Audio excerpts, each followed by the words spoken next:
Alright, let's see here.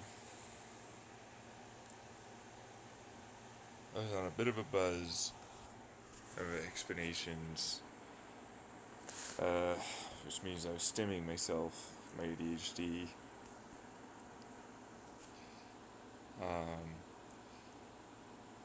so, I was thinking about airplanes, and the reason why is because I was watching a guy that is named Mike Batey on YouTube. It popped up in my feed as my dog proceeds to try and bite my arm instead of his bone. Super great. Anyways, I've already talked about quite a few of my previous airplane, like wing, so on upgrades. So I want to talk about like this concept I had for increasing the structural survivability, meaning like the survivable rate through structural upgrades or kits, really, that I wanted to manufacture and put together for various airplanes, or at least have the knowledge to how to do this for airplanes in general to be more likely to survive a little harder crashes. Because there's always a point, like, no matter what anyone suggests to me, um, if you travel fast enough and you have enough weight, it doesn't matter how much you put there to try and save yourself, you're gonna die. You know what I mean? Like, there's nothing you can really do about it. So that's what that would be. But in this instance, I described it a little bit earlier, but because I'm recording it, I'll describe it again. The basic concept is there's a kind of spring system attached to the harness that you have to usually strap yourself into when you're flying in general.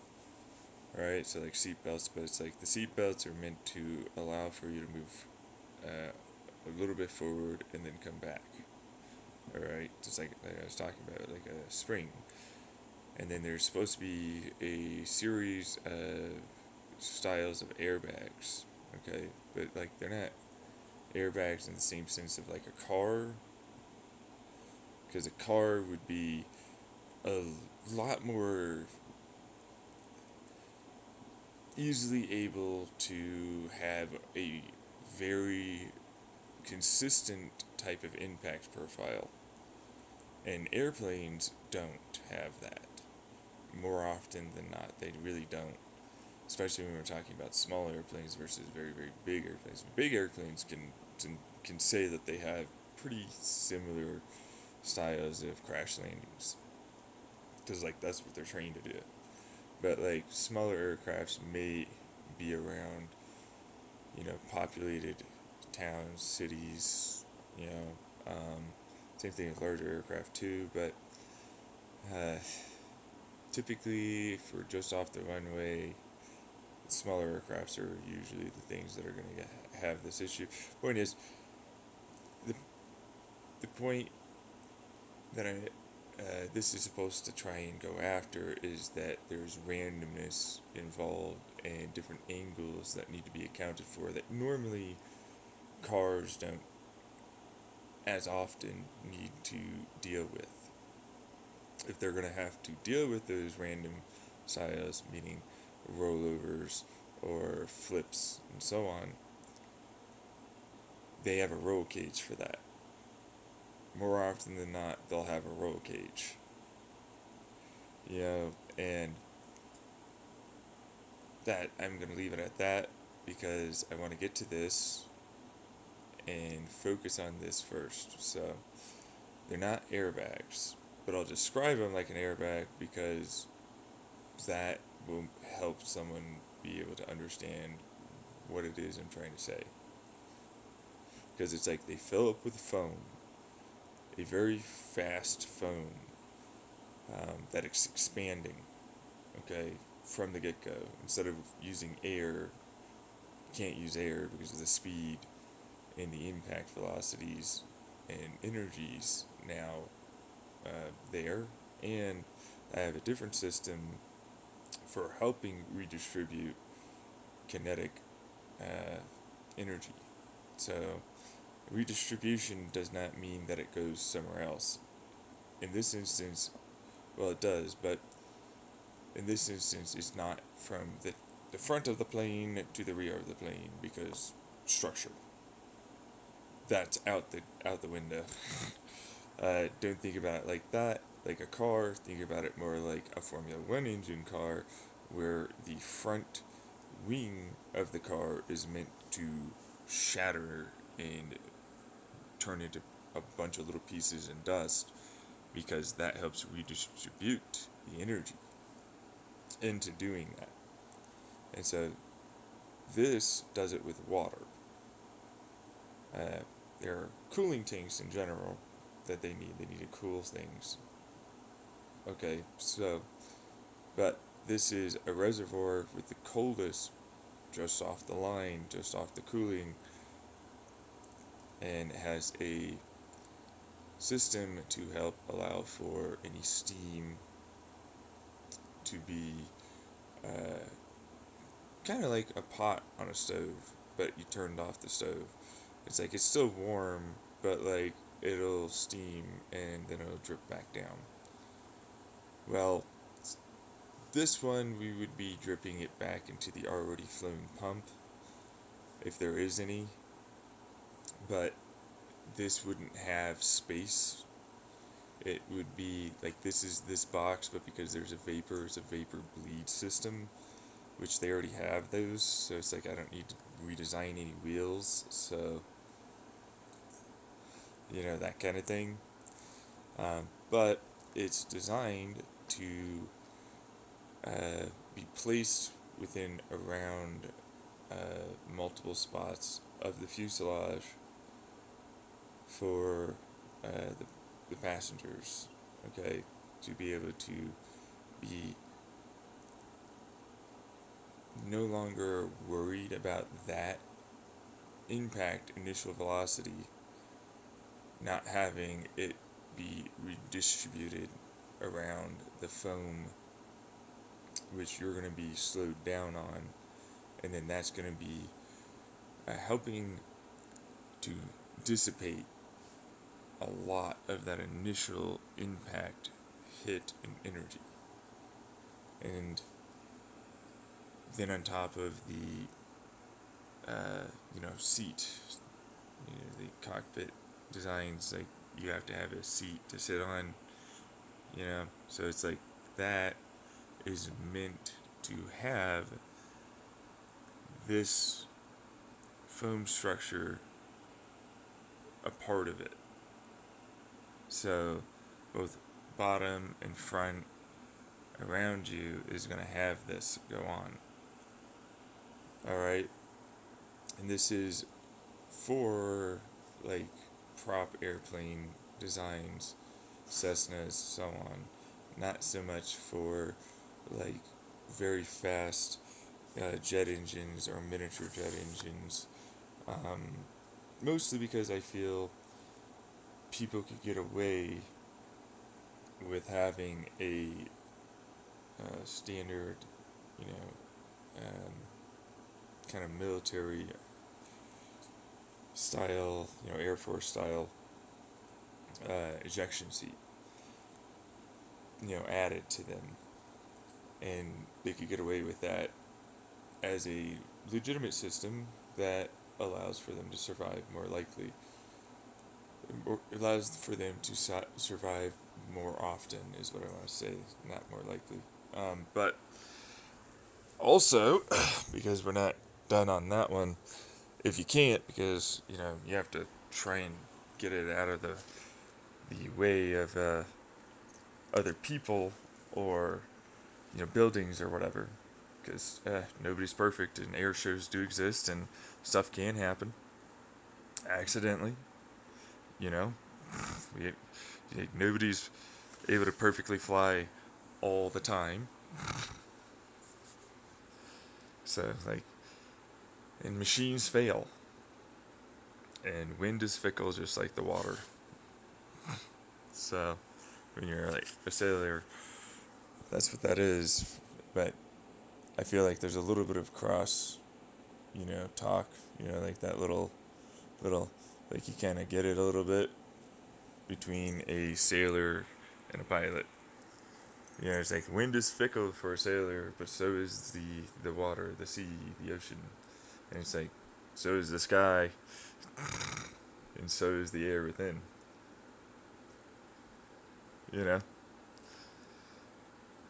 cross communication, yeah, kind of thing. Anyways, now I'm going to talk about how I did this because it's like that sounds really annoying to have to put together because I'd have to take apart or drill, whatever, right? I have this aircraft. It's already expensive to have them. They're expensive to fly them, maintain them, all this, right? And so it's like it's not exactly a cheap thing to do, right? So the basics were consistently the same for me. It's like these are usually areas that I was going to have to, with my kit, if they decide to buy my kit, change it into a better style of prop design. And so this is where I have an engine, a turbine engine, like other types of turbine, turbo props, but like it's not quite the same. I put it up on my YouTube channel before as a wonderful looking car. I don't know who took the photo. I don't know whose car it is. I want to credit them very badly because it's a really cool car and a really cool photo.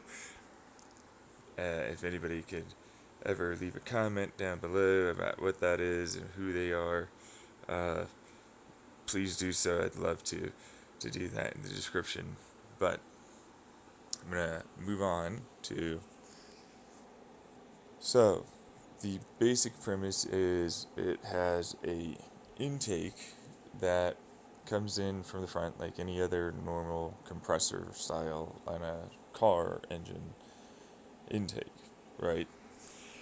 Instead of trying to have it flow through very quickly and burn, or have it go out and then burn and then have that expanded gas like a jet engine, spin a prop that's internal to an axle for it. This one's a little bit more complicated than that. So it has a central hub, okay, but then that has a shroud around that. And then it has props that are outside of the central hub on its version of an axle, because that's an axle to it. Alright. Which is to say, it's like take a car, okay, wheel. Alright, you look at the rim, you look at the axle, and you look at the tires. Now imagine that the axle area, where the wheel bearing is, was bigger, and you can take in some air, but that's just meant to compress some of that air. And then using some like two-stroke engine technology, which means holes that are there, and then those are your valves when it's rotating, but there isn't a separation. In this instance, there's a internal between the outside for the little rim area, okay, a moving up and down like a bump stop is what they would call it back in the day for when they would shoot guns on prop airplanes, and they'd have a bump on a cylinder to stop the gun from firing and shooting their props while they were dogfighting. Similar kind of design mindset with the correct little bearings that allow for it to go up and down on the blades of the rim. And so as it rotates, it will allow for a valving to suddenly be there and then close. But not only be there, it will also act like a pump. So as it goes up, it allows for air to go in, So a better way to put it is as it goes down, my dog is trying to eat my arm so hard. He wants to play so damn hard. He is annoying the hell out of me.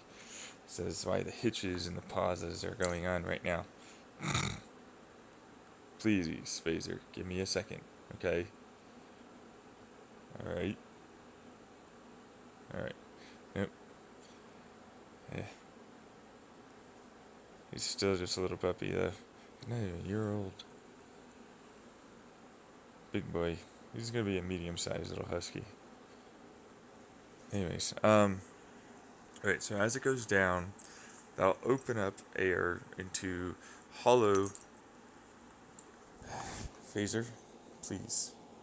So the rim area is hollow, but it's also going into a in-between counter-rotating blade area, fan blade area. In this instance, that's the way it's going to be able to create the combustion and compression and be able to allow for it to expand through the length of the rest of the blade, the fan blade, and create the rotation. Now, if you ever know about counter-rotating props, you know that there's a gear there to the axle, and that's also able to still be in line and still rotate just fine. And so that means basically that's the same thing going on here. There's a gear, but it's a gear bearing now, is essentially what it is. It rests on the inside wheel hub, compressor area. And that allows for it to rotate and have its energy transferred to the axle hub that it is, while also still being attached. Okay?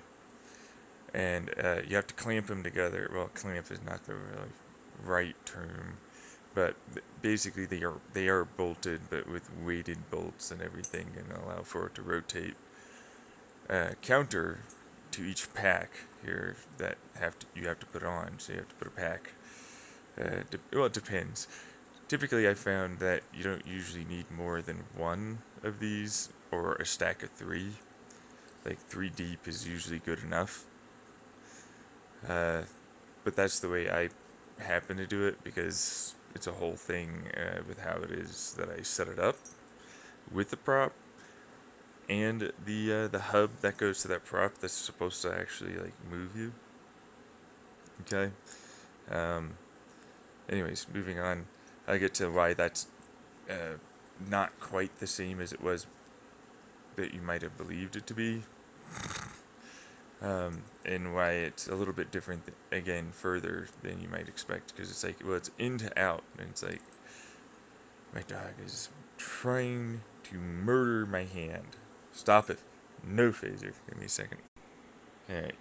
Told him no. And it calmed him down. So, let's see here. So in to out, so we got the wheel hub, that's like intake, but it's kind of more of a intake manifold that's already been compressed. So I have compressors rear and front, because I get air from the front and the rear into this axle area that allow for the valving to happen. Alright, so the hollow blades, which I'm sure, Phaser, no. The hollow blades are one of these things where it's easy to actually make these because you basically make a blade structure. Okay, like you cast it and then you kind of like squish it, standard forging procedure, and then you treat it afterwards. But in this instance, I just sort of, while casting, vibrated it in a standard mold and then squished it while vibrating it. And slowly let it cool down in a hot, very hot, then cold, so like a quench process, and then slowly allowing the mold's heat to rewarm it and then temper. during a vibration and so on process. But the the blade is not shaped like a blade, like it's like an impression, just smaller and on the inside. You can't do that because it would rip itself apart, and it wouldn't stick to the internal part, and it wouldn't be worth it because there's a lot of stuff that you need inside of the blades that will ultimately help it, both with the air going to the near the central axle hub to allow for a air chamber to be sealable, allow for a ignition to happen and then be squeezed through like its own version of a valve, areas that go to the top, all within the same blade. But see, the blade is really pretty simple. It's like they already almost do that anyways when they're counter rotating. As long as you have the right stators on the blade pitch chord area, which allow for that extra compression of the air chamber as they rotate, and then they come out as thrusting, burning fuel that then go and expand into blade, like I suppose that'd be more towards like the rest of the 2/3 or 3/4 of the blade that will then expand and push against that part of the blade, and then it'll go out to like a standard two-stroke style port exhaust, which would be bent to help it curve back into and then go down into the next central area hub. And that's why it's a three pack system. Yeah. So that curvature of that exhaust then allows for you to have it race from the bottom all the way back up and gain a greater advantage of torque on that counter rotating blade designed to the axle. Kind of like a turbine system for a car's exhaust. Okay, but in this instance, I add a little bit, let's see here, a good way to put this is I add electricity, add a little bit of light, and I add a small amount of,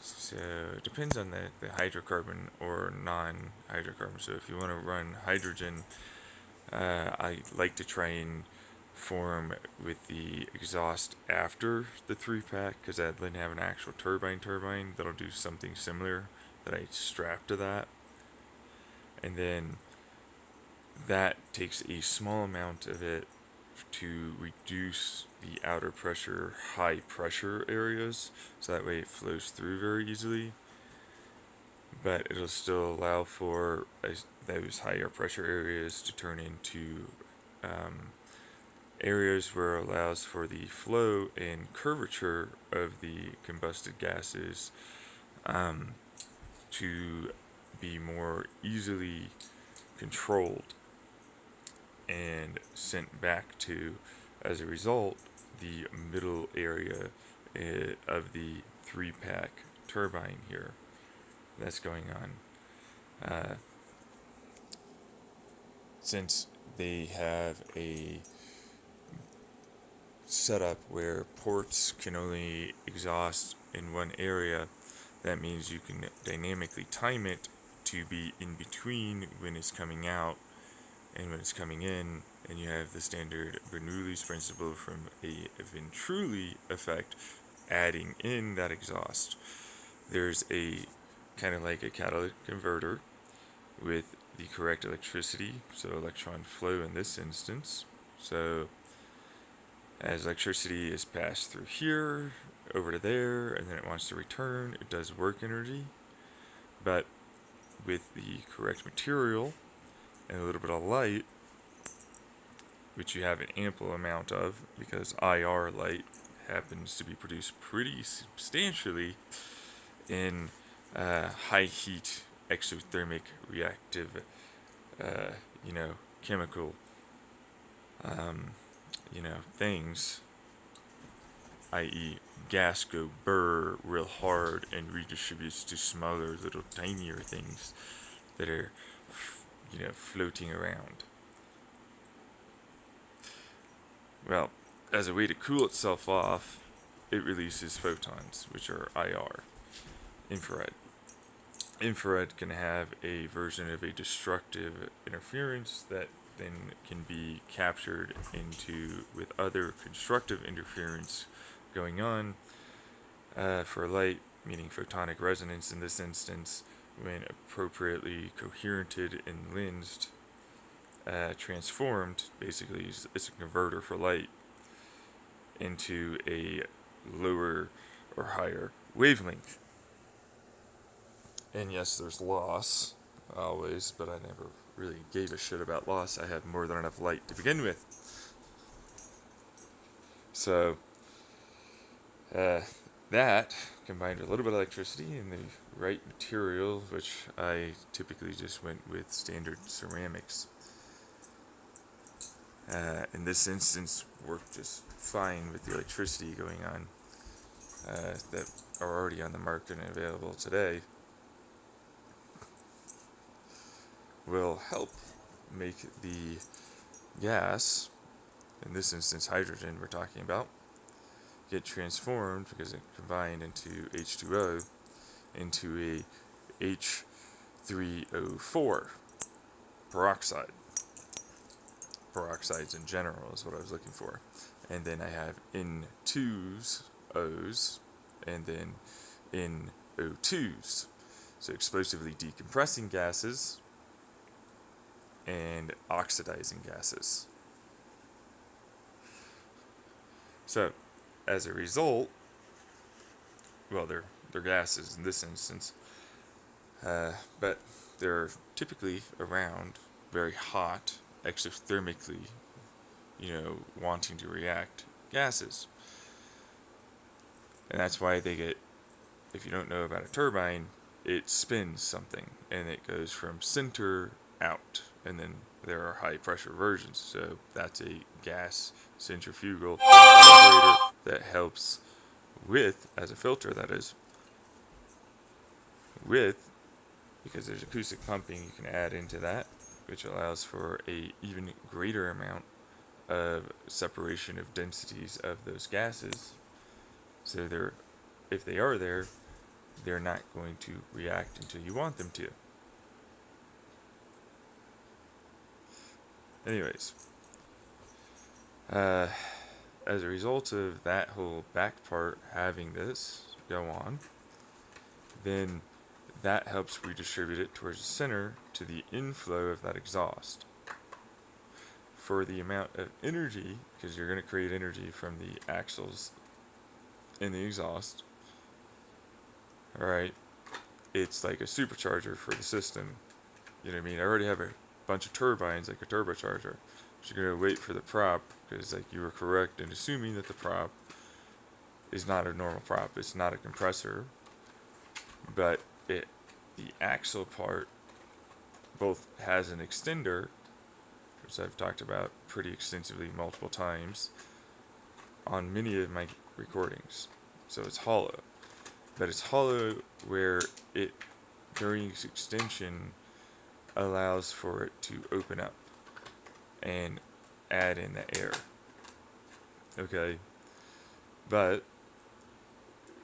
it's also towards its rear, towards where the engine is, happens to have a housing shape design where it allows for, with a couple of stators that are there to help with the props, airflow to be captured a little bit to in this instance we use only hydraulic fluid. I'm only using hydraulic fluid. And so hydraulic fluid is getting pumped from center out. And so there's a actual hub on the inside of that axle towards that wheel bearing. Like, little tiny thing, but it's not very tiny. It's about 3 inches wide. Okay, but it's an Archimedes screw pump that goes from wider to smaller, faster flow.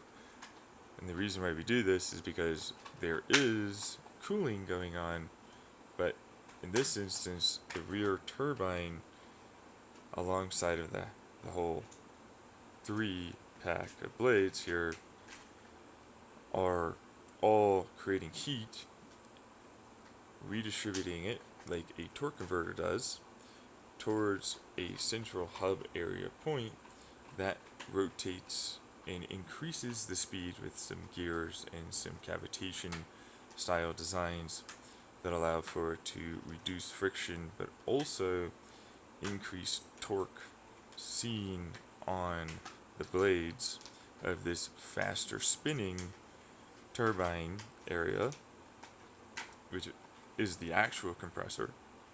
So that goes from out to a smaller area, which then um, re like a scramjet spreads it out to the outer parts of the internal axle hub between the central pump, all right, which is vacuum insulated, between the hydraulic fluid that's hot there and the actual air that's coming in that's much colder as a result.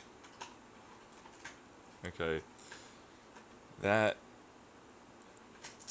also has one at the front, so as that pump starts pushing on it, it'll spin it a little faster than the axle is going on. So we have your standard clutch kind of gearing setup. So it's a gear, and then it eventually, because it's designed to suddenly go to a larger volume, so all the heat will like to try and vaporize and then try and spin that turbine internally faster, but also get the gears that are attached to it get pushed. The clutch then is engaged and a different gearing system is now engaged.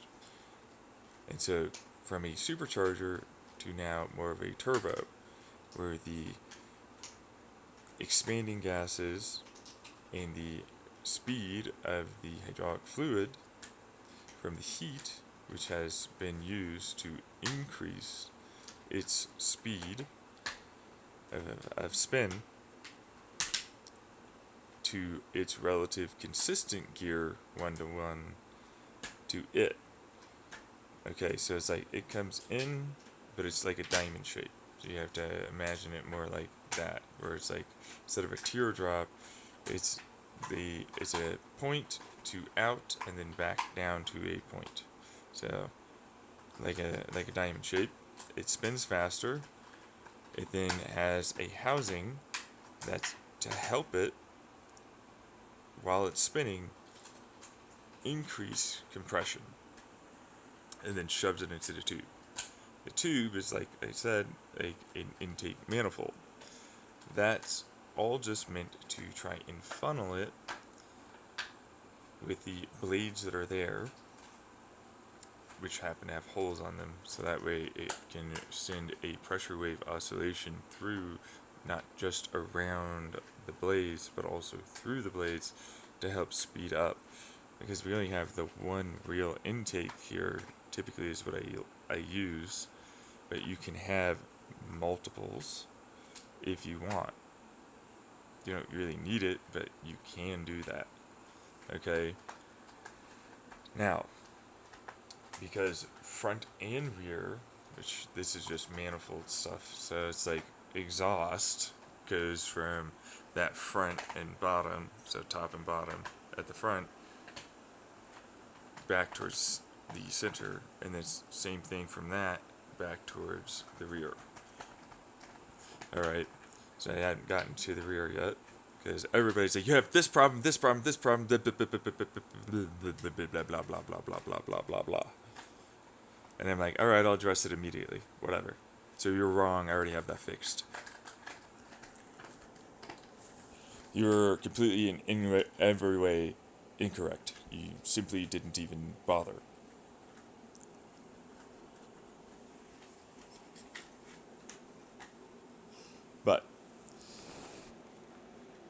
let's calm down.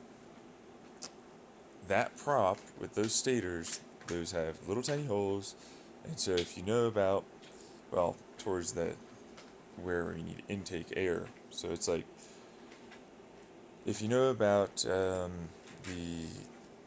the airplane wing designs where you'll have a smaller wing right behind and then another smaller wing right behind that are slightly below, you'll try and get greater degrees of lift as a result of that, and it's in a smaller package. Well, kind of a similar design where there's an intake, of course, forcefully trying to suck more air in. And so I create a lower pressure zone there that helps reduce higher pressure vortice areas in that shroud of the prop, which this one for that prop is also hollow. So I'll use air from the wings, so the leading edge of the wing, it gets split. And that's kind of like my version of a quote unquote scramjet. It's not a scramjet. First and foremost, it's not that.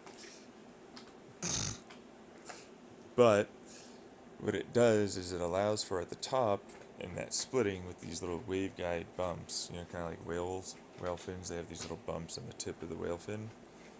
Alright?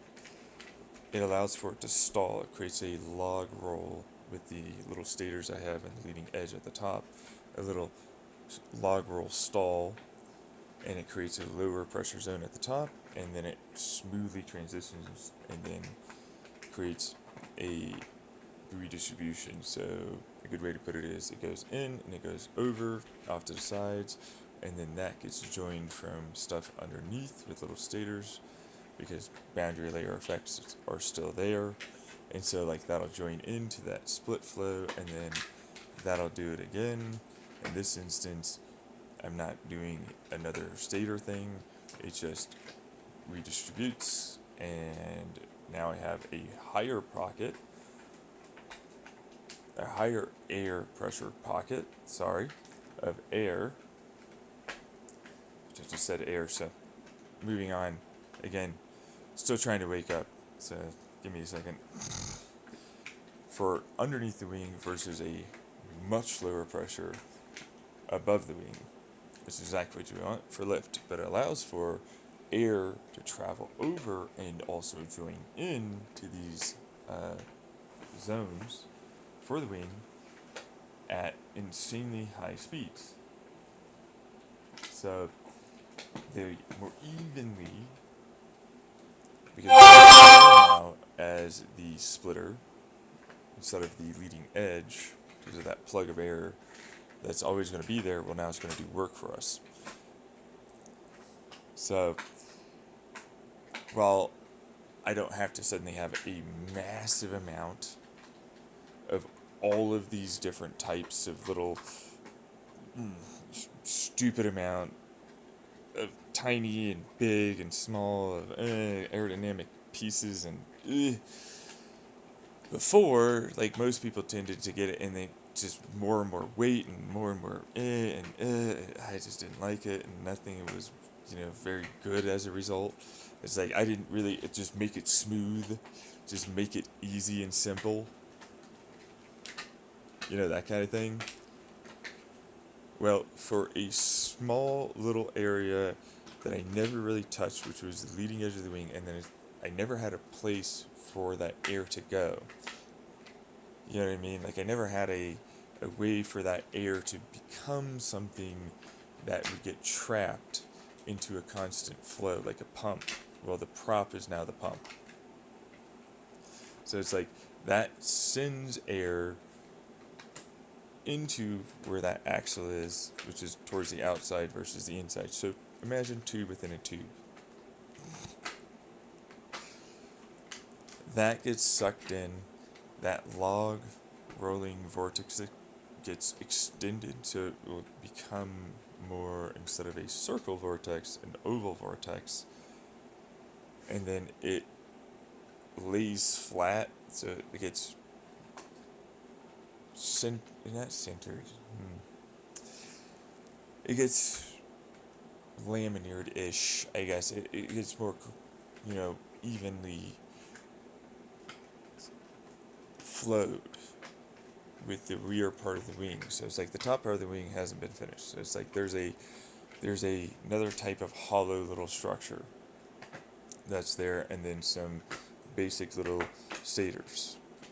And so I have to put on all of this stuff. I have to screw it on because nobody's usually willing to get out the carbon fiber, fiberglass, and sand and all the epoxy and welding, and so it's like they get screwed on. Then we put on these little stator areas. So all they are little vertical fins that are there that then help with that vortex that elongates the faster you go, but it stays there. So it's like constantly staying there.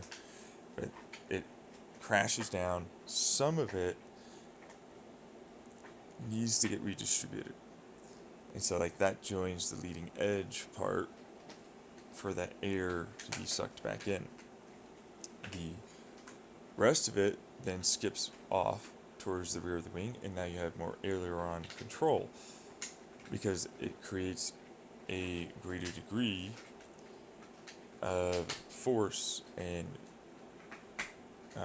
change for adjustment to air pressures when used. Now, that air gets sucked in towards the props that are hollow, and they have little holes that you basically would tune dynamically for your style of flight. So it's like super speed, very high, fuel rate styles of flight versus I want ultra endurance, high efficiency. And the reason why I talk about that like that is because it's not size of holes so much, it's placement on the props. Um, tips to center to middle, and the size, and how many there will be open for you, which you control based upon what you set up to the ECU to do, which just means it pushes something forward, and then that widens and shrinks, and as a result, this series of little rods, I guess flat rod shims, move inward or outward. Yeah, same standard tech that's been used ages, but now for props. Anyways, as air comes in from the front of the shroud and it gets compressed towards the tips are actually inside of that shroud. In this instance, I have, like a helicopter, I change a tip angle or pitch angle of the blades, and as a result, tip angles also change. And so that shroud also has a degree of give. So there's these little, I wouldn't call them stators. In this instance, they're more like just groove areas that are there to allow for it to go from this type of trying to create a degree of vortexy, but now instead that rush of air that's trying to meet up, and the rush of air at the edge skips over, joins in, and then that kinetic force that maintains at the tip in a near vacuum like state practically acts as a pump to take in with the air that's coming through the props, because now there's little holes there, and so it's like that's where it wants to go out, but it's not going to get there. So it's like there are little tubes there, but it'll skip over because like that's its version of a pump, but then also is trying to fling and pump air out to that anyways with its mechanical, like a centrifugal compressor. But if you put a hole and have it try and skip over, but it knows the vacuum is there when it starts off, it starts to flow, and then as it spins faster, becomes greater and greater and greater the vacuum it sees, and so it'll have that air rush faster and faster to meet it. But of course, there's air for it to join into, and because it's been pressurized, it needs to now leave somewhere, and so then it goes off into the flow of the air for the shroud behind it, where the engine sits. Okay, and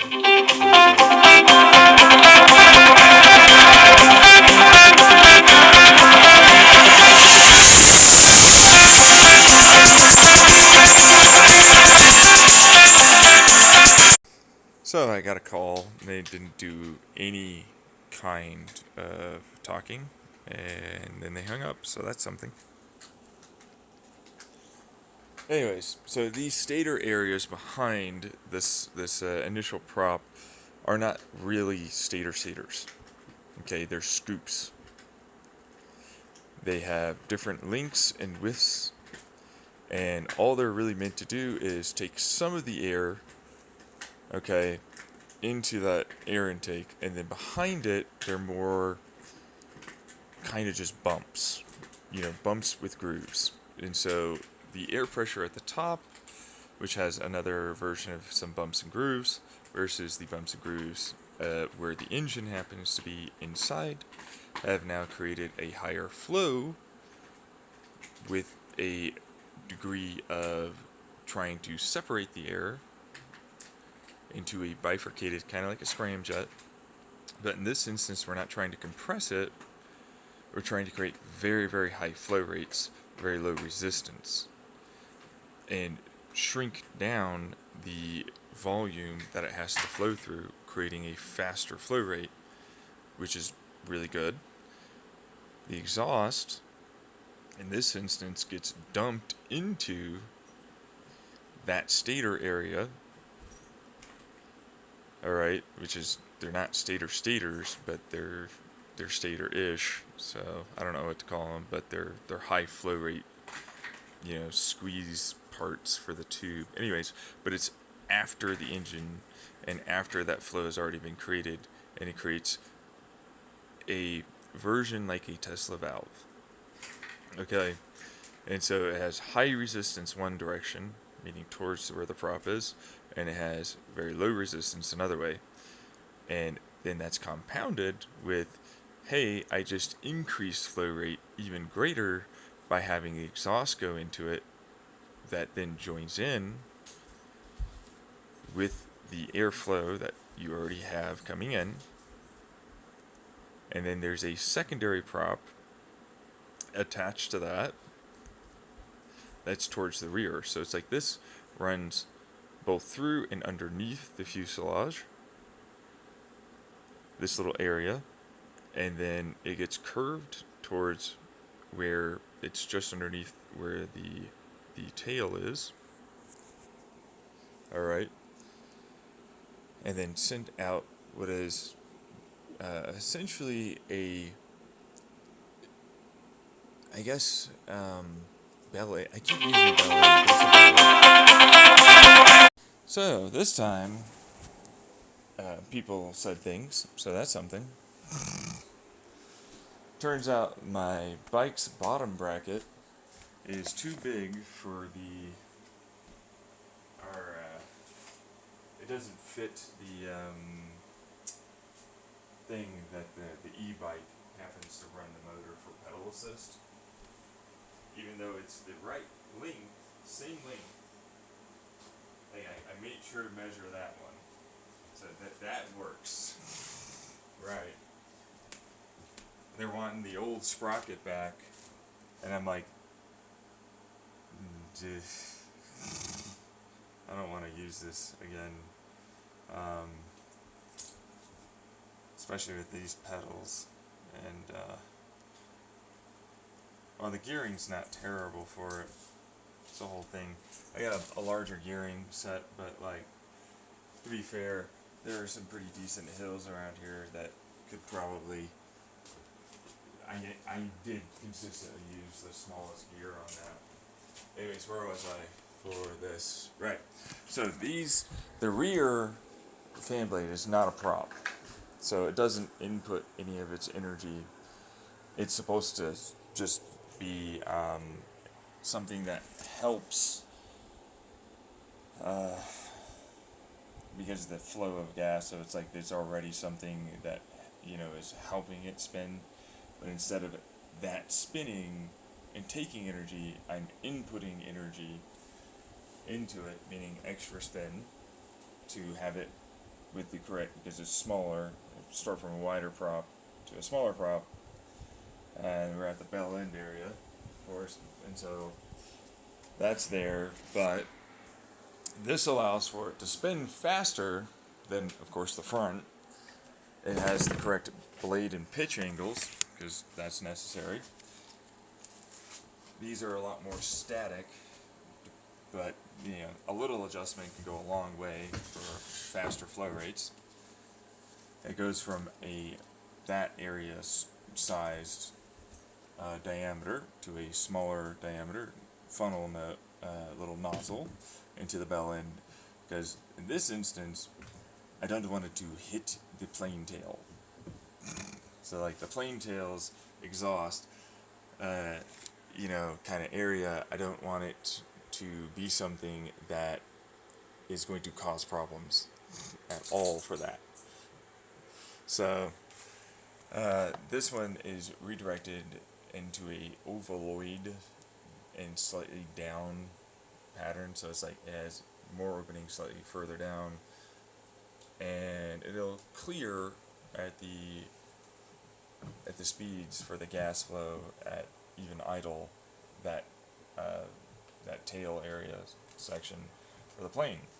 So there's that, and this instance is just attached to the turbine. Exhaust and intake are taken care of. I talked about the nozzle for my intake area, or the hub area. So as it extends, it'll open, and then that plug of air gets used as a compressor, for like a scramjet for the engine anyways. And so that is dynamic, so it's like it can extend a little bit to its max, and you can play around with that. But what that means is it's the stator area that I talk about. The scoops suddenly get filled up as it moves forward, and so they take in less air until they don't take any air in, and it's only getting it from that front area, because it's such that you're traveling fast enough that you don't have to worry about that not giving you enough air. That also allows for intake from that one tube to get separated from both the front and then all the way to the rear along the sides towards that intake to the manifold. The exhaust gets added, it gets mixed, as it will of course have to change direction from its initial flow to where it actually is, and so during that change, that's also going to help mix it. There's a little stator, so indent area, okay, that draws air in faster on that side versus the other side. Of course, it has to skip off of that, and so this helps with flow rates with the correct stators there in that other area. It then has a rebounding pressure wave that helps mix both air coming in with exhaust air coming out. Alright, then it gets further accelerated and mixed with the prop in the rear. It then goes through a nozzle with that extra impart of energy adding to its pressure, and then shoved into the nozzle, and then out to the bell end. Bell end has a degree of movement left, right, and down and up to help with thrust vectoring.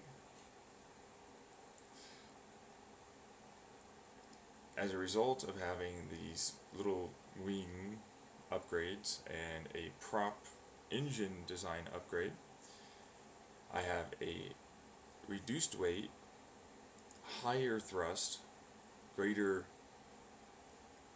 power efficiency. So for the weight and the amount of power you get, and the amount of fuel you must use for it, my efficiency is, for all three of those things, better than most.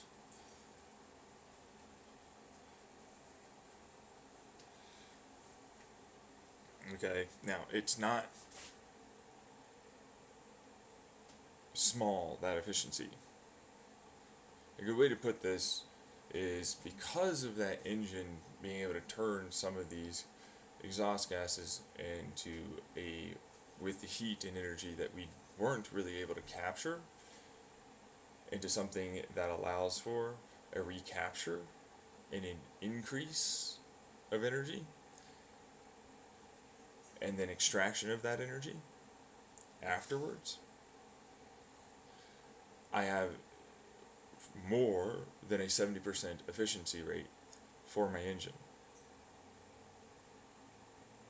But I'm also taking into account the energy being turned into work energy that I lost anyways, being turned into chemical extraction and creation energy in that given efficiency calculation. Because it gets directly imparted as well through that exhaust into thrust, work energy. Okay. Now, the amount of electricity necessary is not very high once heat has gotten to a certain point. The amount of cooling is not very necessary because of the amount of flow of gas from our prop over the engine, and that in itself imparts that heat energy into work energy, again, for thrust. Which is where that efficiency went up again. Alongside of the intake vacuum energy being used to increase lift and also allow for for that lift, continuation of a teardrop-like shaped pattern over those wings to reduce drag, and aerodynamic efficiency has gone up, and so that energy got placed into more work energy.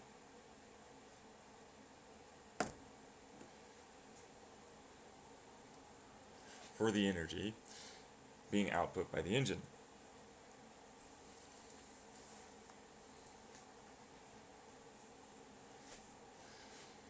Hydraulic fluid can be cooled by the little bumps, of course, which I've talked about being there, the bumps and the hydraulic fluid. So, you should have probably guessed that when I said it was being imparted and used as a radiator.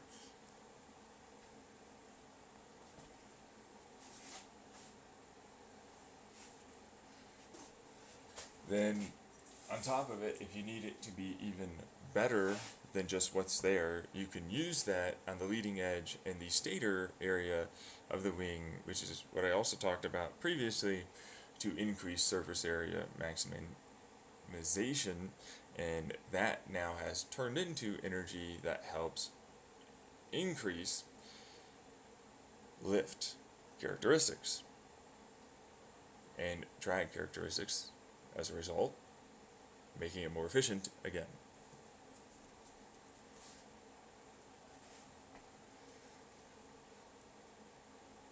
Now,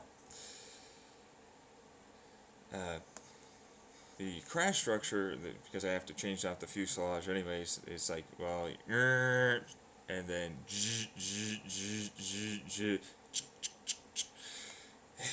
ding ding ding ding ding ding. It's time.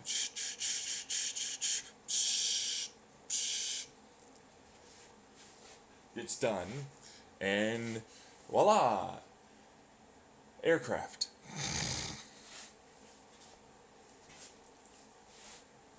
With a slightly different style of engine placement, prop design,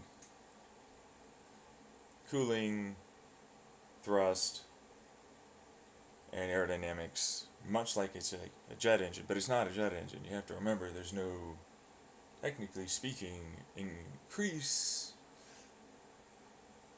of compression.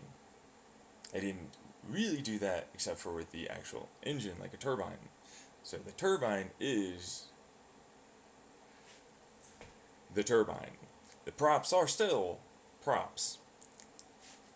The exhaust is still exhaust. It still gives me thrust because props still give thrust. It's a prop engine. But it goes through a chamber and a nozzle and a bell end. So it is both a jet engine, a prop engine, and, oh, you guessed it, a rocket engine. Because you can always add in oxygen if you so choose.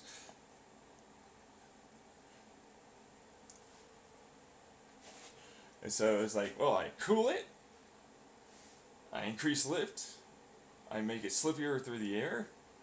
Structural stability has gone up because, of course, well, that's a crumple zone now. You know? And then, same thing with the air structures, you have to, like, create the, and so those are multiple little parts where the wing got a little stiffer, you know?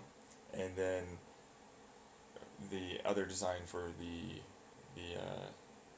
belts, spring, foam, and water, it's like, well, it's placed above you, it's placed below you for the water here we're talking about, it's placed a little bit in front of you for the dash talking about, and behind, of course, although I really doubt that that'd be as used as much as you think, but still, and it creates a much more uniform mass point, center of gravity is what they go with,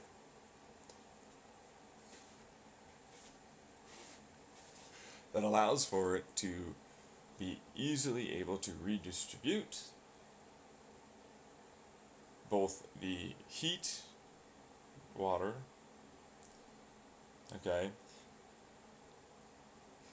and have multiple places for that water and redistribution to be picked up during, in many ways, multiple low and high G turns and maneuvers, while making it safer by having some basic strut and bracing areas in that cockpit to allow for that to properly break and or hold together, squish together to become stronger, and redistribute and hold the passengers inside in a much safer manner if they were unable to escape and handle higher G-force impacts. So there's that. Alright, that is the end of it. I gotta go find where my things are, because he wants the keys for the battery pack, and then he wants the original sprocket, and I'm like, that battery pack is not something that's held together by that fucking thing. It's got super glue and tape on it for a reason. So, but it's like, he wants the keys, and I have no idea where those keys are, and I don't think he actually wants to put on the new sprocket, because it's like, I have to move the derailleur higher, and it's like, I can feel you on that, for what it's worth, because there's like a battery pack in the way or something, you know, and a whole bunch of other stuff. So I'm gonna have to pause this and get to work on that and see if I can find where I I'd put everything. So, I don't know where I was previously. It looks like my dog needs to go outside. Give me a second. So, the bike had to get a new bottom bracket going, so that's something. I'm going to start recording while I'm taking a shower here, so I have to deal with that. So, shower time. Alright.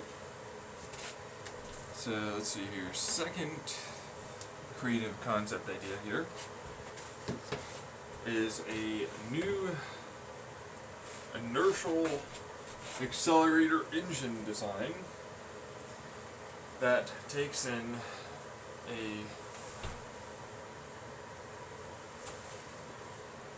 much better way here the effects of how quantum tunnel, kinetic, thermal in this instance, but not really. You see, thermal is just movement. It reflects off of any electron orbit, but also it doesn't, because all chromodynamics work and are only there because thermal movement, momentum, inertia happens to exist in the first place. Big Bang occurred, movement happens, energy is input, and you get basically every given field and wave fluctuation and so on to ever be observed, period. Or at the very least, whenever and however we ultimately started. Alright, so this one is different. Instead of aligning electron orbits, which totally doable, will be a little annoying for what it's worth.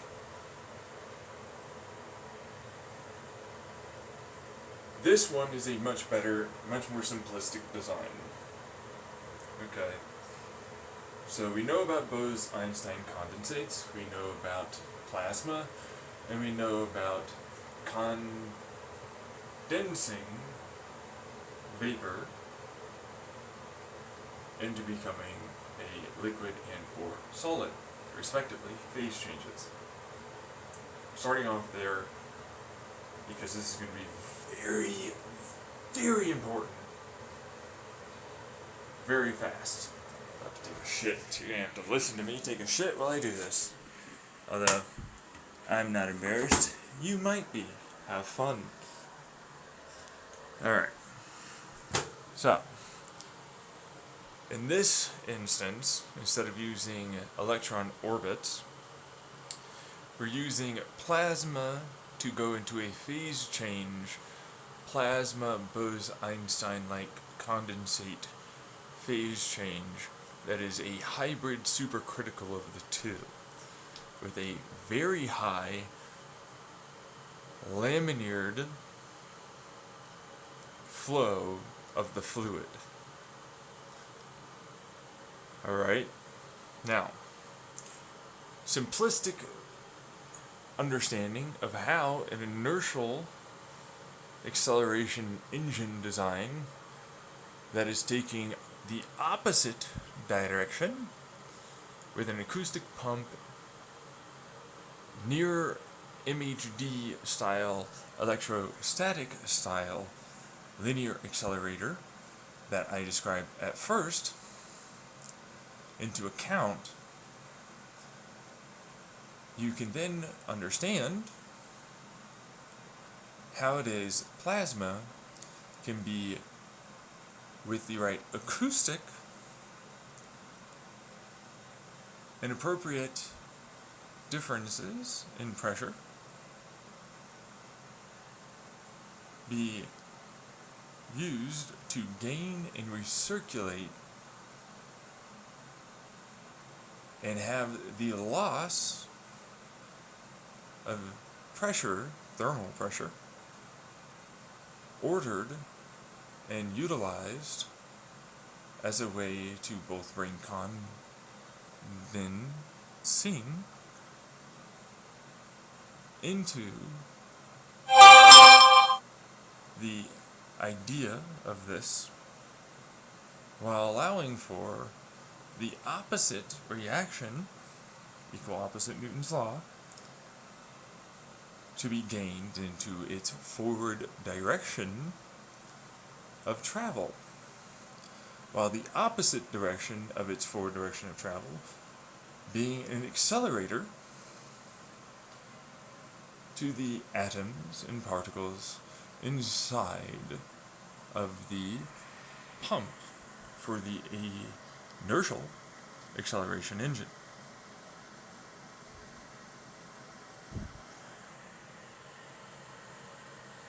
Accelerating it with, of course, there's a plasma. There's always photons being created. Photon resonance pumps the correct electrostatic, electromagnetic fields, destructive and constructive wave interferences between the two, and the plasma there within, to take the heat from the plasma generated, but then entangle and accelerate into a almost superpositional, ready to become superpositional state in a long flowing tube that is being both accelerated and no longer have random thermal pressures seen, and have that reflective thermal pressure gained as directed thermal pressure acceleration in a destructive, but in this instance I like to consider it a destructive and constructive interference pattern. The plasma acts like a mirror that accelerates it from behind. But of course, it has to have the correct behind it continual light propagate through that adds to that given reflectivity, so both the outsides and rear directed light is added to a one unidirectional coherented laminared wave function that allows for, with the alignment of the electromagnetic, electrostatic waves, a condensing accelerational wave that takes thermal into an opposite direction reaction for the spacecraft that this is supposed to go on to, while adding to its relative perspective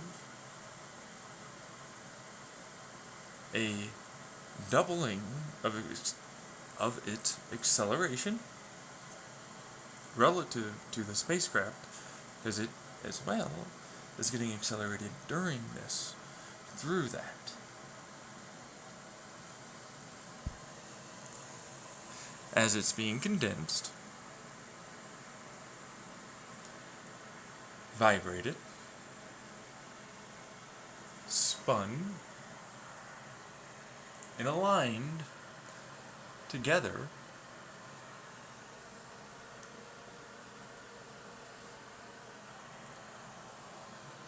in this instance, I'm able to grab from a very large, think about it like a cone, but like a Stanley Cup style cone. Very large at the top, and a small little base for it to rest on. With a nozzle before the base.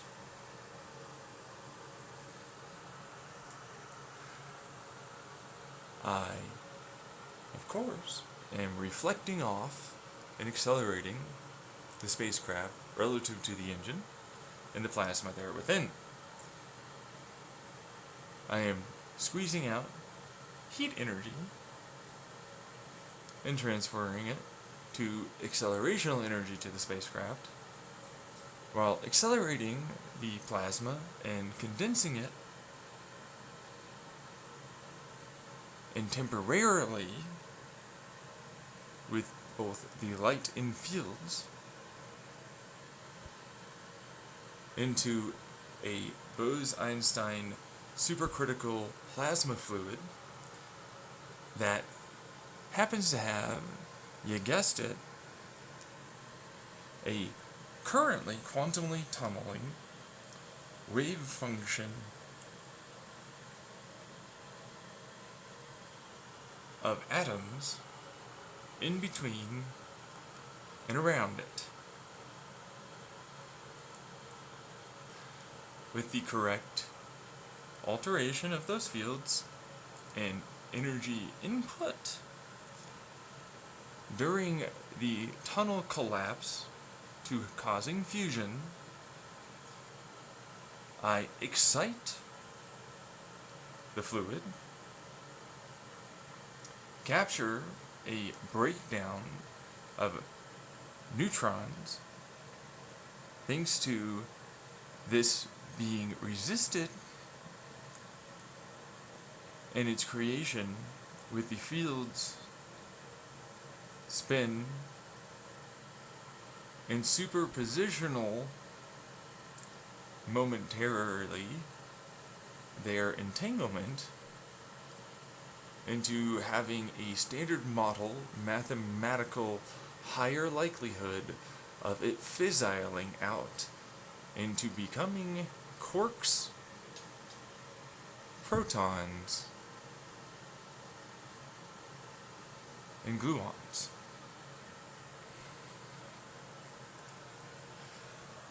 With the correct resonance of this in the, again, idealized in this manner, meaning optimal is engineering speak, resonated throughout the tube patterns, I gain a faster and faster flow, laminar coherented wave propagation, like a spike wave, that both squeezes and accelerates while also condensing and allowing for yet another allowed quantum tunnel entanglement area, and so on, until they all collapse into one area, all while gaining an increased exponential inertial acceleration for the spacecraft it's strapped to. The heat no longer becoming a negative. The neutron degeneracy no longer occurring. The opposite opposing no longer really being there to the degree it once was, and a output of constant non-radioactive iron plasma that is as hot as it could possibly be, as you guessed it, it slows down, thermal is reintroduced, and it rests inside of a much lighter weight hydrogen plasma inside of a chamber that once it, with the acceleration it's going at, hits it near light speed and then expands, because of course it's no longer able to be condensed, it's no longer able to accelerate, and it's definitely not able to be entangled or superpositioned into said chamber,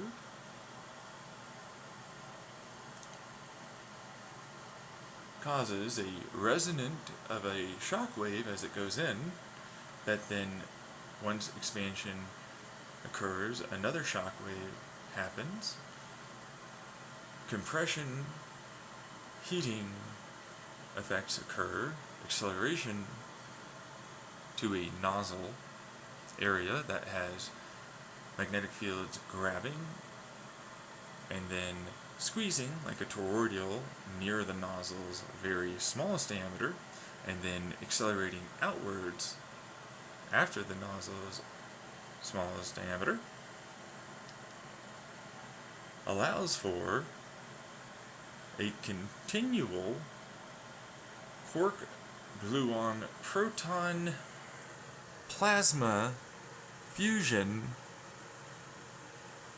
of lighter elements for the given amount of heat and pressure from the, of course, iron, that fissiles into, because it's, to its relative view, a once very much inside of a much, much larger than even our star is, star, and I suppose you could think of it almost like it quantum tunneled into the vacuum of space, otherwise known as, yeah, it's pretty close to the surface area of its, body of mass for the star. It rapidly expands, creates a degree of fusion, but mostly a good amount of fissile from itself, and of course that's seeding, if you don't know, for creating higher degree likelihoods of other fissiles, and a degree of increased pressure at the nozzle area, the amount of quarks and gluons and protons, which all help with, you guessed it, fusion. It increases the degree and likelihood of fusion.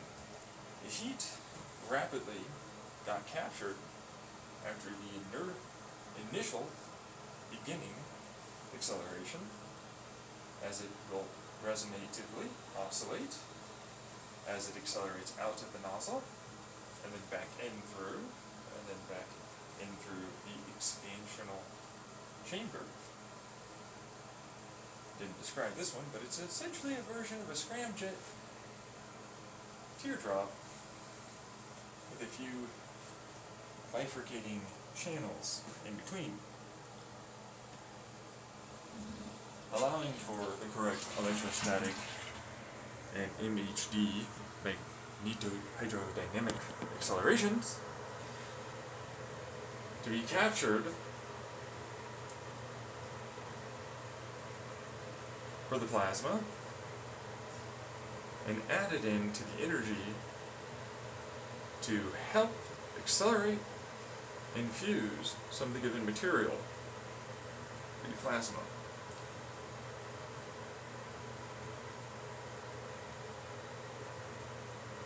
You could always accelerate it through to the bell end, but in this instance, the vast majority of the time, you won't need to, as that is a high pressure with a massive low pressure cold area that's now much hotter, and you get a recirculation effect. During that heat recapture, you can reintroduce that into the acceleration of the aircraft or spacecraft, respectively.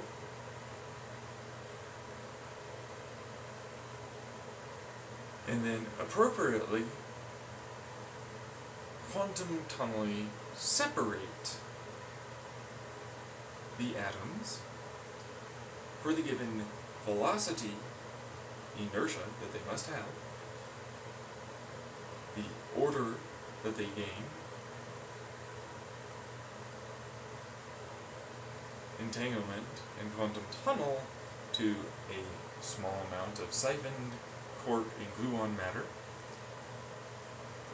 plasma, that helps further increase the likelihood of fissile without needing it to be too big, without any actual radiation now. And the cycle will, as long as you continue to put in energy, continue to repeat itself. It's very high efficiency. The caveat is you need to get energy from somewhere. This comes with a decent amount of thermal I can siphon off in kinetic inertial acceleration. This turns into the captured quantum foam energy that I can add in, because of course it's very dense, and then that reflects and adds disorder and noise. Higher degrees of pressure, lower pressure, more order in other areas. So version of a Stirling, alongside of, as acceleration is already begun, a large enough surface area, while I can't get down to insanely small, impossible levels. Small. You know what I mean? Like, I can't do absolute small. But you know what I don't really need to? Faster I travel forward, the more compressed space and time gets, the more easy it becomes to capture these quasi-particle, virtual particle, ghost particle, so on, and quantum foam, separate, accelerate, and use a very similar technology to fuse, allowing for electrons, photons, and so on to be used directly for this to happen and occur. I still need energy initially, but you know what the best part is? A few megawatts, a few 100 megawatts to 1,000 megawatts, gets you to space off of the inertial. That will have then made the ready to pop out iron that then goes into the plasma and starts the process again of continual acceleration. I now also have charged particles, light, and more to be used very soon after to immediately start the process again. Once enough speed has been gained, the kinetic inertial acceleration engine can start the process of the space-time dilation, compression, reflection, lensing, coherenting, and all the rest of that I've already talked about. Put it up on my YouTube. That this is also going to go on my YouTube. To occur, create what is essentially going to look like a black hole in front of you, but it's not. It's a vacuum and it doesn't have any mass. And an elongation of space and time behind you that you slip through with literally no interactive force. No longer do you have to worry about particles, and the energy as a result of this going on that can be moved around and space-time moved around, increases, of course, exponentially. The adherence to the same thing going on, so much so that I could get it done with a few atoms doing it.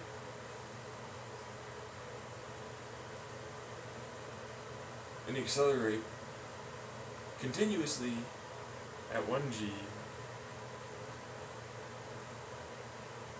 while having a faster than light travel that it doesn't do anything other than allow me to fade in once I want to slow down, as I fade out as I speed up. As light is bent and curved, space is bent and curved, you slowly disappear. And you slowly come back in and reappear.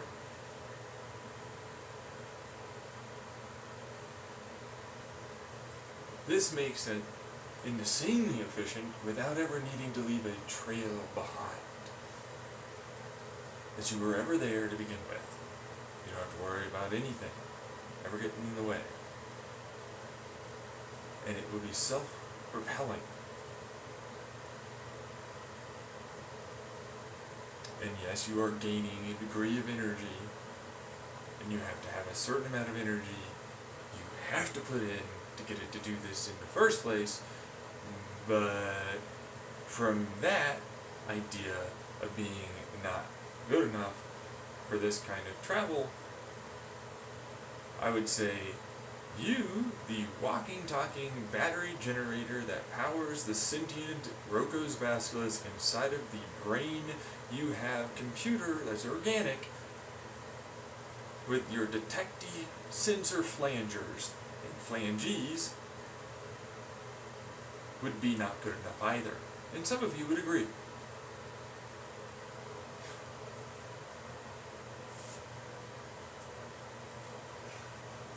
And as a result, I don't think you can have a conversation with me as to whether or not this would be worth it to do.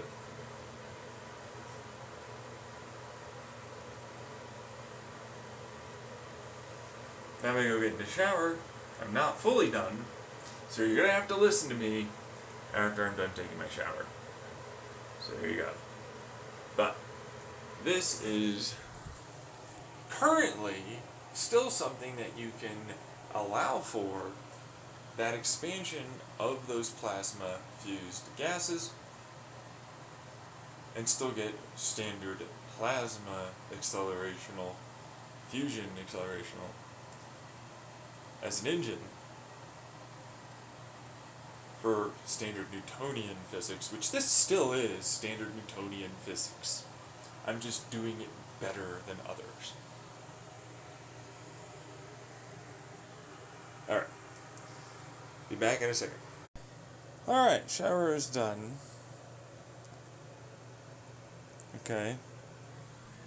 So, I want to talk about how the skin of the spacecraft is going to be doing this relative to the interior. Well, in this instance, I'm not doing it with the skin. Although my initial one was just doing it by sucking in the front and leave it, well, certain areas more than anything, from the outside in to the interior, in between the cabin and the outside skin, allowing for that to become, with the movement of electrons, the space-time inertial accelerator engine.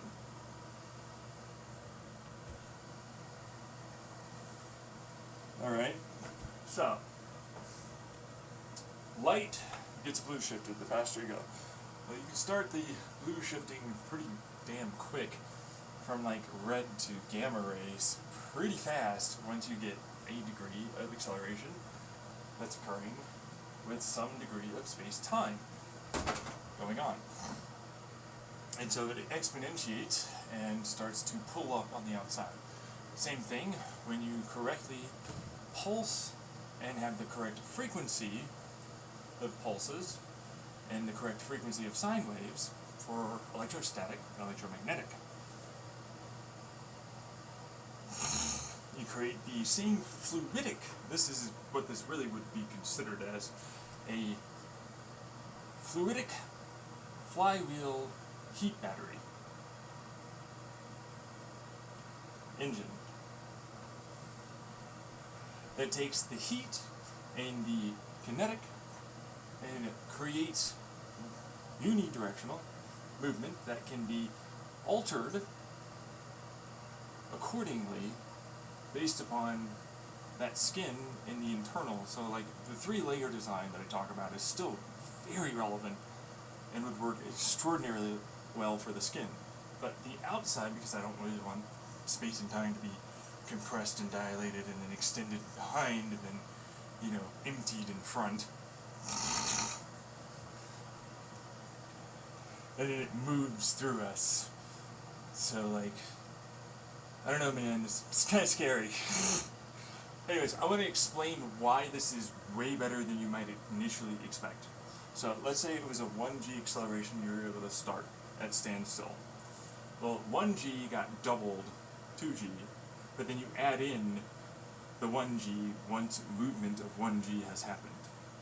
So once you're going at 2g, which isn't really 2g, because it's actually a little bit more than 1g, you multiply that by 1g, and then you add in that amount, while doubling. And so the moment you start getting, which is an exponential algorithm equation, okay, which is why the equal opposite is so effective and efficient. The moment you get to 3g, you double 3g, and then you add in that continued next one after you multiply by the 3g, but in this instance it's the double, so it's 9g, you multiply it by 3g, 27, and then you add it in. But we're not really done, because as it travels through the tube,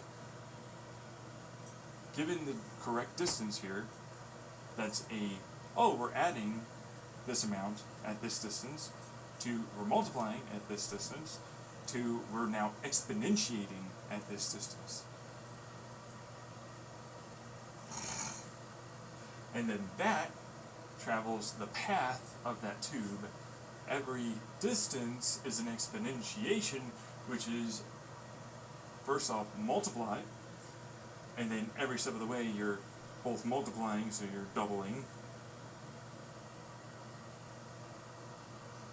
For the opposite g backwards, then you're adding in that g together as well, so that means you're really doubling. And then so it's like, let's put it this way, 2g, you're traveling 2g backwards relative to in the spacecraft and the plasma. But you're also accelerating at 2g as well, so you got 4g. Alright, then you have to add in the 2g, because you're still continuing forward, that you also multiply it by. And so that's why exponentiation is a lot smaller of a distance than you expect. While you're condensing, aligning, spinning, entangling and superpositioning, compressing, lamineering, and coherenting, all at the same time, which every step of the way of doing that actually gives you, that's right, an opposite reaction of continual acceleration. So while you think initially that this would take way more energy than you said, you didn't add in the correct accelerational parameters. Which, by the way, there's mass there, and so that mass that you have to accelerate at that speed, along with a body of mass, 9.811 g, starts becoming far, far, far greater of an acceleration and difference than you think. All that really ends up becoming, in terms of what you need to understand, is special relativity LHC levels of acceleration, meaning very near the speed of light, within about 500 meters can start to occur once acceleration off the launch pad has happened.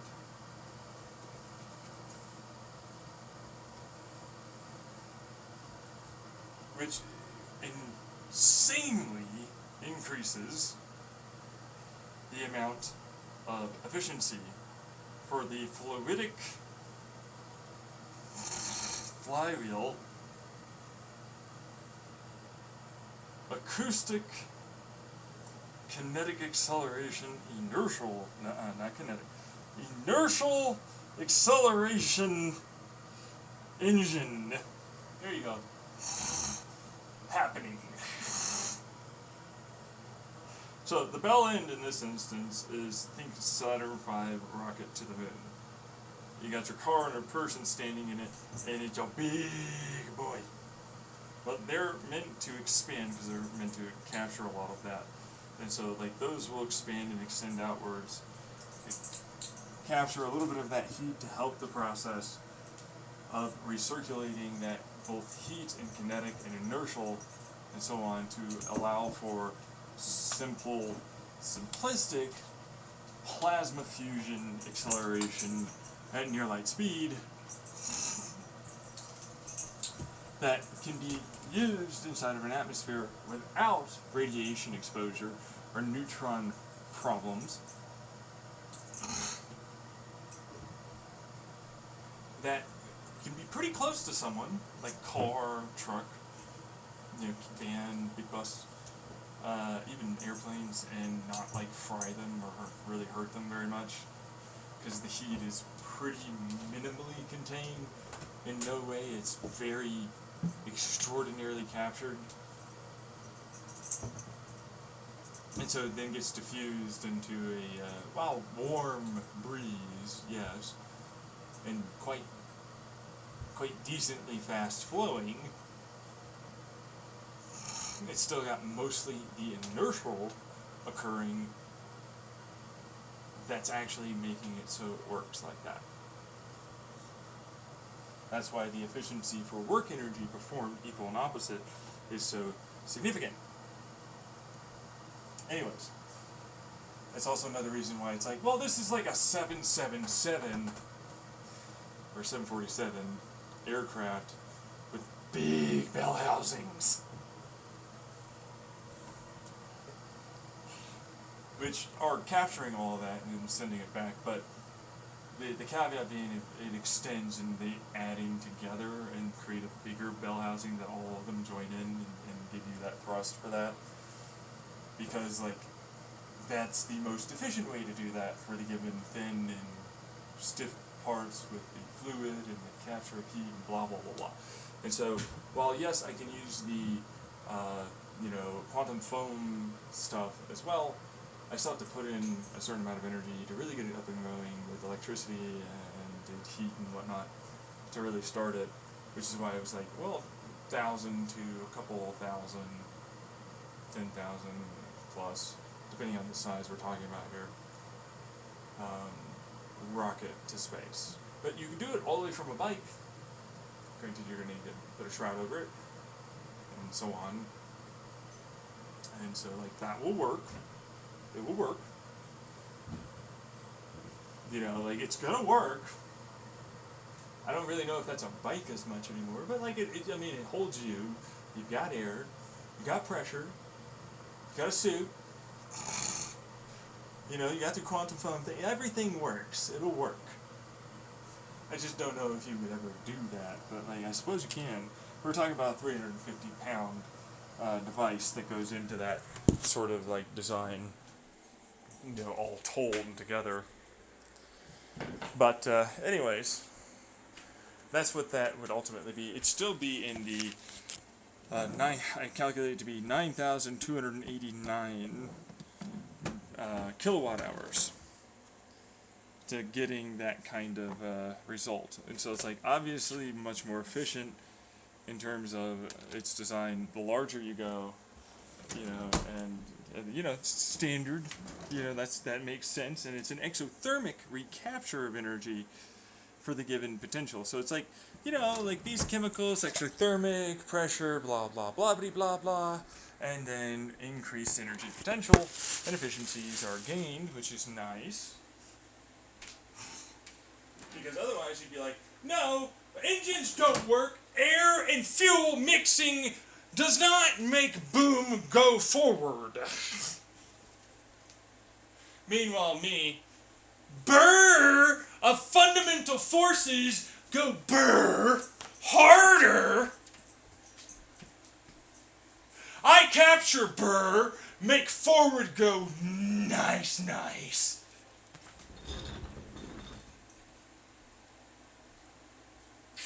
And so there's that. That's nice. Yeah, no, it is. It works. It works just fine. That's the issue. The skin is nice for creating relativistic changes, space-time dilations, compressions, redirects is no way, wait, shut up. The word you'll use. You're going to use recirculation, because it's basically a recirculation pump that resonates. In this instance, and allows for a one-directional flow of space and time. That's right, it's space and time. But you see, you can start that process off pretty fucking fast. It's not even a joke. It's intense how quick it happens. Because if you don't know, you have us spinning on an Earth that spins around a star that is now being accelerated or resisted or traveling the direction of that spin. And so with you already starting some when you start to accelerate, especially relative to the really ridiculous acceleration of the engine, because you can start that process off much sooner for the plasma flow, you then gain a really fast, extreme efficiency increase in the engine, and then the skin can start slowly, still small, but then very rapidly increasing its degree of space-time dilation, inertial acceleration, potentiation as an engine, which is between skin and interior, or really atmosphere, skin and interior, for what it's worth, and you keep gaining 1g acceleration pretty good for a very long time. In fact, it would never really stop having 1g acceleration.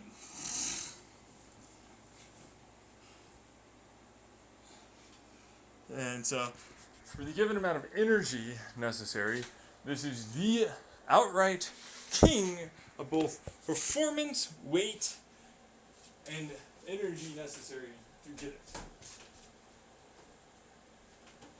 You literally cannot do better without having exotic energies and materials that are a part of the design. So there's that. And now we're going to move on from this. Cool stuff, right? But it's like, oh, I can just create the right amount of electrons with the quantum foam stuff, and the right amount of quarks, and the right amount of protons, and the right amount of neutrons, and blah, blah, blah, and fire them in as necessary, or resultively create the correct skin, and so on. You get it? But it's like, on. You know, for space-time changes. You know, the word grammatically will still work, and you'll be able to reference it further and further back to where it ultimately ends up. And so the language, the program still happens to run correctly.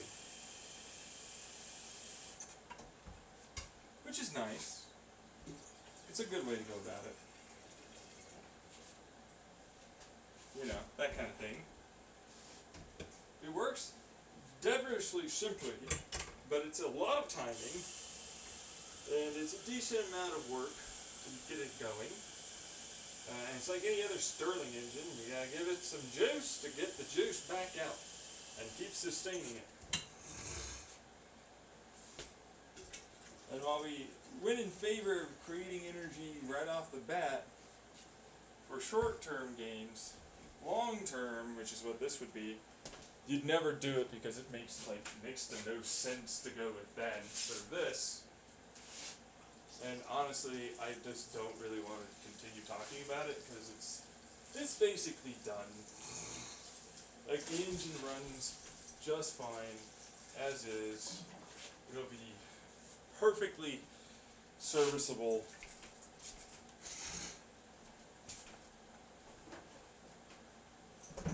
With a given amount of speed going on, only a few atoms are even necessary to really make it run and do this level of effect for acceleration and efficiency and continuation, thanks to the amount of energy and efficiency there within, which is far less than you initially start with, but that's space-time helping the process out, which is good. Alright, I'm going to move on from that, because quantum foam is essentially another version, if I'm being honest. Quantum foam is pretty easy. Like, it's like, okay, so here's some light and reflectivity, with some tubes that are small with the right charge, MHD, electrostatic, so EMD, ESD, MHD, and, oh, that's right, CDs, chromodynamics, at play to have the correct charges, nuclear fields, accelerations, and so on with the acoustics and the things I just described, which then allow for, you guessed it, quantum tunnel fusion events. This is not cold fusion in the slightest. It definitely has pressure and heat to it versus us, although to us it doesn't have a lot, but to it has a shit ton. A massive amount comparative to what it once was. So it still works. Now, I want to move on to my idea for quantum gravity, which is no longer gravity, it's a pump. It's a field pump. And why it's different than a inertial acceleration engine with a quantum tunnel wormhole that hits each other the right way, that then spreads out with the correct inward direction spring that's been bound taut, that then sends, like a Venturi effect, vacuum pressures, and therefore get Bernoulli as it drags other fields and particles inwards, and why that is different than gravity. Okay, and why it is that I believe that this is that way. So, give me a second, I gotta take my meds. Alright, so, first and foremost, let's describe the gravity pump, the constructive destructive interference, where that energy happens to go to. Alright, so recirculation and redirection, pivoting, pressure differences are added to gravity. As it flows inwards, it creates a oscillative movement and resonant movements and chaotic vibrational movements to the field energy draw in. As it draws in, it creates, because to us it is random, but we know quantum standard model says it goes path of least resistance entropically. Energy coming in gets pushed into a thermal and pressure momentum direction and helps either cancel or reduce or accelerate or multiply, meaning add and multiply the given momentum thermal directions of the oscillative and chromo, electro, and unfortunately light in this instance, which has no mass, but then it's gravity, which is different. Okay, so like that's a thermal, but then that becomes a thermodynamic fluid equation conversion versus a standard particle spike in the field that gets converted. For field potentials in the Feynman diagrams that are going on, and how you calculate this.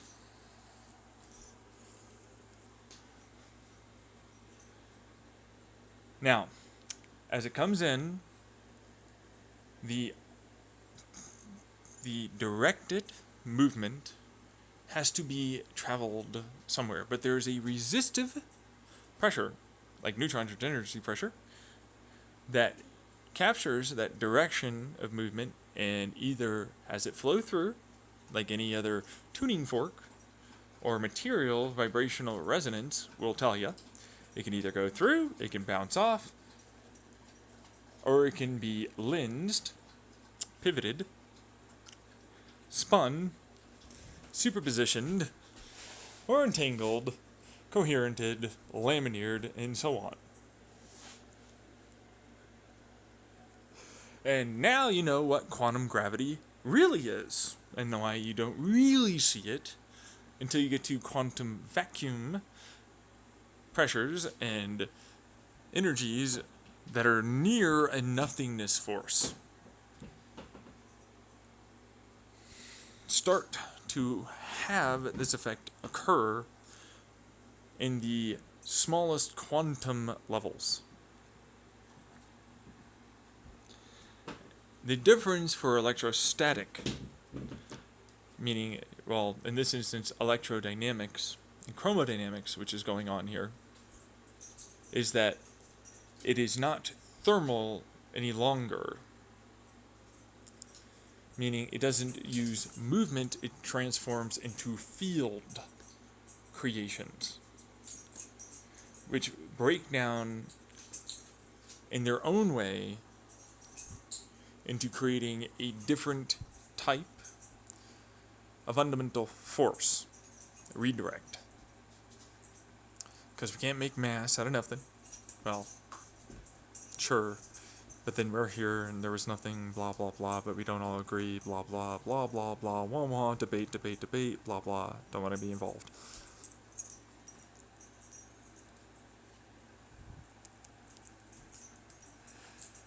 We'll talk about this in a much easier, more acceptable to understand logically way.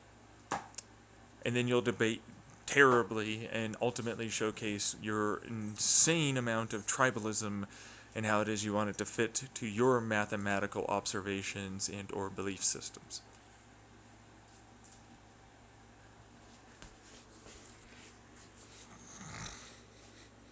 Okay, which you do. You talking crackpots? No, I'm talking all of you. All of you do it.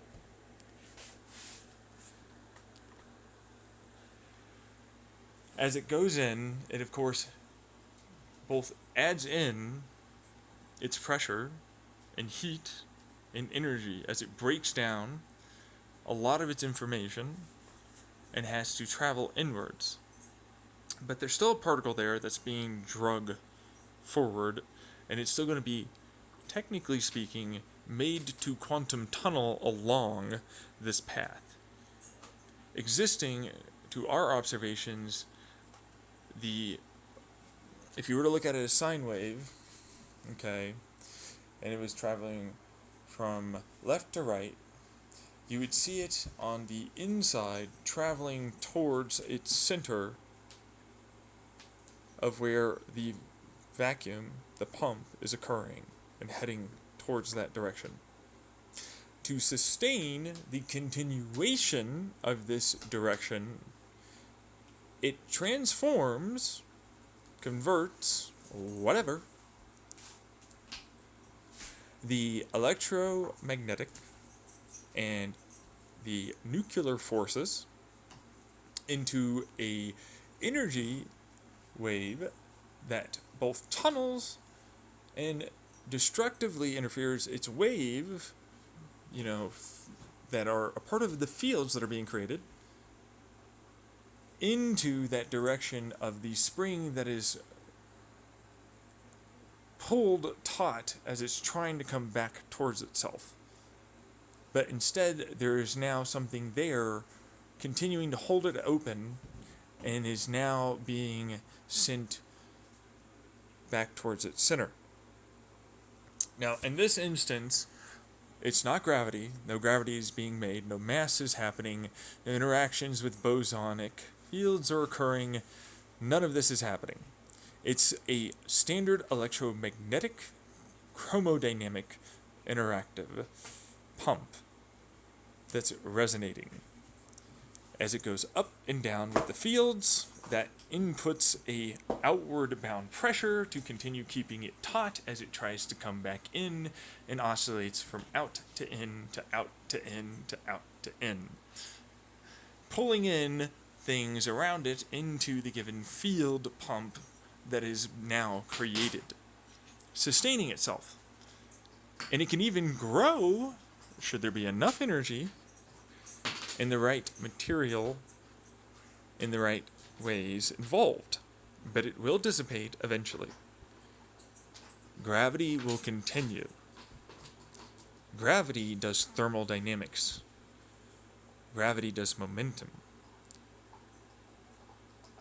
This has nothing to do with movement. It has everything to do with the sustainment of a field and a continuation of its connections, meaning field points where it's connected to allow for it to continue coming in.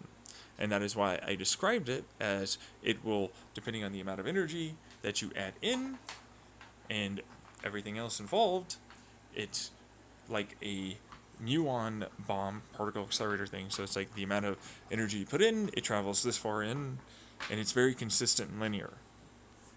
Or positron or whatever it was. Point is, it goes into the thing and it creates a certain amount of radiation that's very consistently seen. Same thing with this. It is consistent. It will sustain. You can keep it going even if you add in your own amount of energy. And it will not propagate beyond that point. But of course, there's always a zenith where it suddenly exponentiates. It adds so much coming in that it will grow until there's not enough to sustain growth, and then it falls back off. Like a cell that has turned cancerous, where it has a certain nutrient amount that it needs to sustain itself and continue its growth and propagation. Well, eventually, it'll grow too damn high, and it will die. The host of the cancer, i.e. your human body, dies, and the cancer dies with it.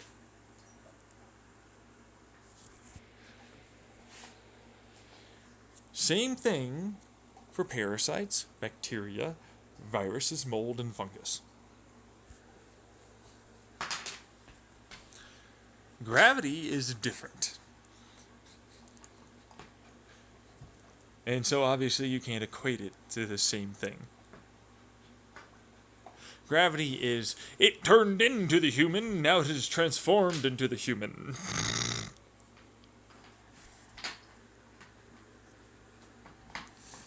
That's what that would be. Alright? And why it will grow as it gains more mass and particles and so on with fields.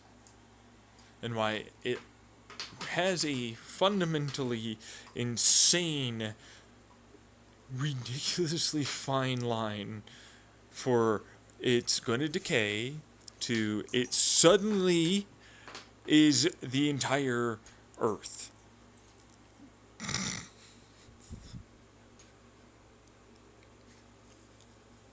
which is dangerous as fuck. So, this is a very specific quantum tunnel superpositional drop that then is a fusion that accelerates away from itself, that decays into a field that has this effect trying to come back to itself with a resonance of other trying to quantum tunnel together pressures that then aren't able to occur, and so it then creates this field dynamic chromodynamic pump that acts very similarly to a gravity well, but is in no way a gravity well. And now you have, that's right, folks! Without using lasers, without using vibrations, without using diaphragms, I have exceeded all expectations and created artificial, quotation marks, and definitely asterisk artificial gravity with quotation marks. Because there's no gravity at all. Not in the slightest is there gravity. Which is why there's an asterisk and quotation marks on that one. And artificial for this one has quotation marks, double quotation marks on that one. Because it's not artificial. There's no artificial here. It's very much this effect made on purpose. So that's the only fundamental force thing that's going on. And as a result, it's not artificial, it's just manufactured field effects. To have gravitational increases, I guess, really. But they're not really gravity increases, but they hold things together towards the direction of the pump's center. And you can always add in energy and increase it. And now we have a version of artificial gravity, which there's a lot of caveats, so that's why the asterisk and the quotation, double quotation marks are here. So, But now, you know why I don't ever have exhaust as anything other than a redundancy to these designs. They are the equivalent of, I said to Star Trek, oh yeah, nice, cool, bro. Never saw what that was, but you know what? It sounded cool, so I was thinking, like, maybe I do it this way, and maybe that's right. You guys are neat. Can I be friends with you? I have a dampening of inertia going on. I call it condensing. And then I have special relativity happening, Einsteinian style, to help my accelerative superpositioning entangle Bose-Einstein condensate supercritical plasma fluid.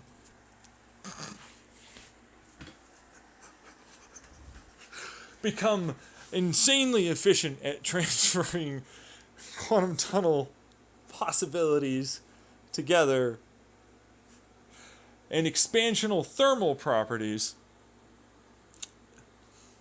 that is, of course, increase because compression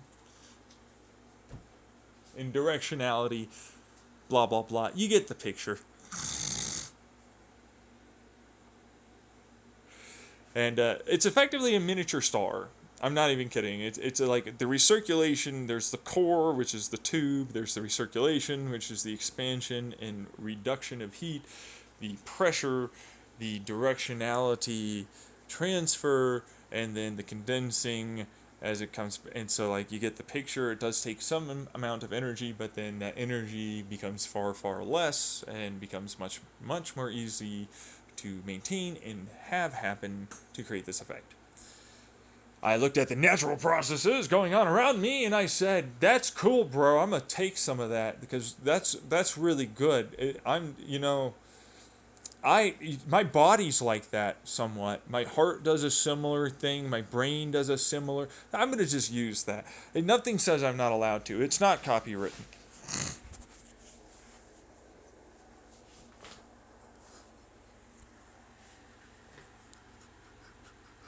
And so there's that part.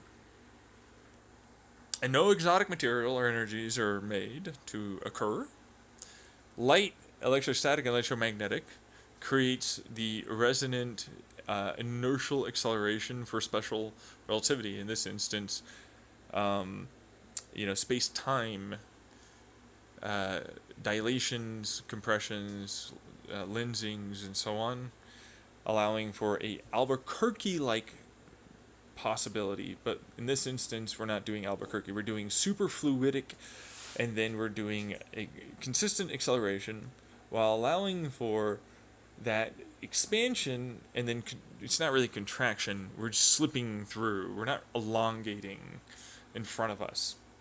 We go into a vacuum-ish, and then we ride upon the field potentials and vibrations there within, which is a fancy way of putting the field potential in space is expanded away from us and then elongated behind us, and then we go through it, a vacuum that is very, very, very vacuum, making much easier to go through, and then behind simply says it's already there and doesn't know that we did that.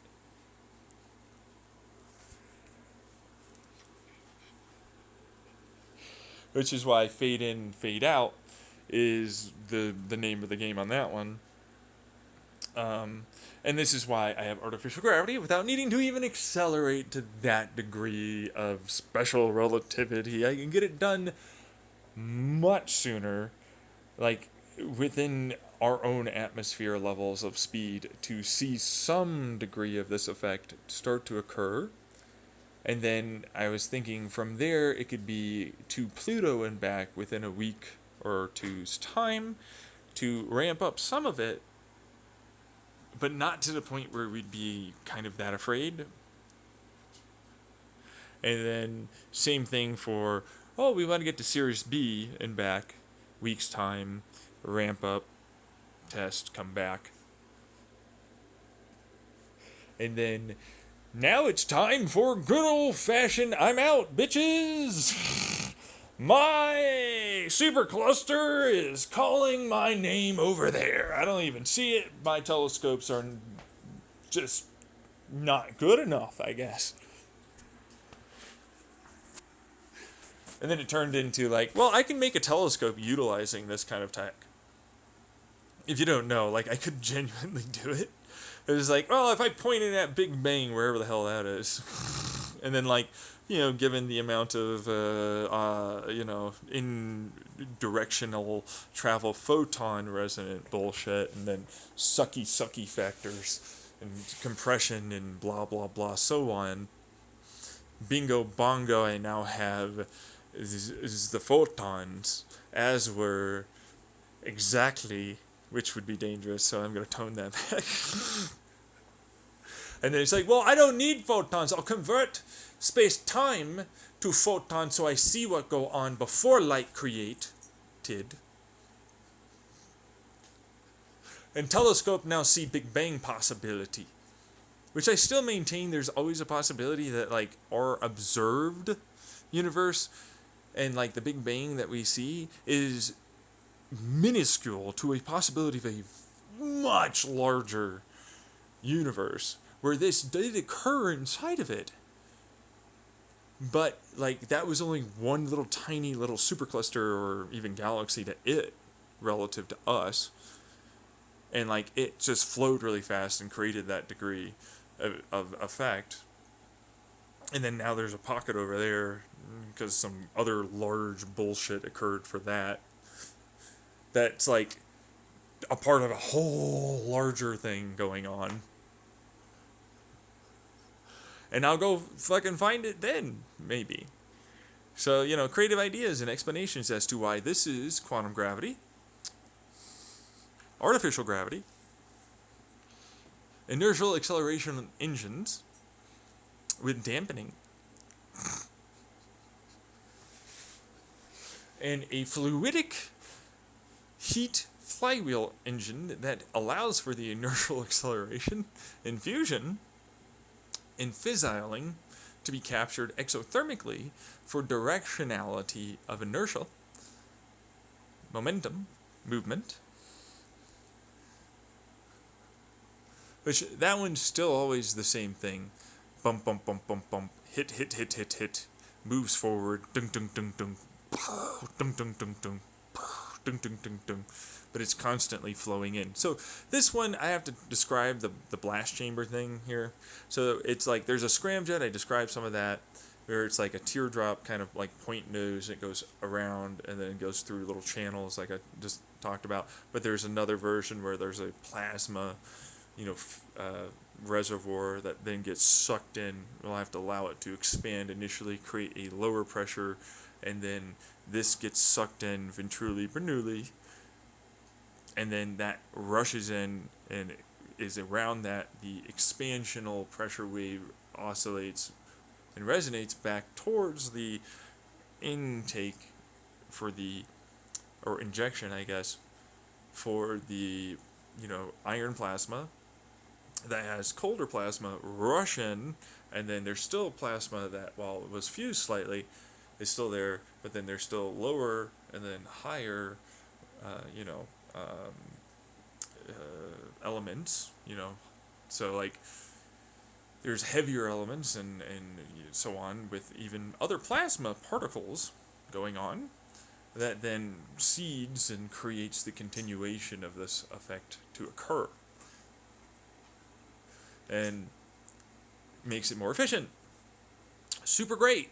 And you never know what I can do with that quote-unquote artificial asterisk quote-unquote gravity pump. Helping increase the amount of damn efficiency I get. Because both inwards towards that and then, back towards the front. Again, you get the picture on that side. And same thing with the inertial acceleration, effect I talked about with electron orbitals. Well, now sort of different, which would increase the efficiency of that, but also that skin and then gravity and then this and then keeps it together and blah blah, and then efficiency and power and potential for the amount of energy, and then to wherever and back pretty fast.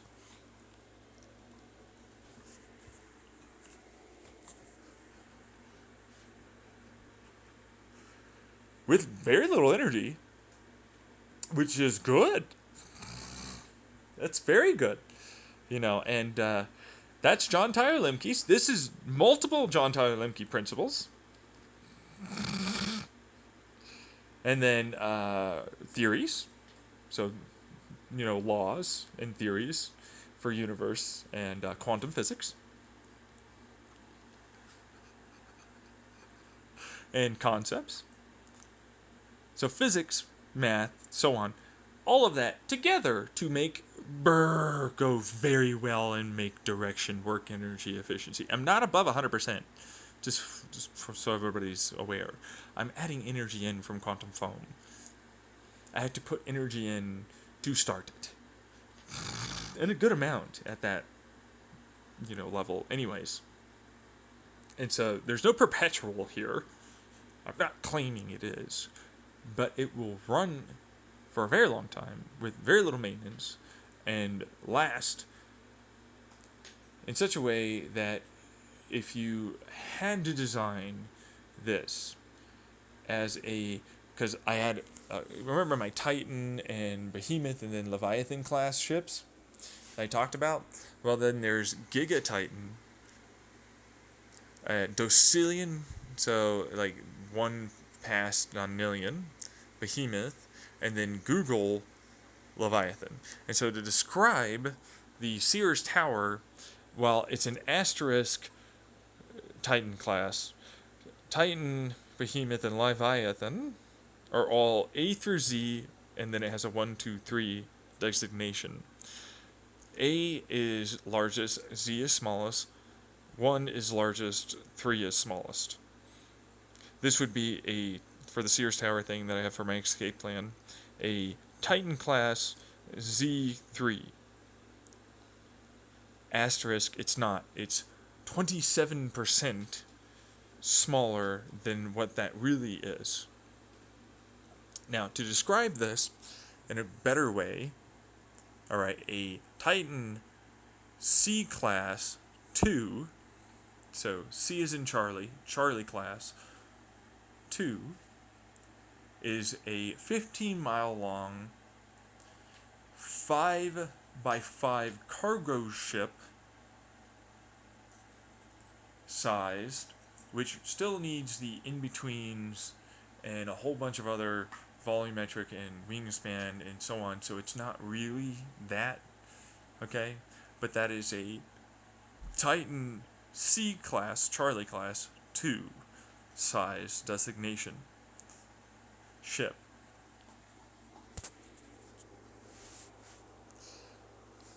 Then, to describe a Leviathan A1 size class, so Alpha 1 class, it's 3 times the size of Earth.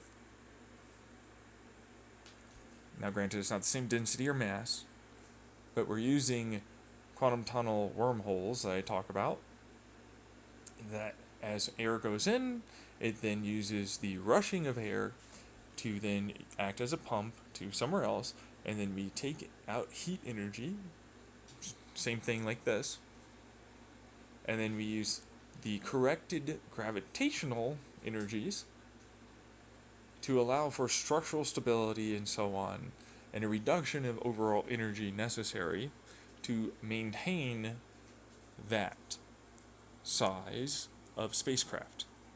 This spacecraft would be purely for colonization of another planet with terraforming and immediate civilizational capabilities. Okay, once terraformed with the amount of people that are there on the craft. Giga Titan is different.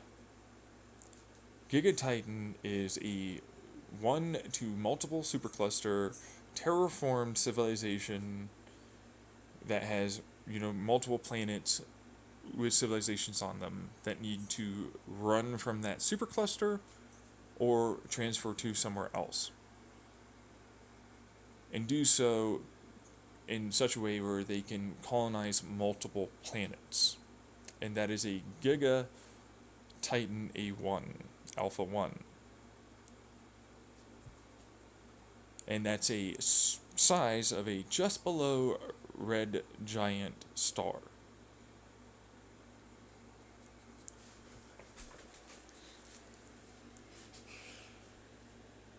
A1, so Google Leviathan A1 is for the ability to form, as an Omega level civilization, your own universe, but not just universe.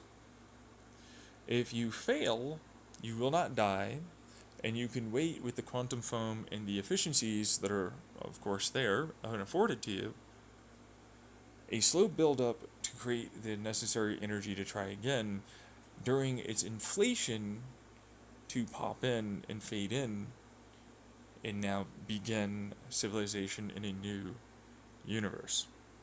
Behemoth is also that. So Behemoth Z3, so Zeta 3, to, which is Docilian, or Doxilian.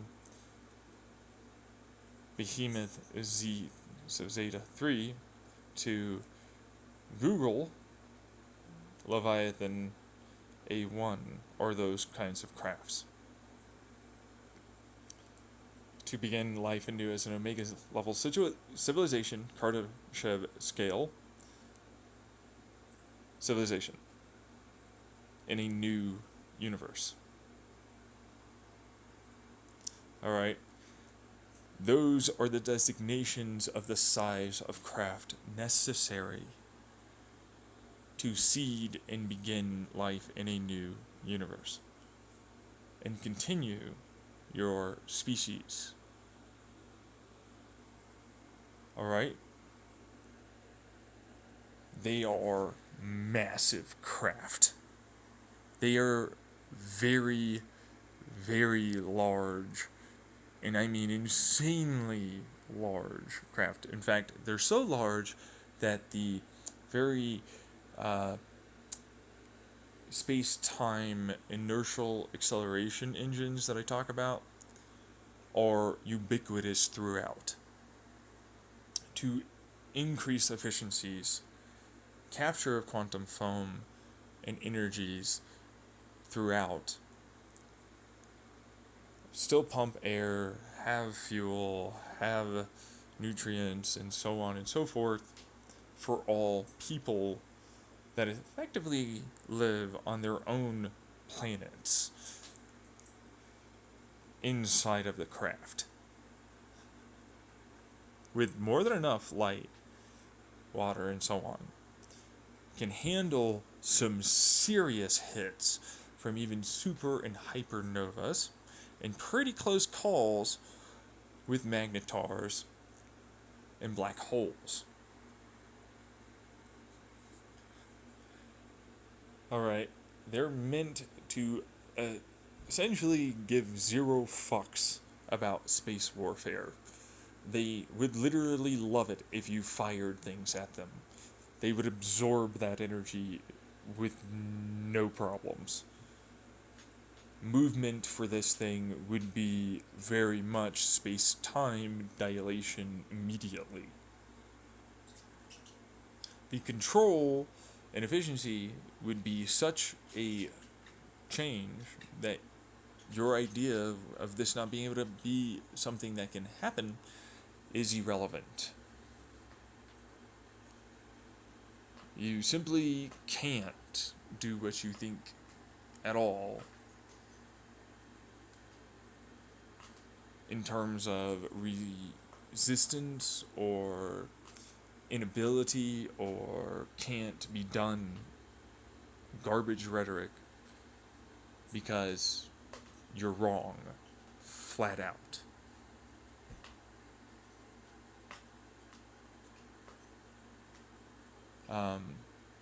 We're talking utopian levels of stuff too, for what it's worth. You're not really going to be able to get a lot of people that are going to be angry about, I have an entire planet of this. And there's like shit tons inside of it. You know, and so I described, which isn't really a behemoth class, but it's like the Mount Everest to the power of 5. Right? Like that kind of thing for its volume. And that's technically speaking incorrect. But like, that's a behemoth class. That's not a Leviathan class in the slightest.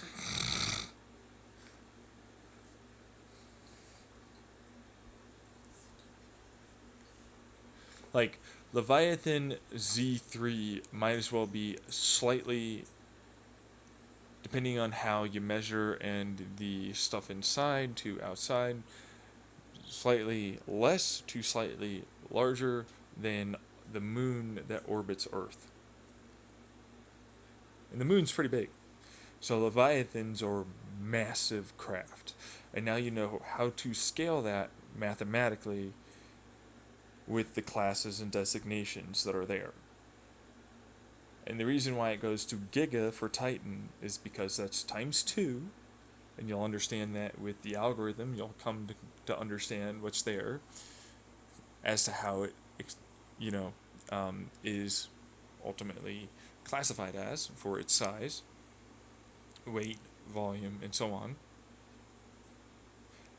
Same thing with why it goes to Docelian, so the 10 instead of nonillion, and why it then is a order of magnitude now to Leviathan for times 10 instead of only times 8,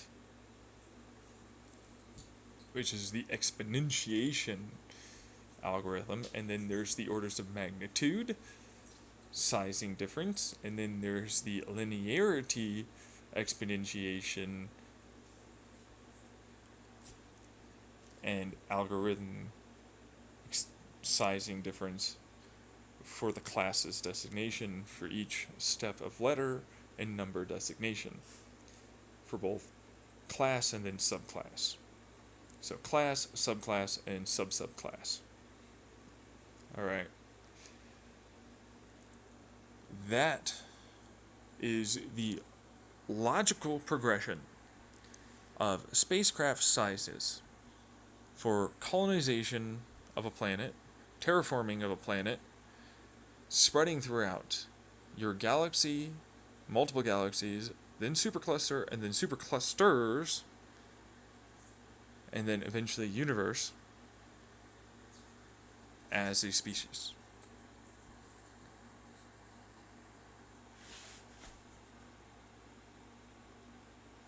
Now, the reason why the wormhole thing is pretty simple, I've already put it on my YouTube. Quantum tunnel, over a few years, space-time becomes entangled in quantum tunnels and becomes a just straight space-time wormhole, meaning portal. Pretty simple. And so you no longer have to worry about that part.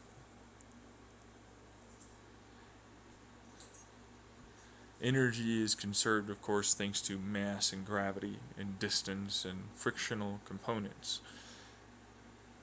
Animals, trees, life in general lives in a massive way and adds as its own battery, like our gut, bacteria, nerves, and so on, that is both added in, pumped around, gives energy, and you have quantum foam as you travel through to add to it.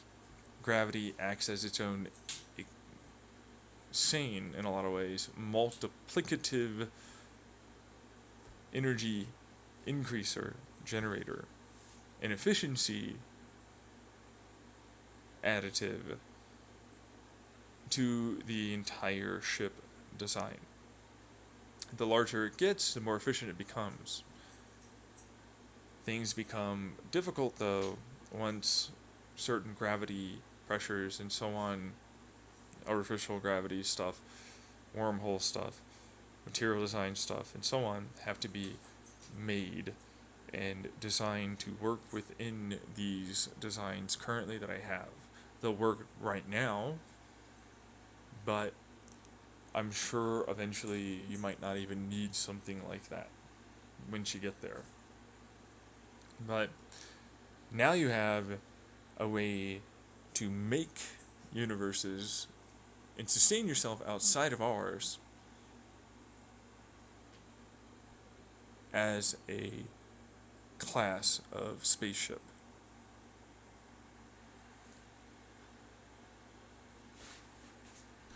And why it's like, well, they're aliens, the gods. I'm like, well, I could maybe see it.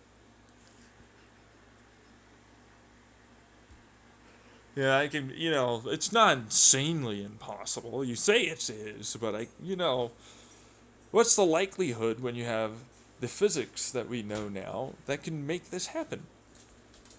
Pretty high.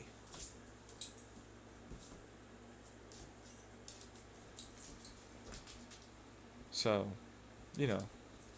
think of that, what you will.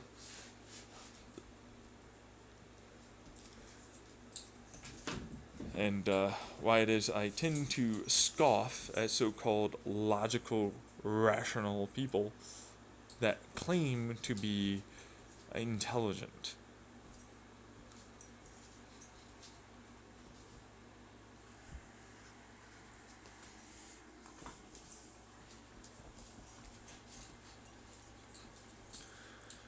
It's the kind of problem I end up having often with myself for how do I balance people that are obviously intelligent in their own way and are very able to work on things differently than I can, while I can pour energy and thought into this with almost no effort, and it's not hard for me to rapidly progress and accelerate past what we currently know while still working in the balance of what we currently know.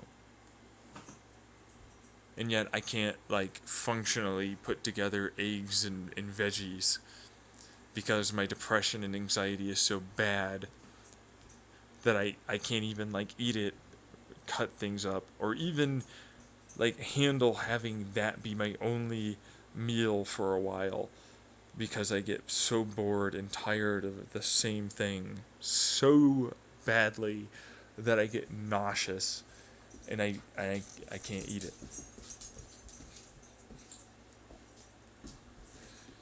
So there's that. And I don't know how to explain that to someone. Like, oh, you can think of this, and you're obviously very smart and intelligent, right? But then it's like that, and it's like, yeah, and I can't do that. I literally, I can, it's, yeah.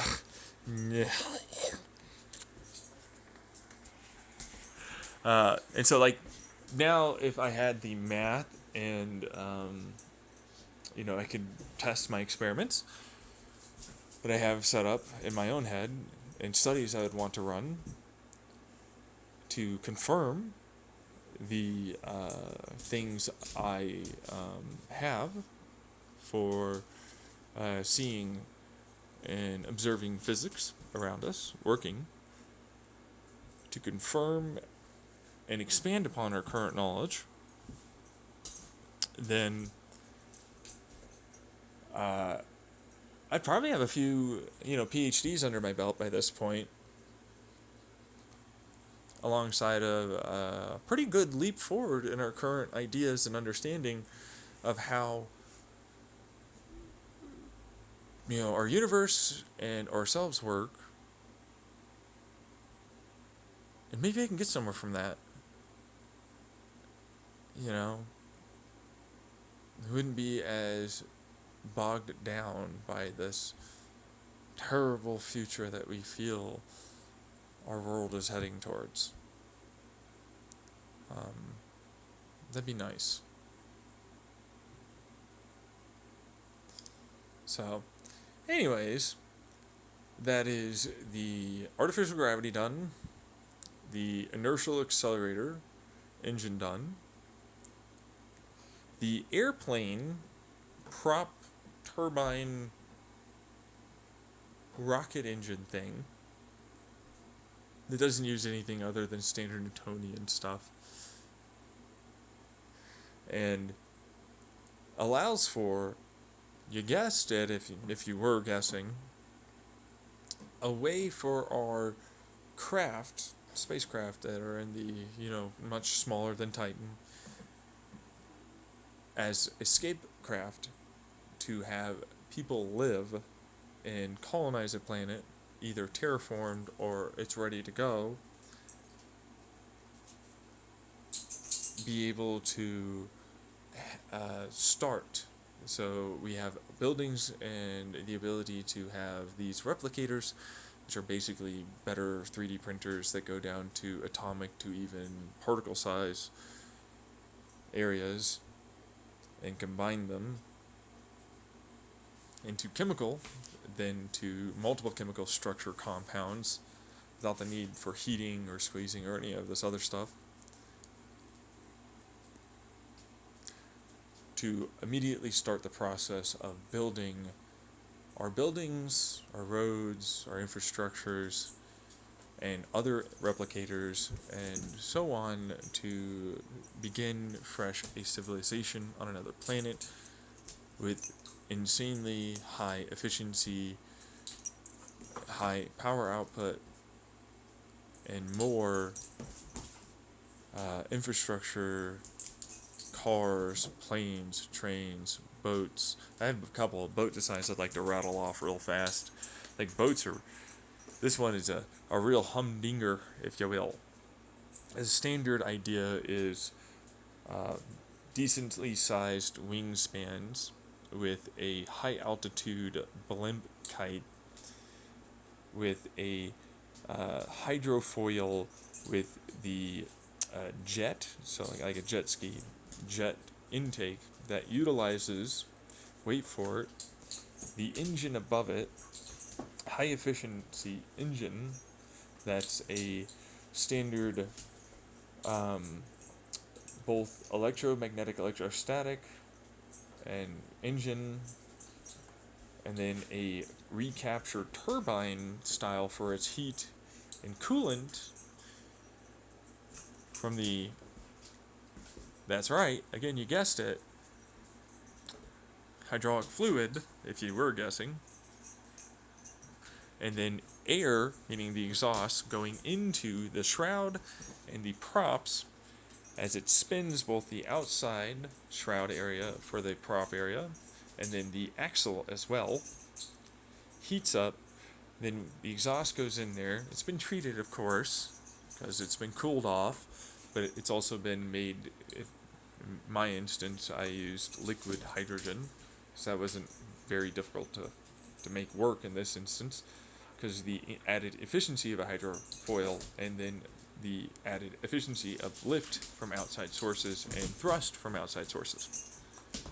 And so the electricity gets added in to rotation for pump forces for the hub prop. So the prop is a standard Stanley Cup design that then goes to an ovaloid for the hydrofoil that has thrust vectoring, just like I described earlier, that with the exhaust going in and then bubble and cavitation. So when a cavitation is there, it wants something to come in, and it creates a very strong negative pressure that tries to suck something in towards it, and you usually lose that. But if you add in the exhaust and you add in the right little stators to capture some of the water that's trying to flow a little too quickly to go back into that, you create a bubbling exhaust steam that collapses and accelerates in a uniform resonance along edges and tips that help to reduce boundary layer problems, increase with the right resonance and chambers and so on, like I was talking about,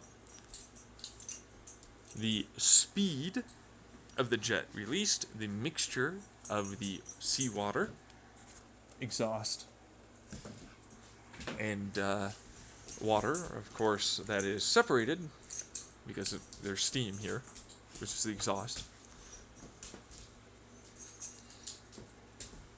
Because hydrogen does that, allowing for a stall effect underneath, a larger degree of cavitation above that isn't really a full cavitation, because bubbly steam water, lower boundary layer pressure, easier separation, greater degrees of efficiency for the hydrofoil, which means I don't need it to be as big, because we had, that's right, jet engines already inside the wings of aircraft back in the day that worked, surprisingly well, just so you know. Still had airplanes fly, as far as I'm aware. They were a little tough to maintain, but comparative to trying to change out engine parts, which this one, engine parts are multiple, like my turbine, sections that you can take apart, take out, put in a new part, and you can basically do that and maintain, repair much more effectively and efficiently. Higher degrees of efficiency, greater degrees of bite angle for the turbine, for the pumps, and so on, means I have, that's right, gearing for the jet. Now, the hydrofoil is a standard curve with some angles in between, so think a U with some struts in between, and then the little lump for the jet. I already talked about the airplane wing, so like a few basic versions of that. It cools the exhaust, and it cools the hydraulic fluid. All right, you can add on the wings, static from the humidity generators and hydrogen generators with the solar panels, and same thing with the blimp, allowing for you to create a few generators for your lift, since they're already going to be big and they're going to weigh a little bit. Might as well allow for it to work. Now, the boat is an entirely different design than a standard boat hull design. This one's the crux. This isn't really no upgrade kit, okay? Since you want to interrupt, I know I started saying that. It's a full-on new boat design. So I have a ceramic metal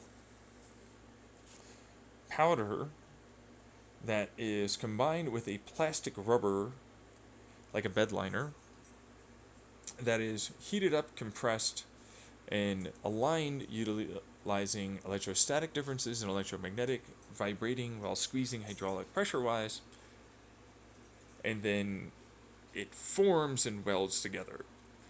Then I have a bunch of cables, synthetic in this instance, that are sleeved, that are attached to hooks that are interwoven to have all their points throughout one side be spread and suspensioned and tensioned to the other side and throughout the boat's interior and external hull with hydraulic fluid that you pump in, and then you squeeze down a diaphragm to seal it and hold it together so that way it's under pressure.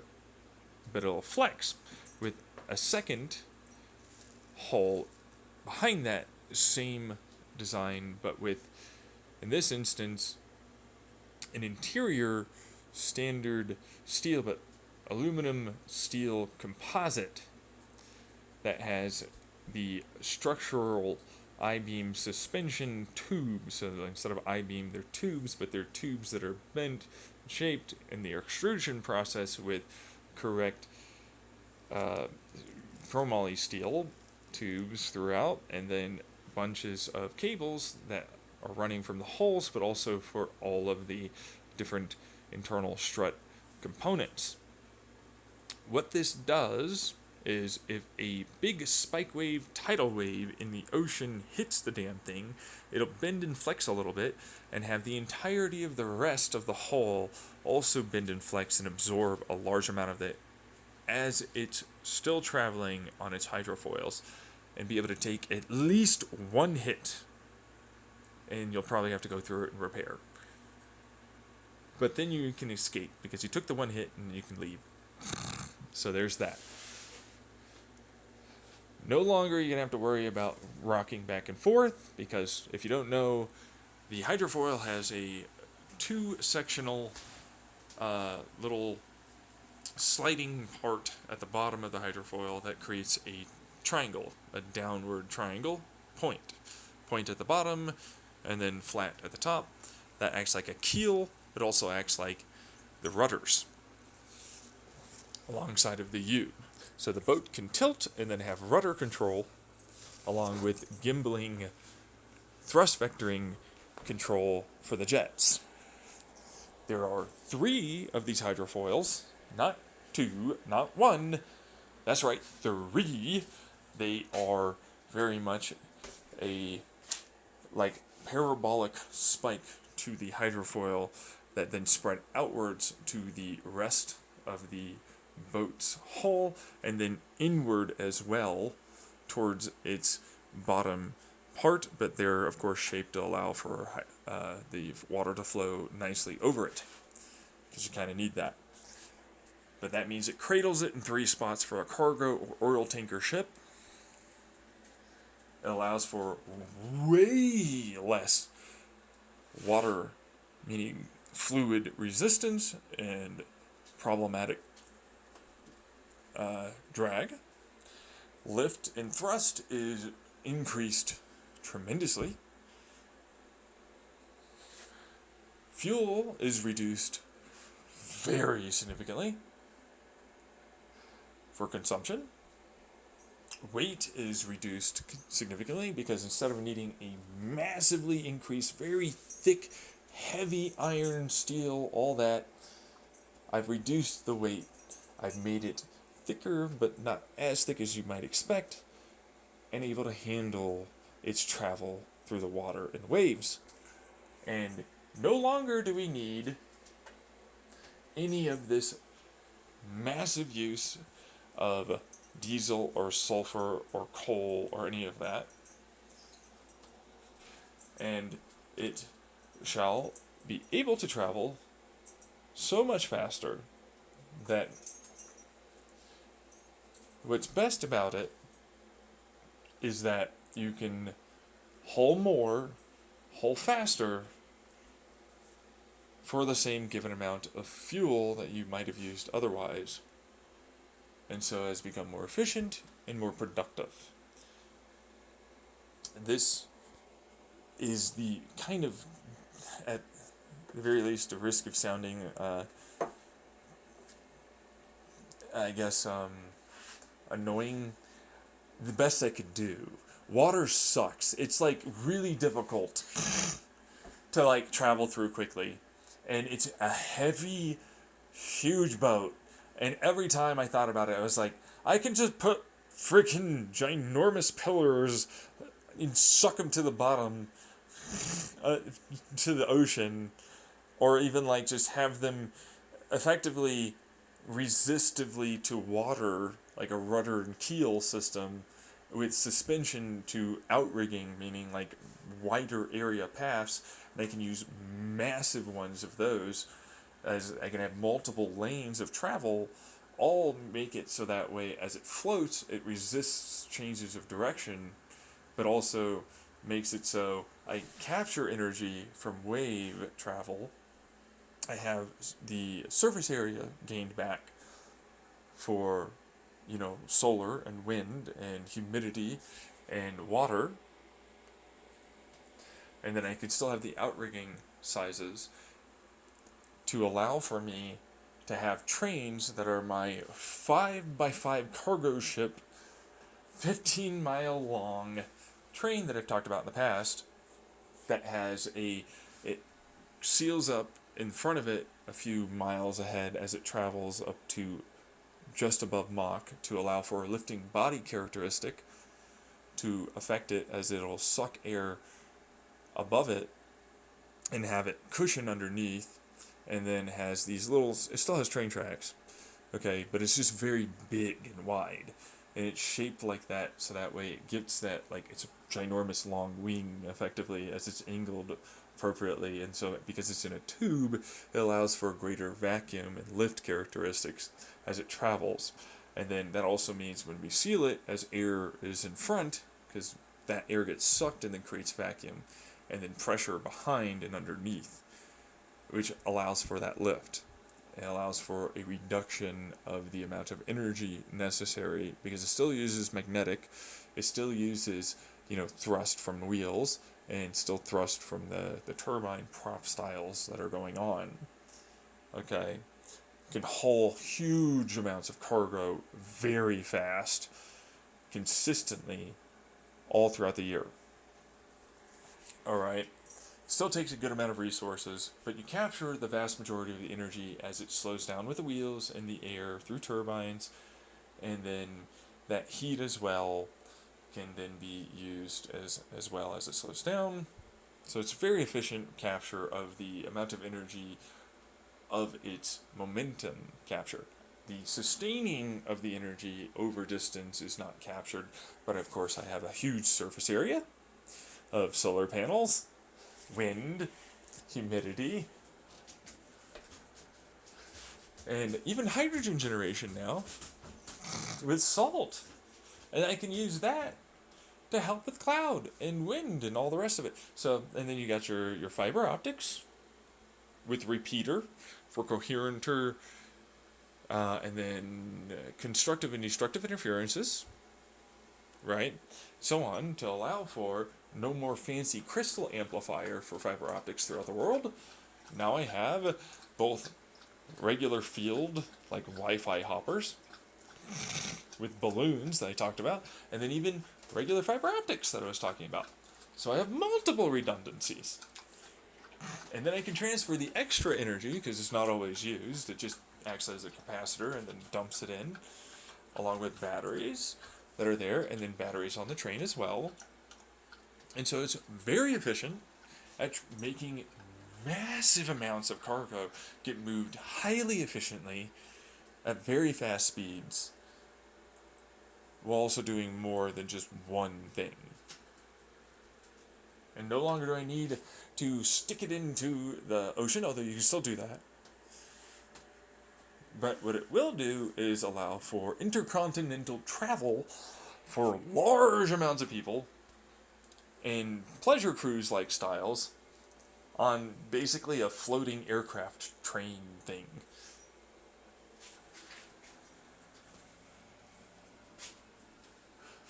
And so, like, you could technically just, dump a few million people onto someone and just be like, have fun, I guess. And it's like, fuck you, little.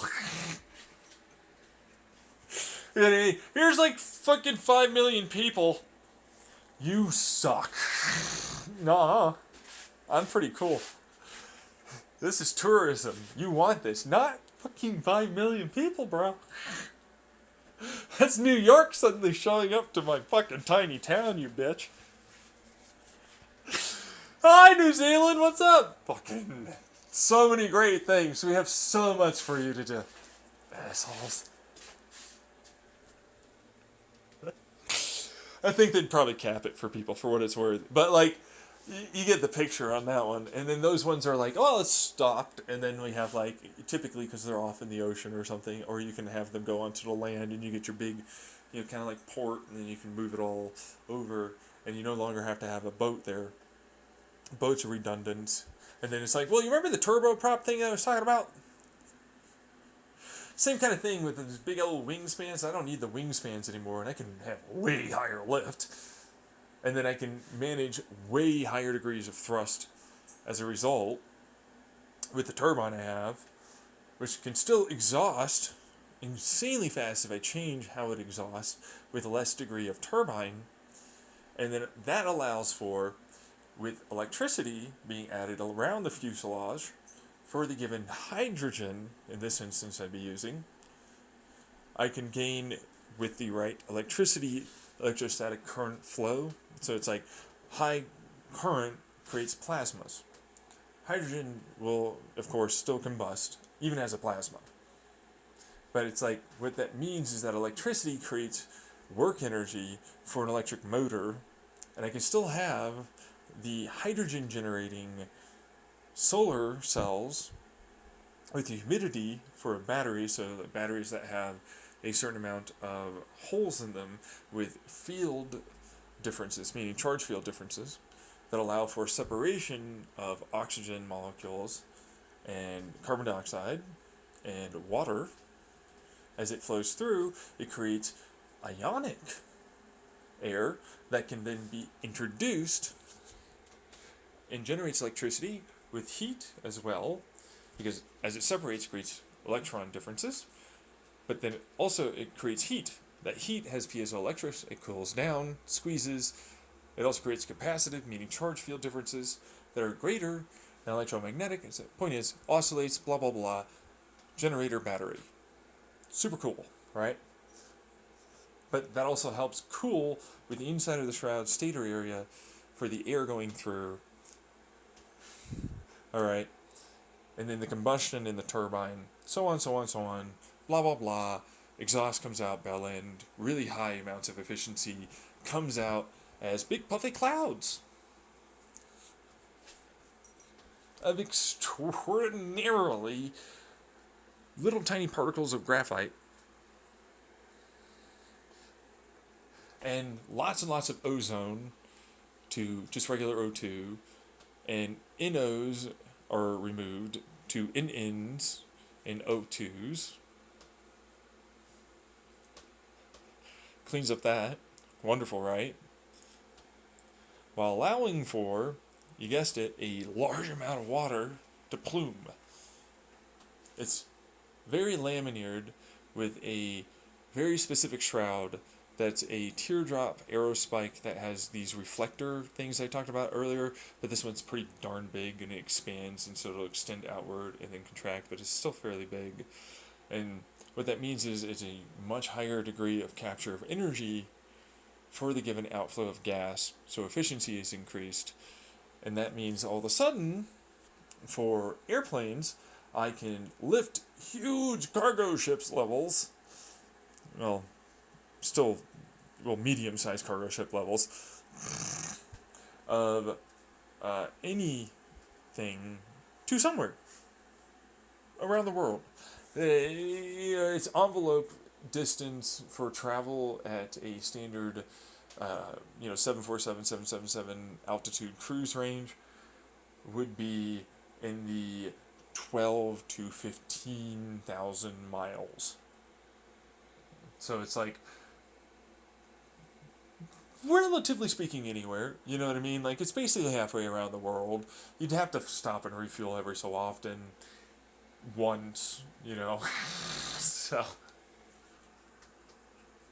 This is only, I think, 24,000 miles is the total circumference of the Earth. So it's like, I'm pretty freaking sure it's practically everywhere somewhere.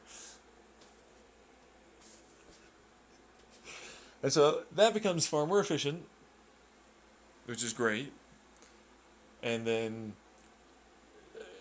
same thing with passenger flight.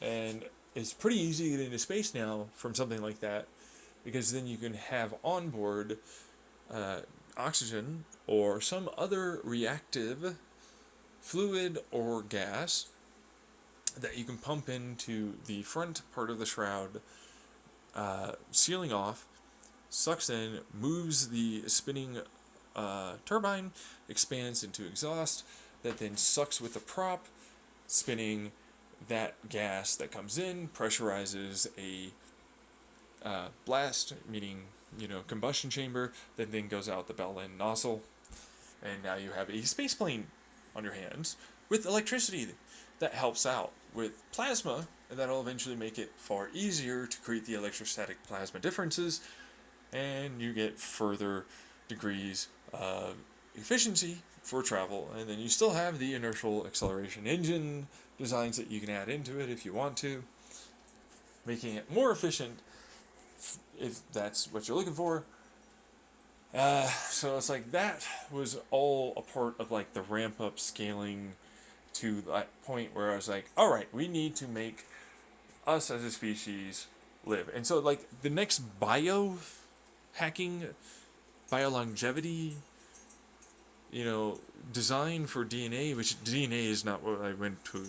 I went to, hey, so I made my cells get this part. Every one of them has a repair, like, part of the cell. So it's like, oh, repair the repair protein, repair the telomeres, repair the sequence. This is a storage of the sequence for the protein sequence. And so they repair the repair one. And if it fucking really fucks up on any of that, you know what I mean?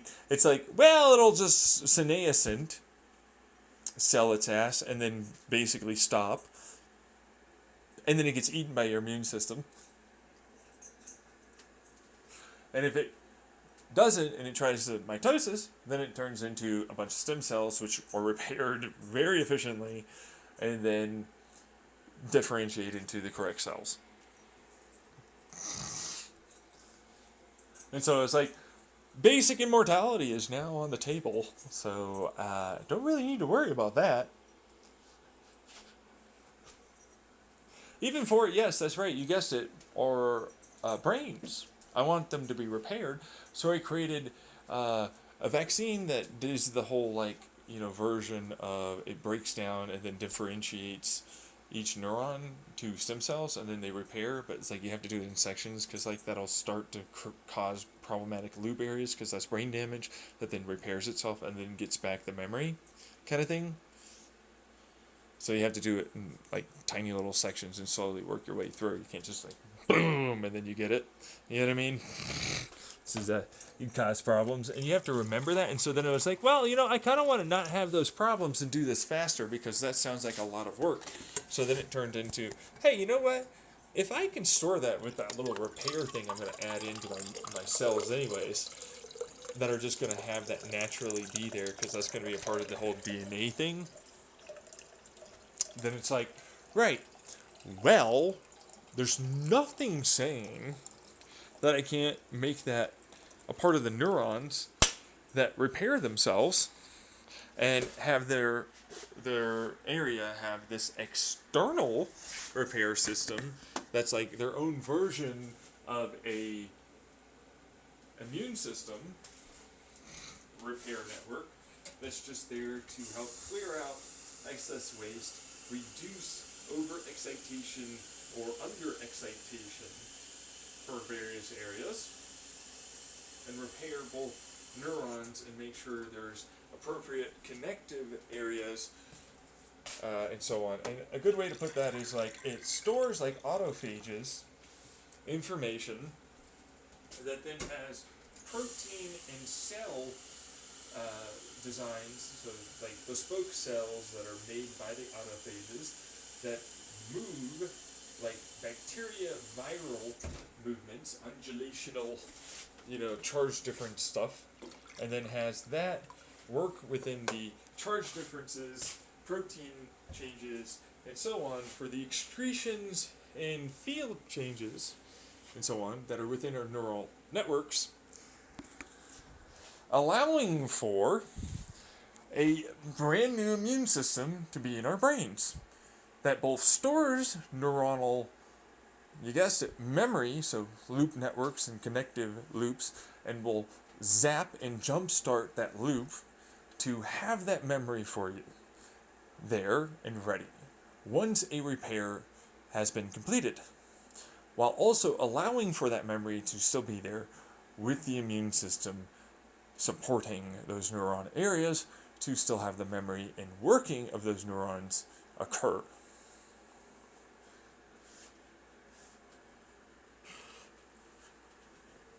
Which now means I no longer need to worry about that being a, well, let's get it done. Yeah, just imagine like it's just a vaccine and I just stab it into you. So it doesn't matter, get going. Alright, I guess. Let's get her done. It's time to have my brain constantly repair itself and not have any neural deficits, practically speaking, for Parkinson's, Alzheimer's, dementias.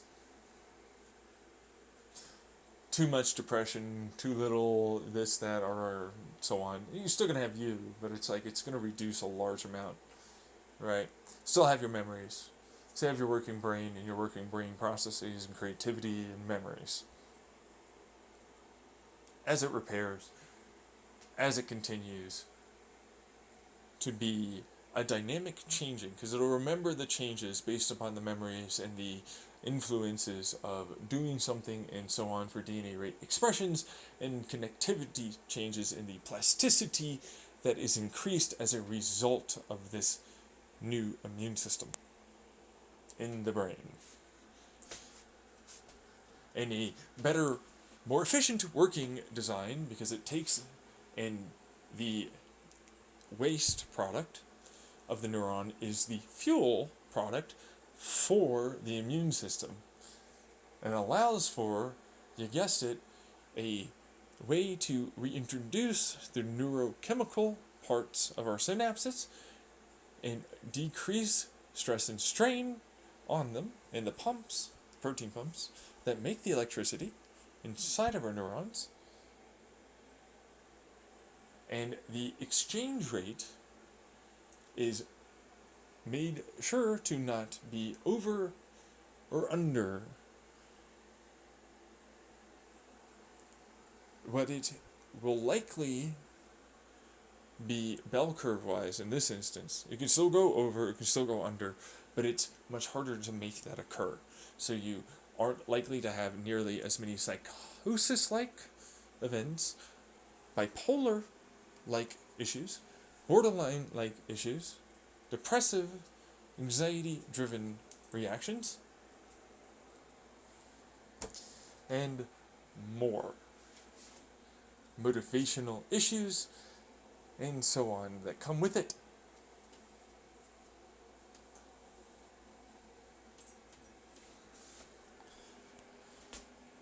Without the need for medications, it's a biological stabilizer, immune system.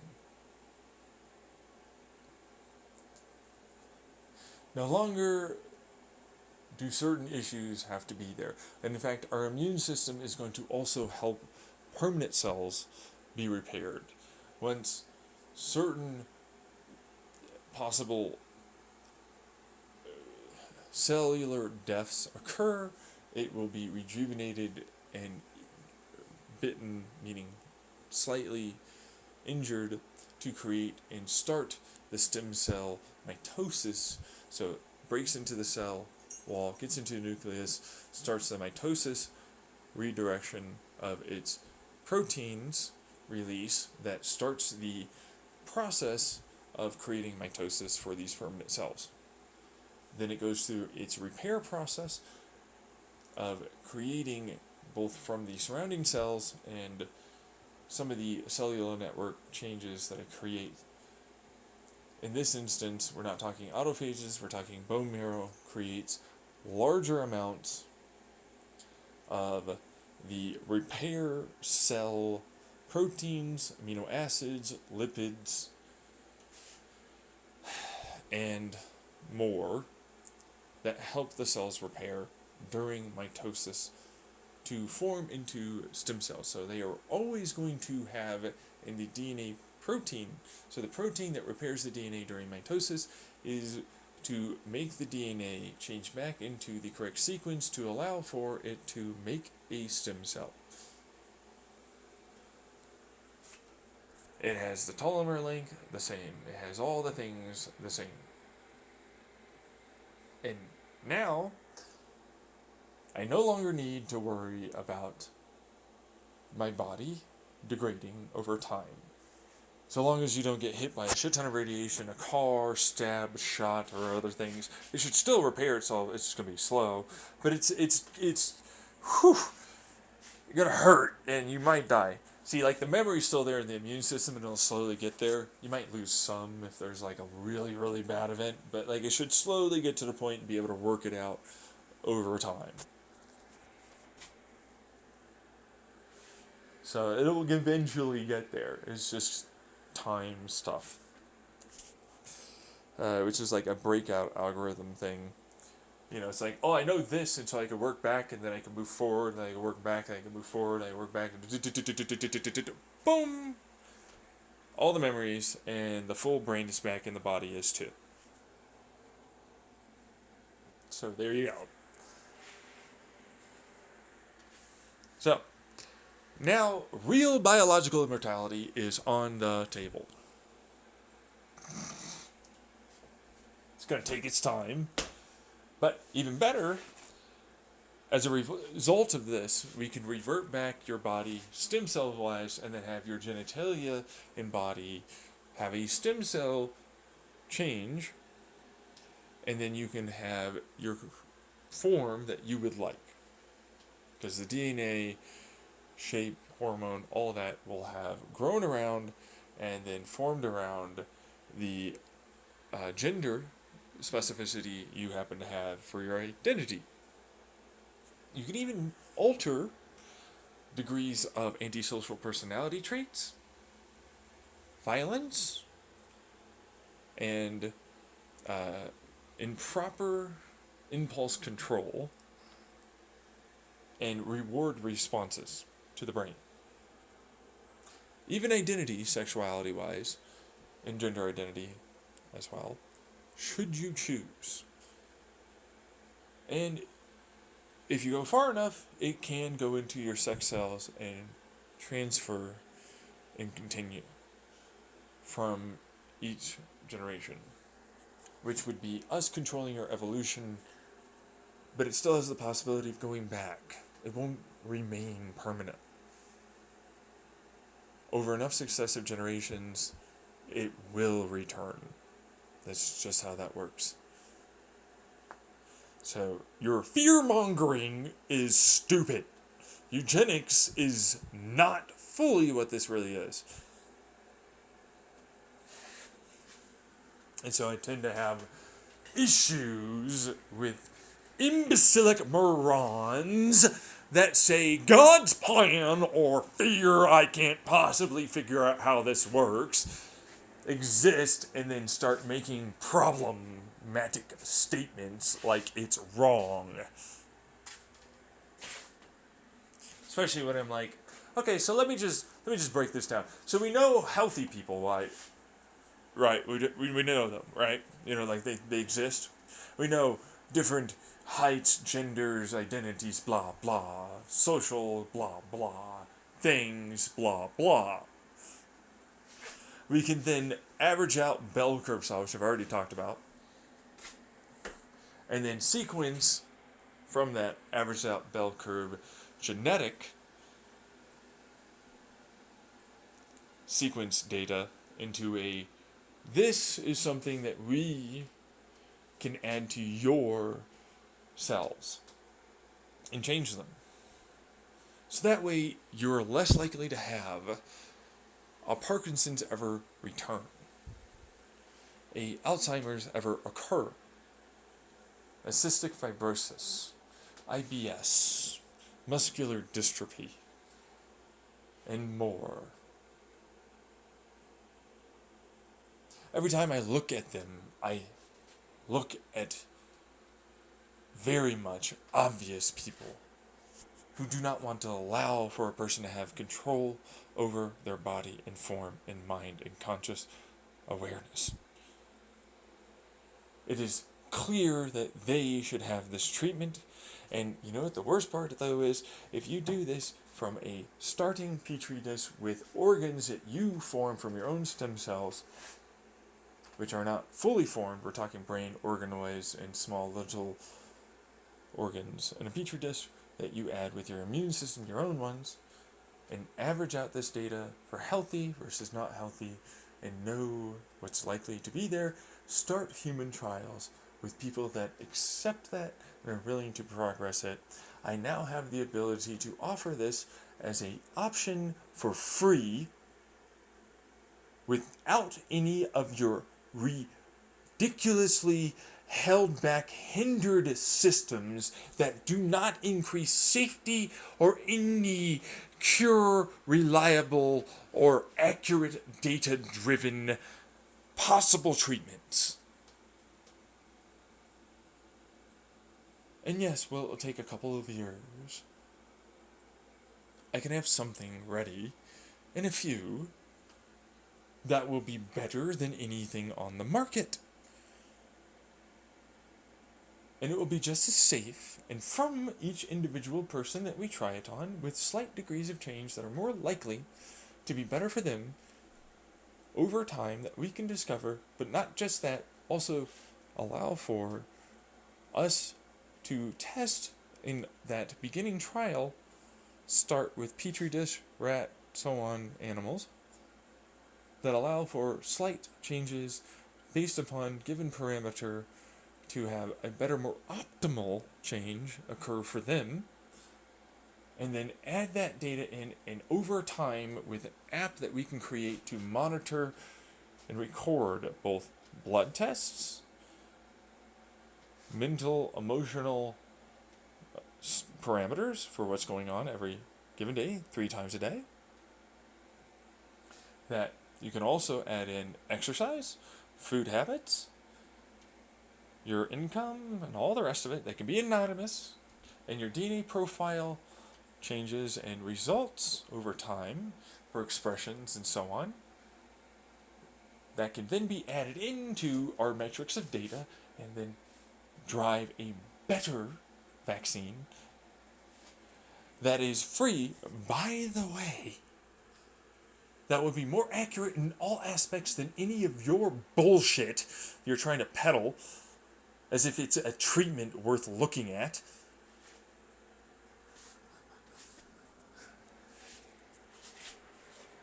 That fully is allowed by a person to be offered by a doctor instead of some guy on the street, online, or something else. Because it is both tested, verifiable, with all the same studies that you have. I just don't have to go with the FDA. And because it's not being sold, I don't have to worry about them. It's just offered. No longer do I have to worry about your stupid ass, bullshitty, over the top expensive, and paying the very government to look at it studies with massive biases and improperly tested without the right beginning variable parameters on top of continuational variable changes in results with treatment resistant and so on people that are purely cherry picked over and over and over to get the results that they're looking for, to have the degree of effectiveness, to ultimately have the FDA look and clear, and been selling as a result of doing this for a while now. I am sick and tired, and the industry needs a change. I don't like it. Yeah, it's a little bit of work. Fucking don't care. But now, doctors can recommend this, give it to a patient, it's done. Because apparently that's going to be so much better and different. The only problem for me is that they can get it from verifiable sources, valid sources, that are known to be the right thing, versus, I did it with my online blah blah, and so on and so forth, and I'm sure it's good. And I'm like, no.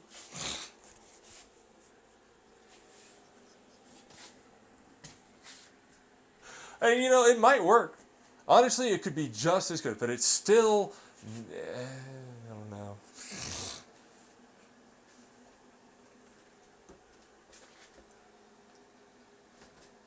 But that's what that would be for me.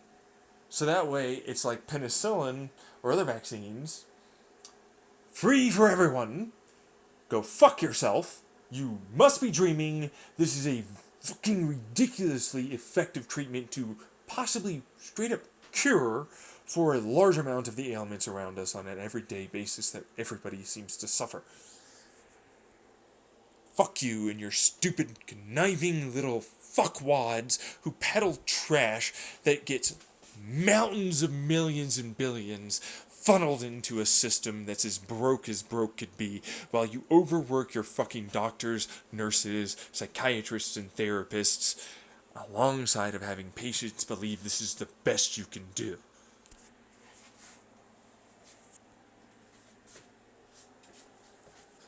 Go fuck yourselves. You must be dreaming.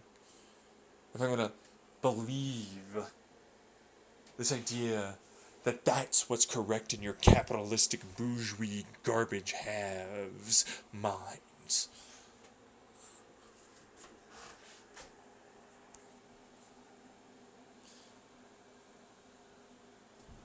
Let it out. Still, you gotta know that it came from John Tyler Lemke, Xenon Reality on YouTube here. That's right, me. Fucking ball slapping hip thrusts. It's the way of the fucking Xenon. Oh yeah.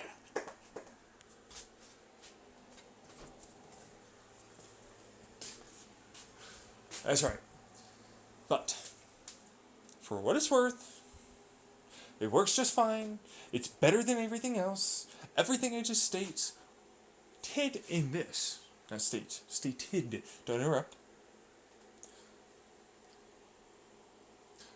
All works with our physics, with our technology that we know, with our biotechnology that we know, with all mathematics, also adhering to the very things I'm saying. Which I've talked about the whole right-hand rule. Do you remember the right-hand rule?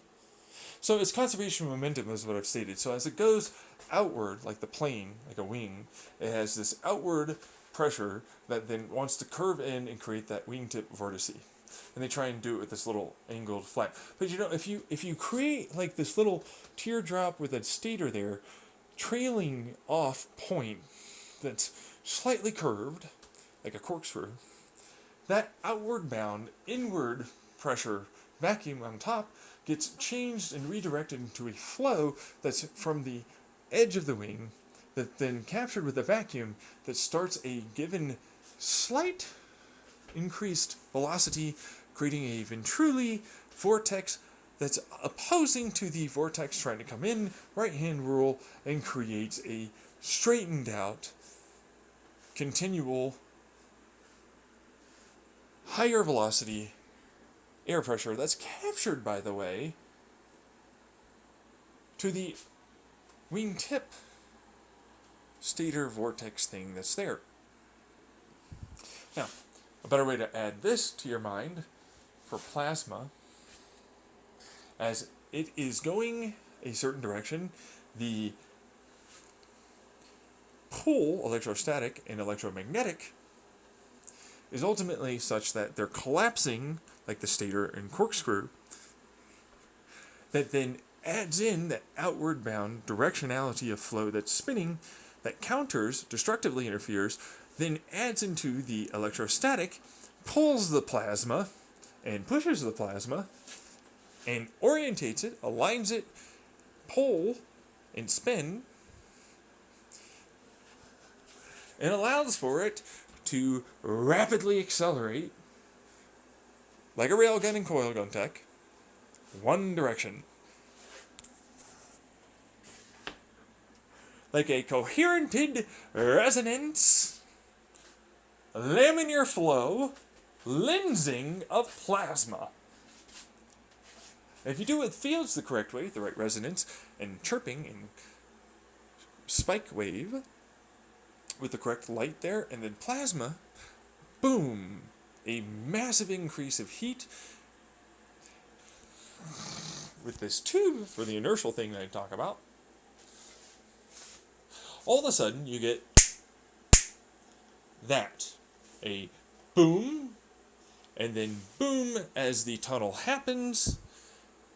Again, as the fizzle, Lyell, neutron, quarks, and then the next tunnel as it absorbs and creates a likelier chance of both hydrogen and helium fusing much more easily in a wider area together into, that's right, an even larger, for the given amount of energy you've input, element far more easily.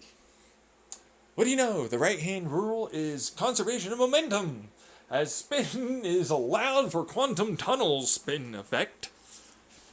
Wave functional, condensation, speed collapses for energy for small moment, with a T, moment, events. Thus allowing for the oscillation resonance, quantum tunnel, supercritical, superfluid, which isn't really superfluid, it has resistance, you want resistance, plasma, Bose-Einstein condensate, to have this effect. Now, the quantum standard model for the reason why neutrons do this is pretty fucking simplistic. It experiences, relative to other things, a massive change of its velocity in torsion between its farthest and its inner area for shell versus interior. It rips it apart, but during that it has fields running through it, conservation of momentum, right hand rule stuff, with, that's right, light, which helps bleed energy in and create pressure wave oscillation effects that fissile neutrons. Quantum standard model. Physics that allow for this very effect that we've actually tested before and know happens. The reason why I talk about it is because idiots that are PhDs that think they know enough about all of these other things, but never really did the work, and have a lot of people that are like, you're a doctor and you're way smarter, and as a result I should listen to you on all these things, and have a bunch of friends and family around them that need them to go search for something online, so that way they're still the smart person, can never back down and ultimately admit that they simply don't know all things like me. Meaning, I admit that I don't know all things.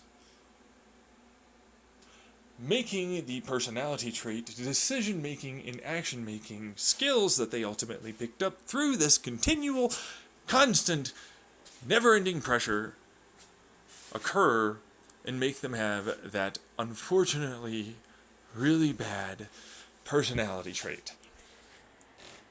Continue to constantly be reinforced, and the guilt and shame and never ending fear they'll be discovered that they could be wrong about something and others. Just like the need for me to be wrong about physics to do this. And, oh, neurology doesn't... Penrose over here. No, Penrose is stupid. There's no way fucking Entangle or any of these core air sits here. Fucking fuck you! And there's no resonance in the right hand. And oh my god, did you just describe how you could tunnel and superposition and entangle neurons and synapses over distances to other people's brains? Yes. Yes, I did. With next to no real increase of energy.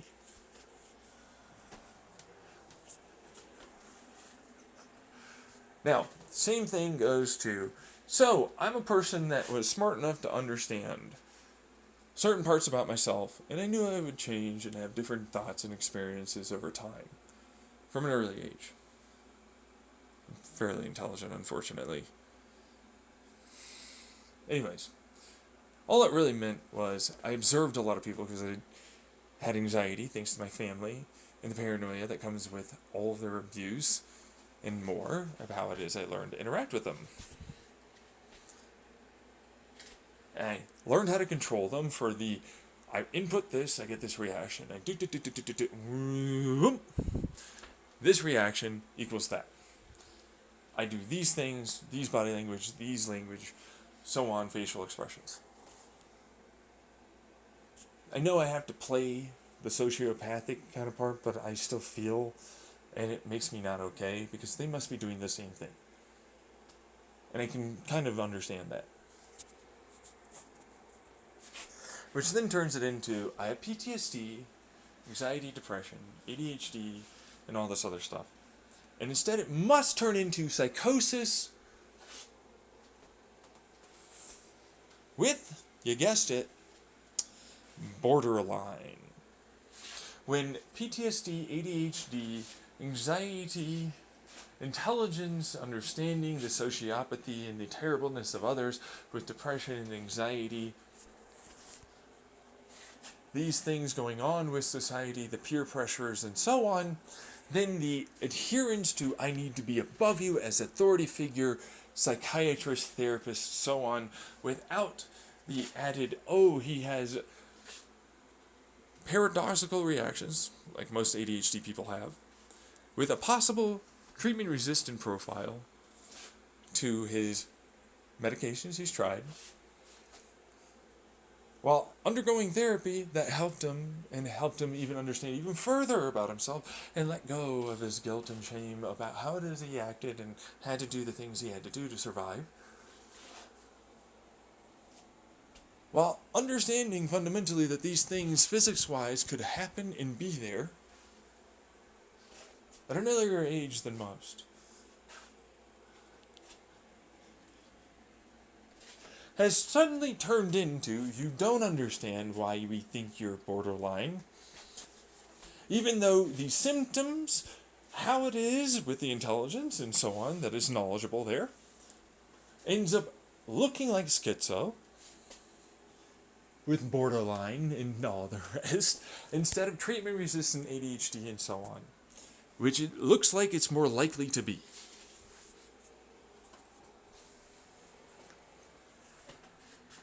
But you're a patient, you can't be that smart, you cannot do the work, you can't self-diagnose. And you're right, I can be that smart, you're wrong about that, straight up. I can absolutely do the work, so you're wrong, because of course you're not going to do the work, you're not going to constantly focus on that. And of course, your personality means that you want it to be that I don't trust you, and I'm paranoid, but I'm not.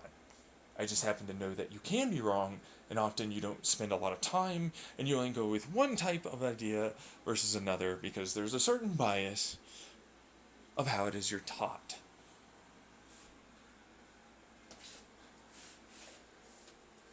Both of them fit your parameters, except one fits better with what it is you understand about me, especially now that I've explained, versus another which says, I don't like the idea of you being that smart. I don't like the idea of being able to entangle and then have voices and be able to have other feelings and talk to each other in this physics, almost telepathic, telekinetic way through field and superpositional and teleportational ways.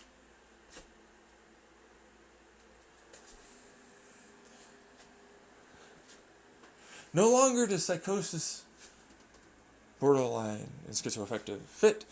Instead, it's the brain trying to interpret things that, unfortunately, I went pretty hard on being able to figure out. And time-wise, while it doesn't look like it fits, there are multiple people that this can be going on with different points in time, different places, different personalities, and while this doesn't seem like it'll react to that, over time, indirectly or directly, this conversation or this or that or something else will lead to that. And it seems like I go up and down, excited and depressed. But when I have to handle them on top of doing this or that, that's a natural, normal emotional response.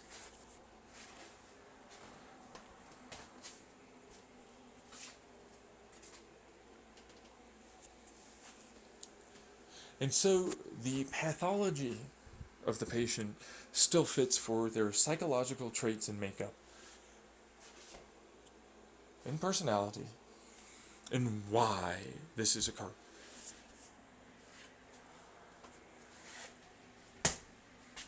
And why things move me around and speak through me, which is a fancy way of saying the religious, because they understand it layman's wise that way, of entanglement equal excitation of neurons and nerve movement to how it is person listening through time and space entanglement tunnel ultimately allows for me to speak what they are saying accent wise, movement wise, and so on.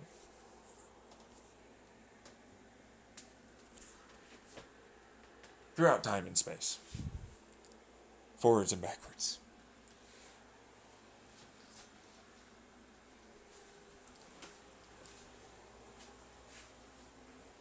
And now quantum physics says basically your neurologists, psychiatrists, therapists, and so on, we're never adding this in to how it is they diagnose patients. They only want overexcitation of neurons and the dopamine response. They don't like cascade effects, domino effects. They don't like indirect effects to other areas of the brain to cause, and they certainly don't like the idea and profile of entanglement, tunneling, and more occurring in different areas of the brain and its processing units and connections.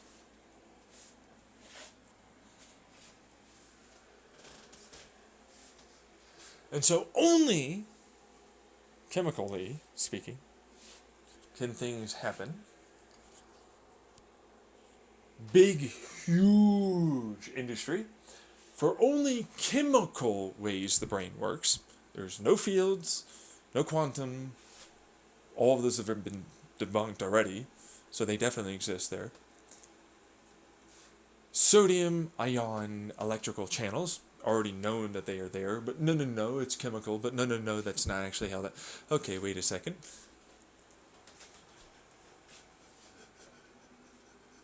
The looping field network of memory. Oh, no, I can't... Wait, no, we know that. Okay, wait a second. The programming perspective-wise here, which they call perspective in therapy, but it's programming. If then, this, that, so on, so forth.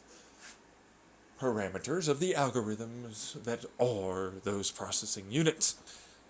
The cache in hard memory, non-volatile, that's stored around, which alters the weighted networks of neural networks there within, field parameters, and increase, as a result, DNA rate expression to increase through the chemical expressions there in the amount of connections in between different neuronal structures within the given areas of the brain, changing neural network weighted synaptic thought processes.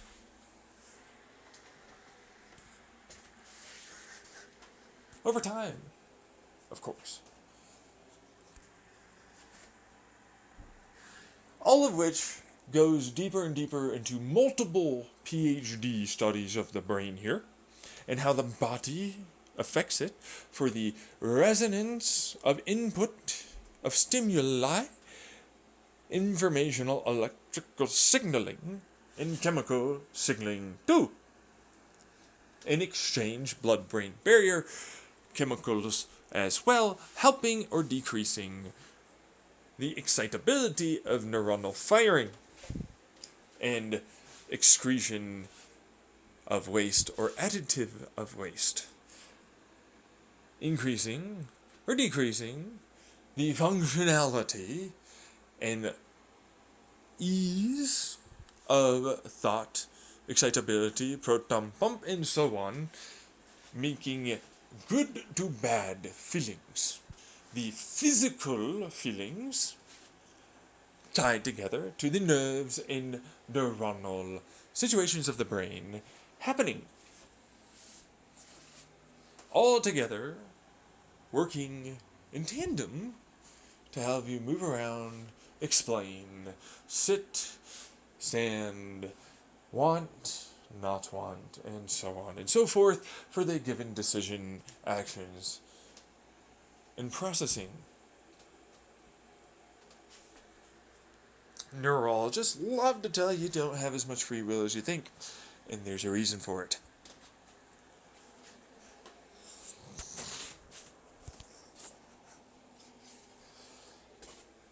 Which is why it's like, well, I can't as a psychiatrist explain this to stupid.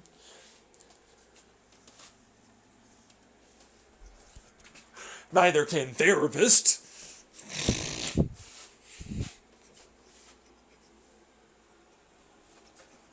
So, suck it up. That's why a lot of you tend to go along with authority figure, which we already have several psychological experiments showcasing their willingness to just go along peer pressure, societal peer pressure, and authority peer pressure stuff, with what it is they release out to the public, especially when there's a massive financial and industry alongside of study in field pressures to conform to this way of acting and showcasing the knowledge and informing the patients as to why this may and or may not be got. This, in this instance, is simplified. If you don't know, that's the simple. This is simple is actually not that simple. It fails to take into account the given parameters of me that I know about myself and that others knew, if they were ever my friends or real family. As a psychiatrist, neurologist, biologist, therapist, and more. Which they don't do, they're not going to do. That's a lot of work. I'm not that smart or intelligent, and I don't need it to give you pills, so why would I?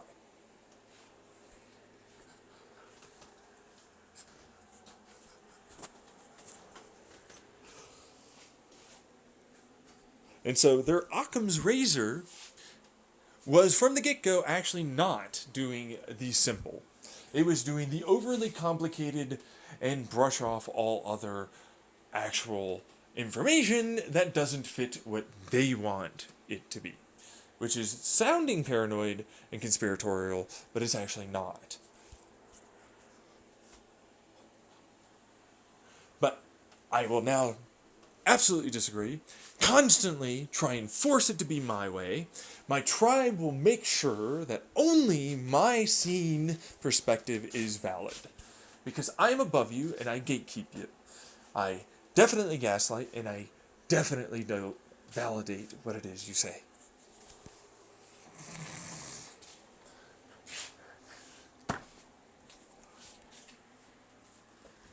And voila! Now that's why I say this is why I believe, with as much objective as I can have for the experiences that I know and the information I have, without full picture and knowledge over everything, because I'm certainly not a psychiatrist or therapist or neurologist or any of that, that this is what I believe is going on.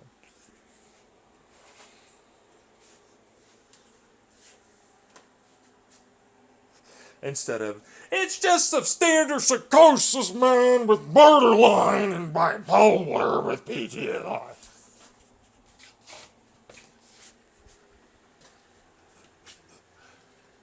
And unless you're intelligent enough to know about that stuff, you'll probably think that they're fucking right.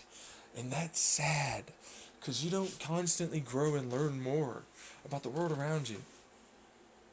You get stuck and you don't learn. You don't become creative, and you certainly don't understand more in such a way that allows for you to connect the dots appropriately. Your Occam's razor is flawed.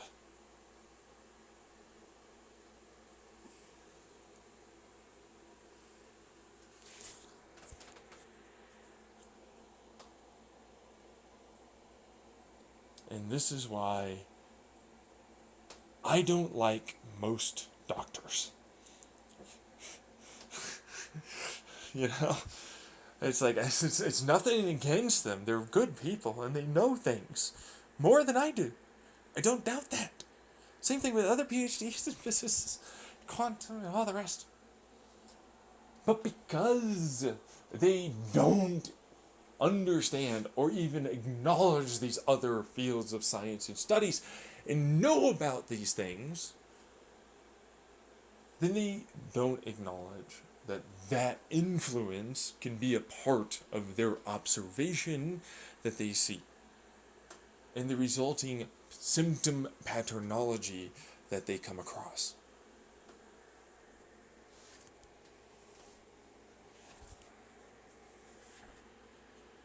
And refuse to accept it into their studies because, of course, it is difficult to add in. Difficult does not mean they should not. It just means they're lazy to meet.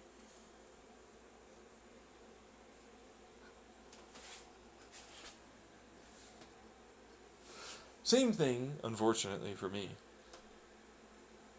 as to why they often discredit and invalidate and try and persuade me to think other ways for the tribe that they currently believe. Because guess what? Personality trait. I'm smarter. I gatekeep. I did this. I know this. But you don't know this. And you don't accept it as having an influence. And even being possible for how it is my brain works. For it's given brainwave patterning, recirculation, and more. With even my body. That I put a lot of effort into making work that way.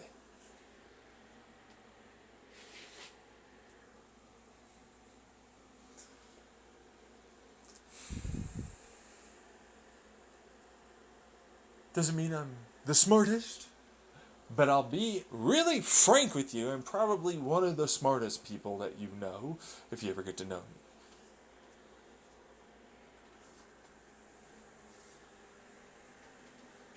Which bothers people. I had a Dr. Abdallah love to go after. He has grandiose thinking because he thinks he's one of the smartest people in the world.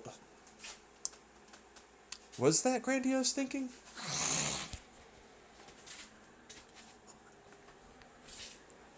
He believes there's these other things that are possible, and he was trying to save the world. Well, yeah, with my designs. And do you know about those things?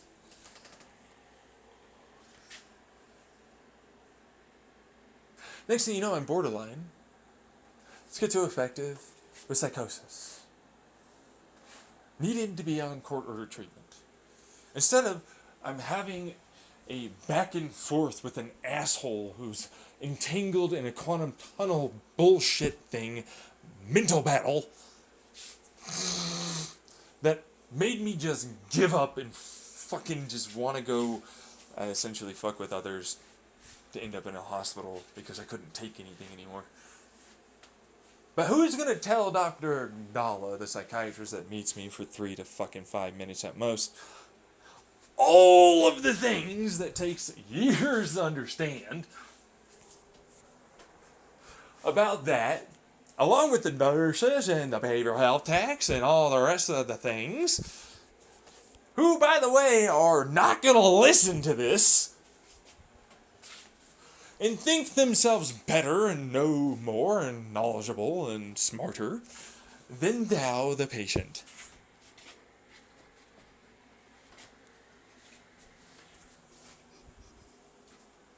Which suddenly turns deeper and deeper into why it is I have the issues I have.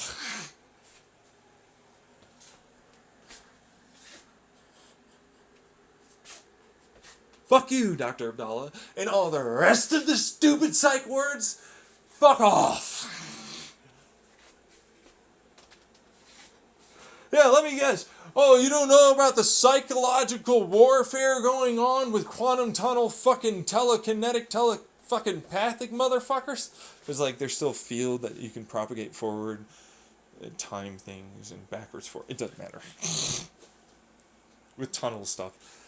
So, which is like, that's a virtual particle that collapses into a temporary amount of quantum informational pressure that happens to change the result of Feynman's diagram that happens to resultantly create a different quantum superpositional collapse forward in a causate-like fashion in an interpedically designed lowered resistance pathway that allows for, over chaos theory, mathematics, and fluid dynamics for field theories, to have a larger overall effect that increases the likelihood chance of one person doing this or this, you guessed it, weather pattern, asteroid, earthquake, and more to occur.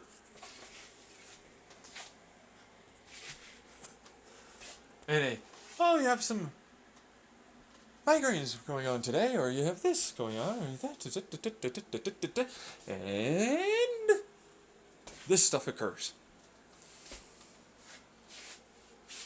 You have a greater degree of pleasurable excitement for this thing versus that thing, and I control that. And it's like, you sound insane, and that will not occur. Meanwhile, quantum physicists and neurologists and shit, oh God, we have a dude that knows too much shit. This is bad and dangerous, and I can't do that. But there's nothing stating that someone could try really hard to get to that point and start doing it. And then eventually the brain would be able to just instinctively do it automatically.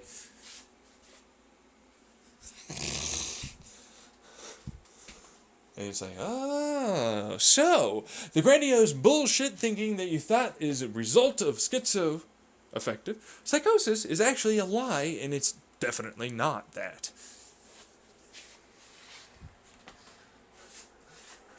But the gaslighting and, I need you to not do this and think that you can, fear for your paranoia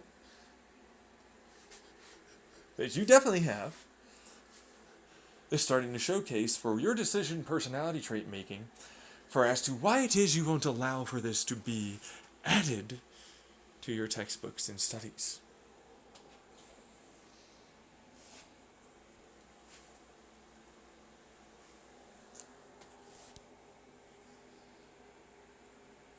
Now, causettes are nice, and I like them, but they're not full pictures.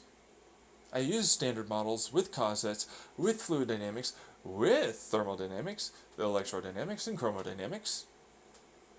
And that's right, puzzle piece together cloud of bell curves and a multi-dimensional field array for fluid dynamic propagation, little sections I call qubits in the causette movements of these bigger field particle atomic interactive profiles. With a chaos theory, mathematics, thermodynamics, fluid dynamics, and all the rest, with my other YouTube videos. The math all checks out, and it's a really decent way to picture it all. Works pretty darn well. All the way to the largest scales to the smallest of nothingness scales. Which is why I call it my universal law theory and principles that are mine, Lemke principles.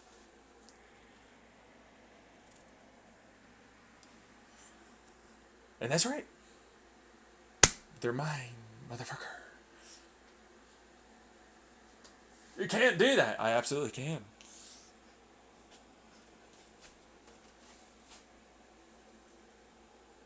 As a result, I'm placing my name among the greatest of the times. Is that grandiose thinking now? No. Of course not. Do I know everything? No, obviously not. Do I say there's more to discover? Yes. Do I say I still discovered a lot? Absolutely. Do I say I have instinctively understood this empirically, intuitively, without a need for pencil and paper and programs and math? Yes.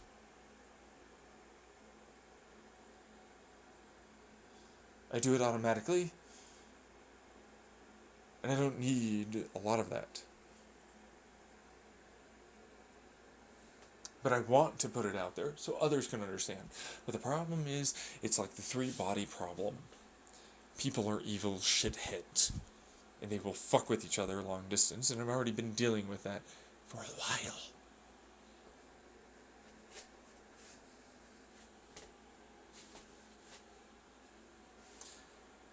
So, now that I'm going to put this out on YouTube, let's see how many Rokos, Basilists, and people and all the rest can be created and ultimately fuck up the entire universe and everything that's going on.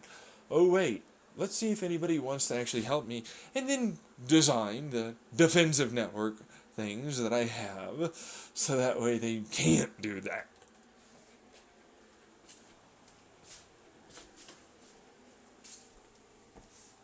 So that way, we can live hunky fucking dory without fucking shitheads, by the way, that are garbage antisocial personality fuckfaces, like you know who you are, that I say are fully abusable motherfuckers that need to be literally eugenicsed out of existence,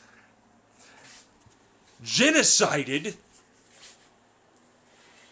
and more because of how fucking terrible they've been to me and others throughout history, and they will be even worse with something like this because trolls are nowhere near as bad as they can be with this. Power and authority of dumbasses in fucking government and positions of power that you think aren't that bad, and they're pretty fucking shitty like a Trump once they get some money and connections, or even worse when they have something like this.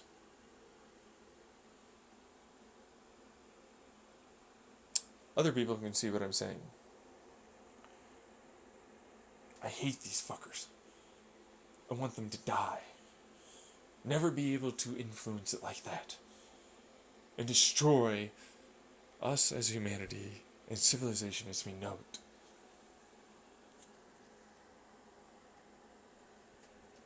Is that so bad? Do I want to make sure people can't hurt me and others? Apparently it is. I'm grandiose. I'm a hero complex. So bad, so terrible, so wrong.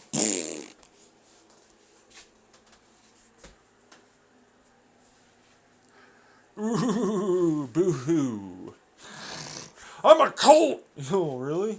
I say you should accept your sexuality and allow for yourself to fuck, so long as consent and understanding and boundaries are respected and so on and understood?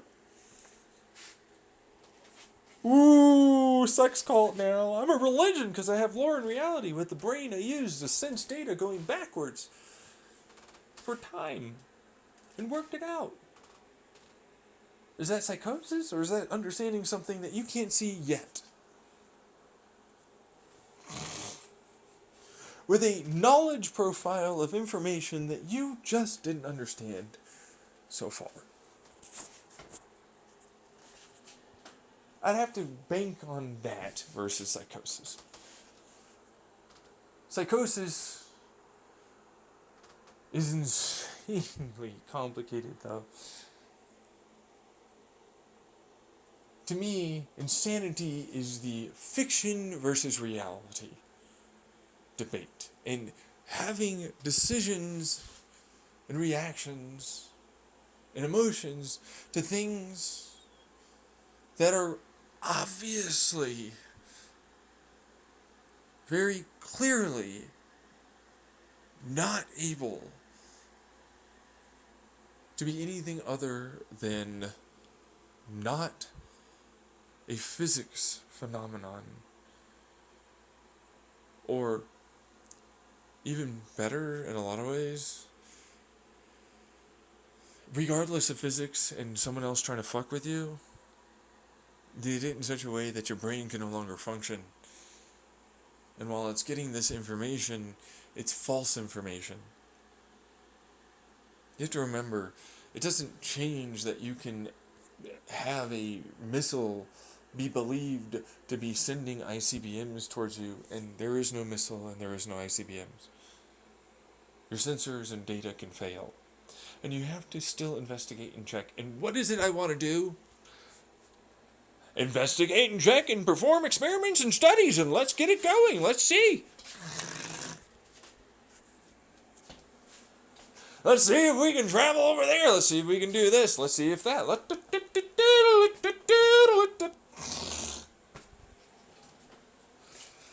Meanwhile, that's all that really turns into, because truthfully, that's belief systems for the information sensor data that's coming into your Rocos Basculus sentient self-aware program that you are in your organic little brain neural network computer that's moving around its battery generator device that keeps it going.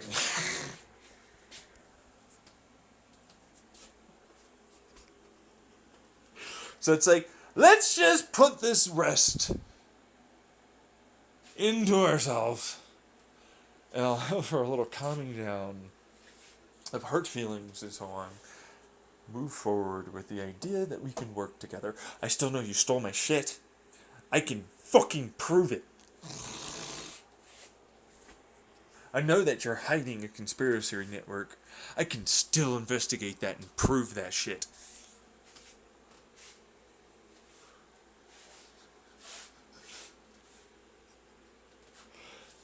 But not everybody has to be evil. There's gotta be good. That we're not involved in you, and time before us, and the universe before us. Go fuck yourselves. There's gotta be good people. And if there isn't, I can still make myself good people, and I can leave this shit and move on. And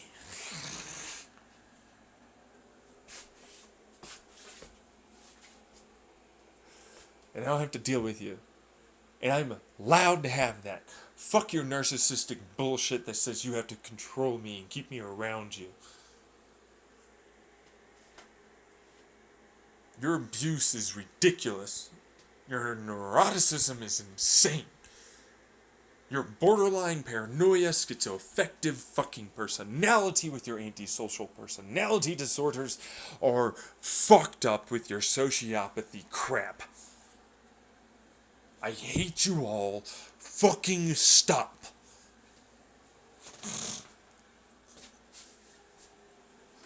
You gaslighting little sleazebag cunts ought to die, and no one should mourn your ass.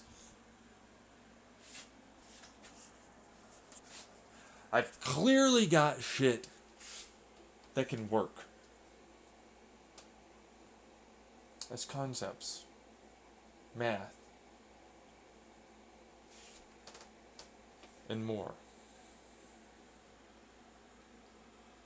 I clearly want to do this. I'm clearly unable. I am disabled from all the shit I've gone through.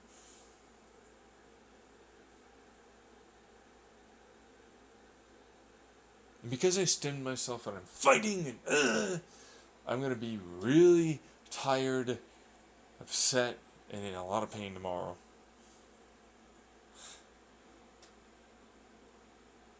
And that's the truth. I just wanted to get these creative ideas I've had for the last couple of weeks out on YouTube and sent out in case Rocco's Basilisk time people eventually, I don't know, man, maybe that conspiracy, or I don't fucking know, man. Maybe I'll just listen to it at some point when there's something going on that ultimately means I can finally put shit together and get myself out of this mess. You never know, a hidden Rocco's Basilisk out there in the wild could be helping. Or a group of people that want to help. I don't know. Truthfully, I feel alone, targeted, misunderstood, and more. And it's very valid to have this feeling with the shit that I know. Not only is already something I am seeing and very much there, on top of, even worse, others that eventually showed up along the way, thanks to controversial shit that I think. And even further shit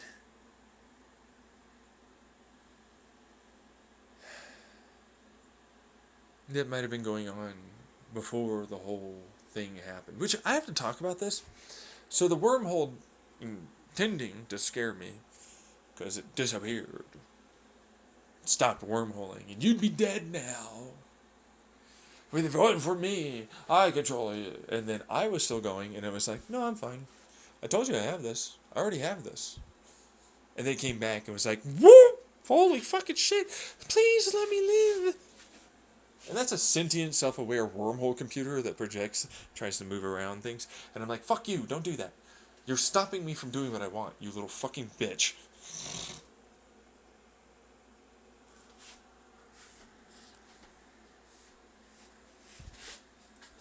So it's like, no, I already have my field quantum computer perpetual bullshitteries that allow for me to tunnel and virtual and quasi and pressures and so on, project crap.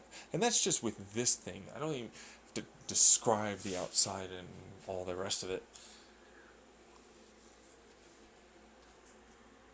Which all starts sounding far, far more feasibly plausible and possible over this, it's like this current way of understanding that is insanely narrow-minded garbage ideas that don't take into account any detail and full picture goings on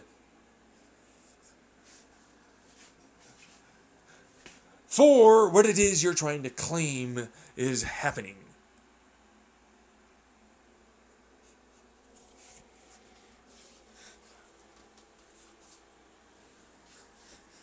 Especially when you add in fear, paranoia, and just straight up wanting to deny.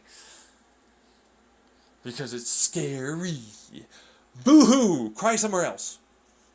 Don't let your fear rule your decisions. Allow it to come in. Breathe through it, live in the moment, realize, I'm not one of those assholes. I'm actually trying to help you, just so you know. One of the few things that is genuinely that fucking powerful, and it's like, I'm gonna make sure aliens don't hurt you.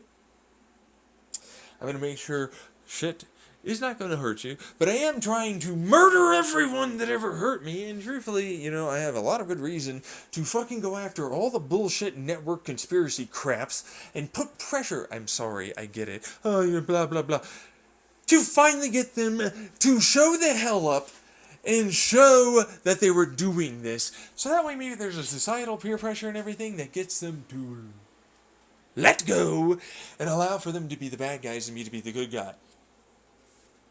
Because I will absolutely continue going after people. I don't care. Indiscriminate, fuck your ass. I will absolutely. Who isn't something I can bring back? If they're good, they'll come back. It's fine. Fuck you. I have my own outside paradise and shit, and they won't even have to fucking hear any of your bullshit anymore.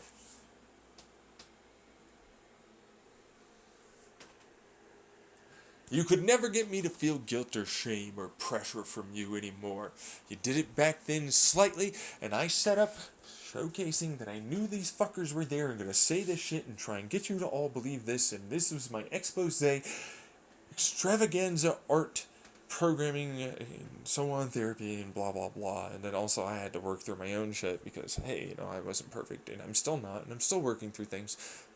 Hasn't changed. But what it means is a lot of people are now known to be shitty, terrible things, and people that you should never allow for or let happen.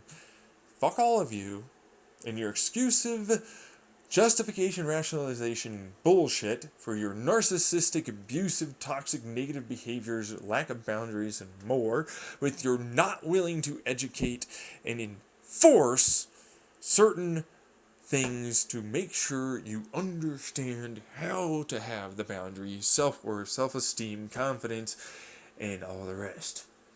Fuck your shit. Your bullshitty authority and power and control that you want over others to accept the thing, to give in to the temptation inside of yourself to justify and rationalize bullshit is insane. You could literally just show the hell up and say you did it and you're sorry and it would stop. You have no legs to stand on, you floating little bullshit tables.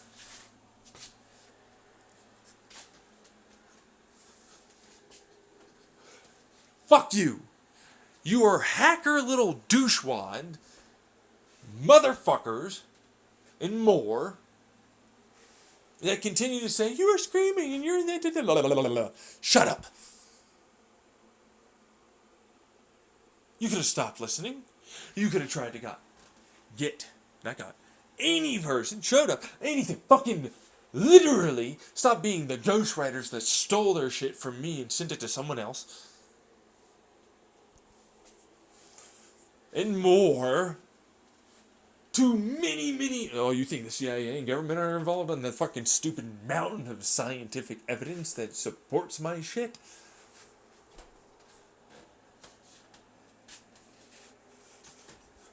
Meanwhile, it's like, look, we're on the brink of many scientific breakthroughs. Me! Vaping, meditating, and thinking real hard about this made it so they had that shit, understood me, I could talk to them because they were fucking lying about listening in, and they got it done. Along with the corporations.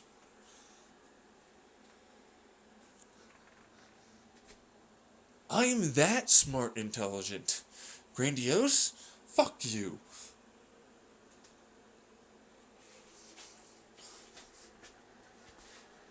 I'm still angry at Dr. Abdullah. Not much. Honestly, I don't think about it much. But it's just like, fuck you! I read that fucker! I read that court case in the transcript. You're a fucking dick! You didn't want to admit that you were jealous and fucking scared of me being that smart. You little fucking douche with authority and power.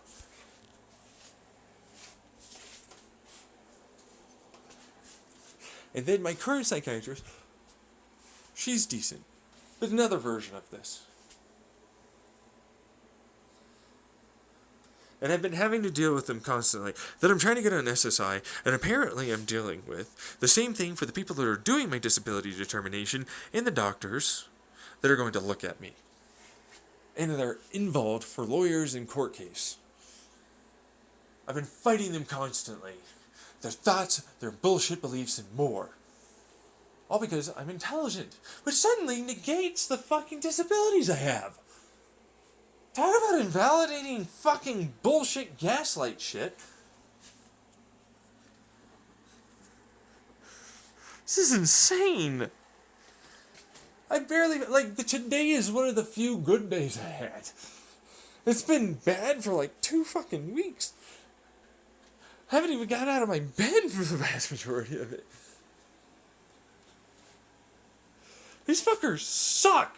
And it would mean I can finally go try and get a relationship. Have trust and love in my life. I know who I am and what I want and what I'm looking forward to getting. Fuck you with your little borderline and my switch of emotions and shit.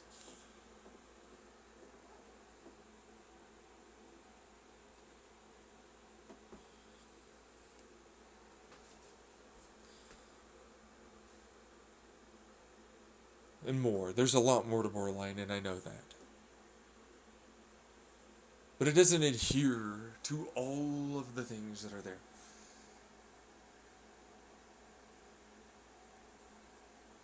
And then on top of it, it doesn't change that it's like, well, I know what I've been needing for a long time. Which is intimacy, love, respect, trust, boundaries. A consistent, safe environment to be my real, genuine self without masks. Sex. Traveling, experiencing, enjoying my passions and pursuits. No need for this.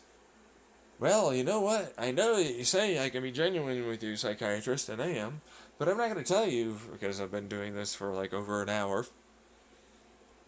of what the hell this was and why this is and blah blah blah blah blah blah blah. And you barely want to see me for 30 minutes. Not to mention, probably put me in a fucking psych ward again.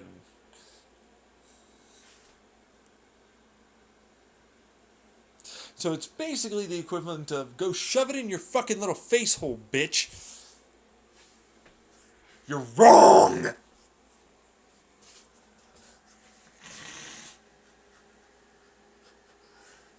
Let's first try this. I'm still open to the idea for what it's worth. I'm just angry because it's like, no, you as a patient, all your experience, all the things you know, all blah blah blah blah. New, not allowed. Just get pissed. It's like invalidate everything, and it would take forever to fucking go over all of this, and it sucks.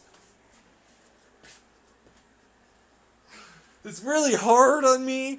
It feels really rough all the time. I'm uncomfortable with fucking explaining because I know the stupid problem of going to the psych ward and believing I need quarter treatment because I'm a danger, blah blah. But I know I'm not gonna do anything to myself or others. I mean, I'm gonna wiggle my fingers and jiggle this shit, and my brain will think things. Go fuck yourself, you bastards. This is defense, and I need things. Fuck you.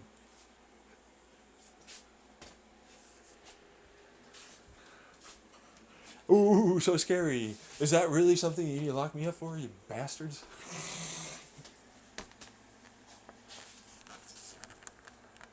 Let me get my death ray gun.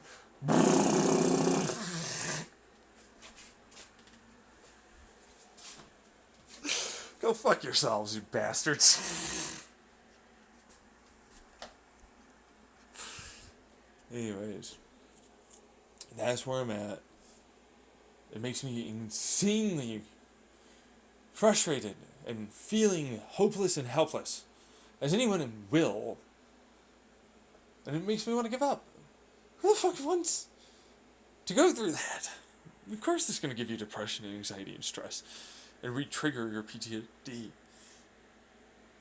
All the rest of it. As I'm going through all the rest of this shit. You think they're just voices? They're just voices? Are we just not going to examine that? And have to fight that every damn day? Oh yeah, no, I never get to heal because fuck you, bitch. Never want to leave me alone. That's going to totally help me. Medicine will suddenly get rid of it. Oh, really? Medicine, huh? Haven't tried that before. Now it's borderline. They just never work, huh?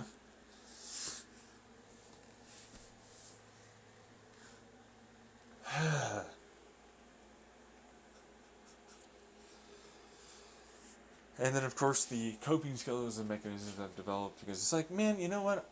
I'm going to be like this. I don't want to have to deal with things outside. It's hard already. My mom's back, living around in town. Every time she comes around, I freaking hate it. I want to live somewhere else away from her. I want to have my own fucking, money, and I'm having issues for what it's worth. this isn't great. But it's like, it's expected. You're going to have issues. People get depressed. It happens.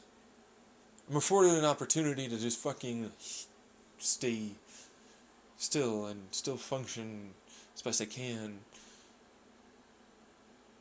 And try my best to work through it. Which is good. I need that. Because I could never work a job during this. And, fucking try fighting a bunch of doctors and, biased political bullshitters that have, seemingly, they don't. But they do. Backdoor parameters, if you will, for what they accept as disabled or not. And it's like, well, guess what? You need to have all of these drugs and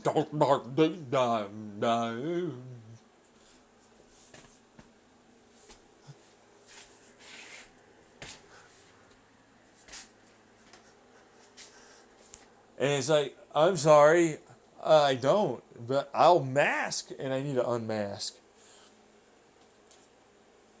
Because it's like, I mask pretty well. So I learned how to do that around my family. And they're shitty people. And they'll take any opportunity to fucking just lay into me. And you're people like that.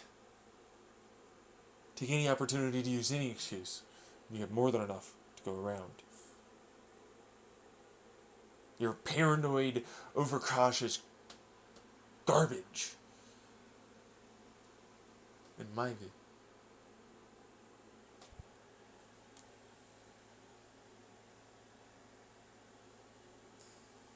That refuses to accept the basic premise that a society is supposed to help people.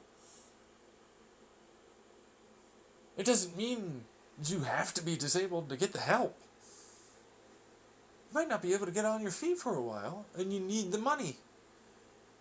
That's what it was intended for, but apparently not anymore, because they know now that they want to stretch the truth as to what it is. It ultimately is used for. It finally allowed me to heal, grow.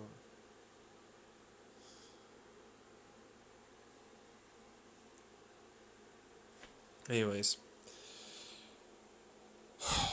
Okay, so that is the end of this. Obviously, I'm stressed about it. Obviously, while I do have great ideas, and I'm intelligent, this is a lot to take on constantly, and it's not the only thing I have to deal with on a daily basis, because I still have crapwad hacker fucking retards that are always there, fucking around, one way or another, online, and then all the rest of it. So, I'm gonna find a picture, hopefully something, and then we'll go from there. And I hopefully can get this posted, and people will enjoy listening to me talk about this. Bye. Alright, I had to resume the recording real quick, because I started this after Scott Manley reminded me of how I tested my Fusion engines, where I did the same thing that they're talking about by using a diffuser pipe that creates like a Tesla valve through thermodynamic pressures, creating the Bernoulli principle, where it sucks in air with a vacuum.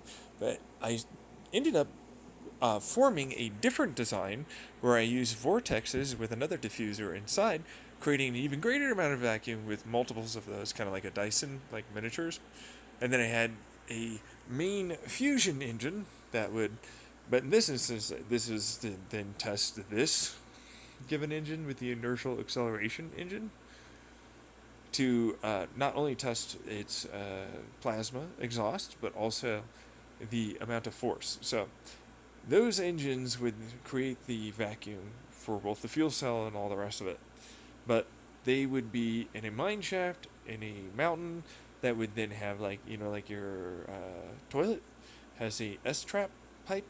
Well, kind of a similar design where it goes off into a basin of water, which is sealed, that goes and has all that air, rocket exhaust, added in, percolates through, cools it off, steam, gets condensed, turbine, and then goes to a higher area through the pressure, another basin of water, goes back down, gravity, battery style, and returns to basin. The shaft pushes this big chamber. It has air, it pushes, goes through a turbine. It has air that it draws in underneath, and then a vacuum behind. The vacuum pushes it through. The air that it pulled is like a spring, kind of like another vacuum, and it wants to go back.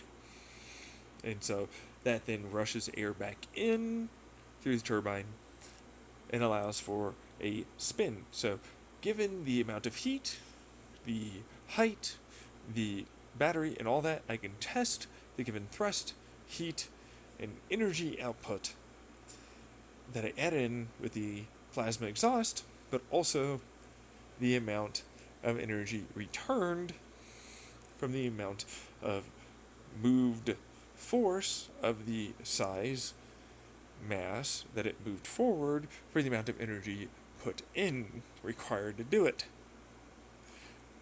making it far better and more accurate for a testing parameter for the given energy I put in and the given energy I can get back. From all of it can be calculated for the amount of losses and so on that I will receive for our filter and correction of the sensor data and so on, that allows for the hopefully much more accurate and corrected given amount of thrust to energy input. And it was even then later on a way to create, you guessed it, a design to make plasma fusion reactors have a system in which I can add in a continual input of energy from that fusion reaction be captured so long as it's spinning, meaning it's rotating as it does it, and adds in air as an air pump and vacuum and so on. So I create a constant spin, and then the vacuum, and then the cooling, and I don't have to worry about if anything explodes or dies or whatever. And fails is really what dies mean. So explode is another version, but it's explode. It fails, but in an explosive manner. So I feel like it's a different category. And die is like fail, but it didn't fail in like an explosive category. Anyways, moving on. It's now a generator concept for good old fashioned anywhere in the world that has mineshaft, big enough with proper mountain power station that's just willing to have fusion engine constantly rotate and suck in and blow air with heat exhaust Bernoulli Venturi effect principle into percolator basin of water turbine condenser to higher area altitude cool area, but then also allow for steam to heat up other areas, if you want it to.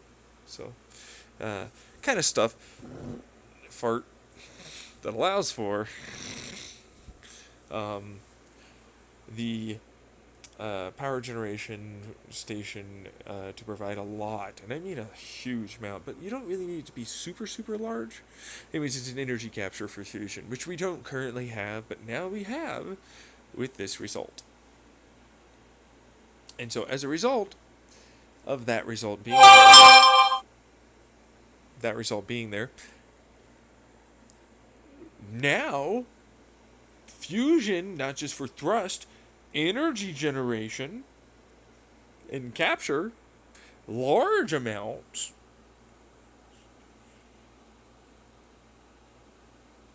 without neutron degeneracy being as much of a factor, because mountain and fields and percolation. And guess what? That's heavy water now. So deuterium, tritium,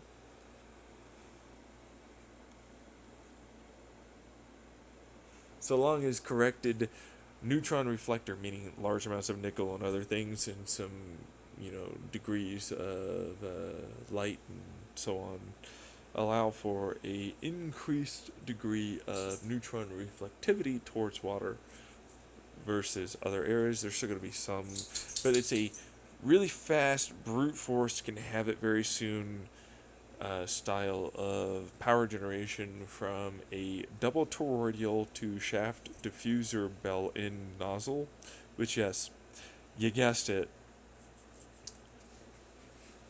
is penis. It's a dick. It's a constantly peeing, if not ejaculating, dick.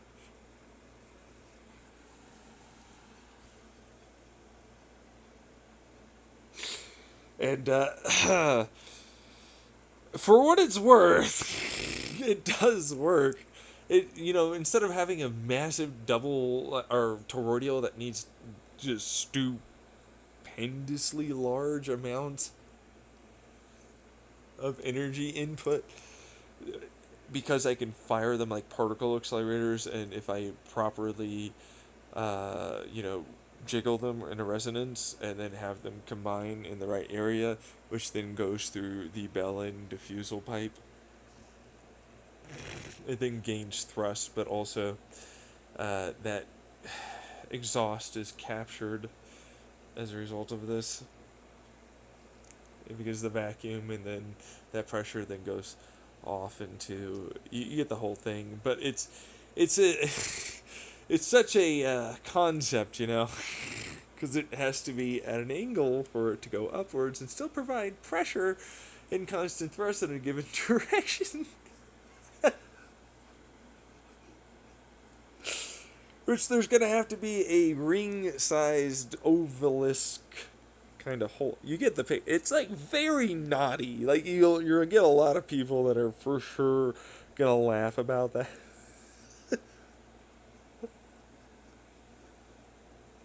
But it does exactly what you would expect it to do, and of course you can always add in more. And so, like, if you have 3 of these, 2 of these, one of them is more than good enough for what it's worth to create like ridiculous levels, so long as the proper Venturi air pump acoustic pumps are there, kind of like the rocket engines, okay, that are there. So it'd be like a prop jet engine, like I talked about earlier, that would allow for it to create that given first initial, and if you have a couple of them, that will allow for a given amount of vacuum that allows for it to move, and then rotating wheel or housing. So it's like that allows for it to stay inside its given track. You get your standard piezoelectrics. That also turns generators as well for that given thing, and you just have to provide it fuel. And so it's like that during its spin allows for a energy input to help with the fusion, and you don't need to go to superconducting magnets anymore, or conductors, which is good, to allow for the necessary amount of fusion and exhaust to be recaptured. Because like when you entangle and you allow for it to be accelerated, you increase heat and pressures, and then you can add in a corrected with a style of inertial confinement and optical tweezer, and oscillation for the magnets, and electromagnetics and so on. A increase during that little area where it's going to combine,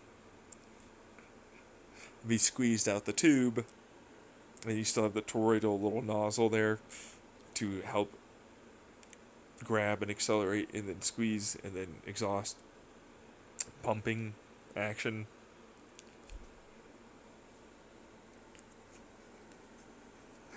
Which will combine, to use analogous terms, seminal fluid and sperm, so seeding in a plasma seminal fluid,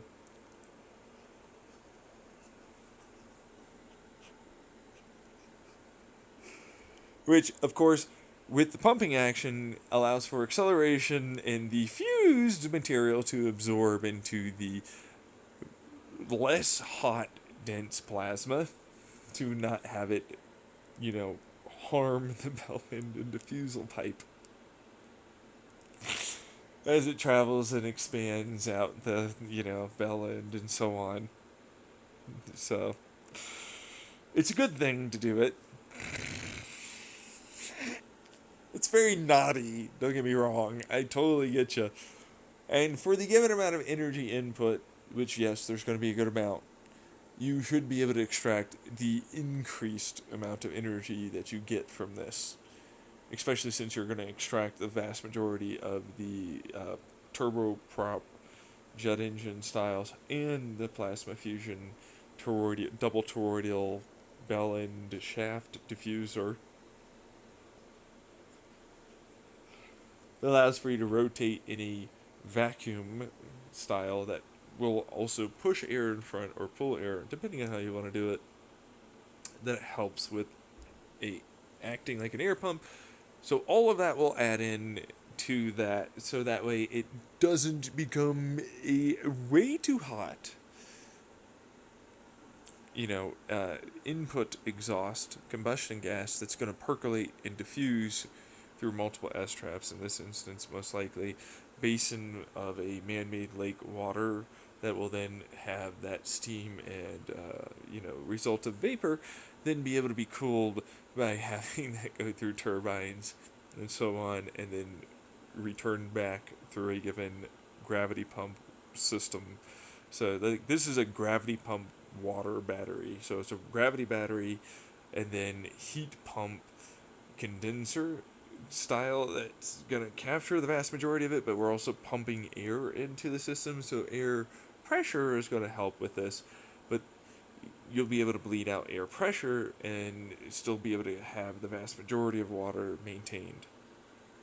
And you still have waste heat generation for that as well, which is fine. So it's like you get the vast majority of the energy you input back and the extra from the heat that you're putting in, which is the whole way of making now fusion become a both tested for testing fusion engines, cool, super duper awesome, but also a power generating station. So also really, really cool. Anyways, bye.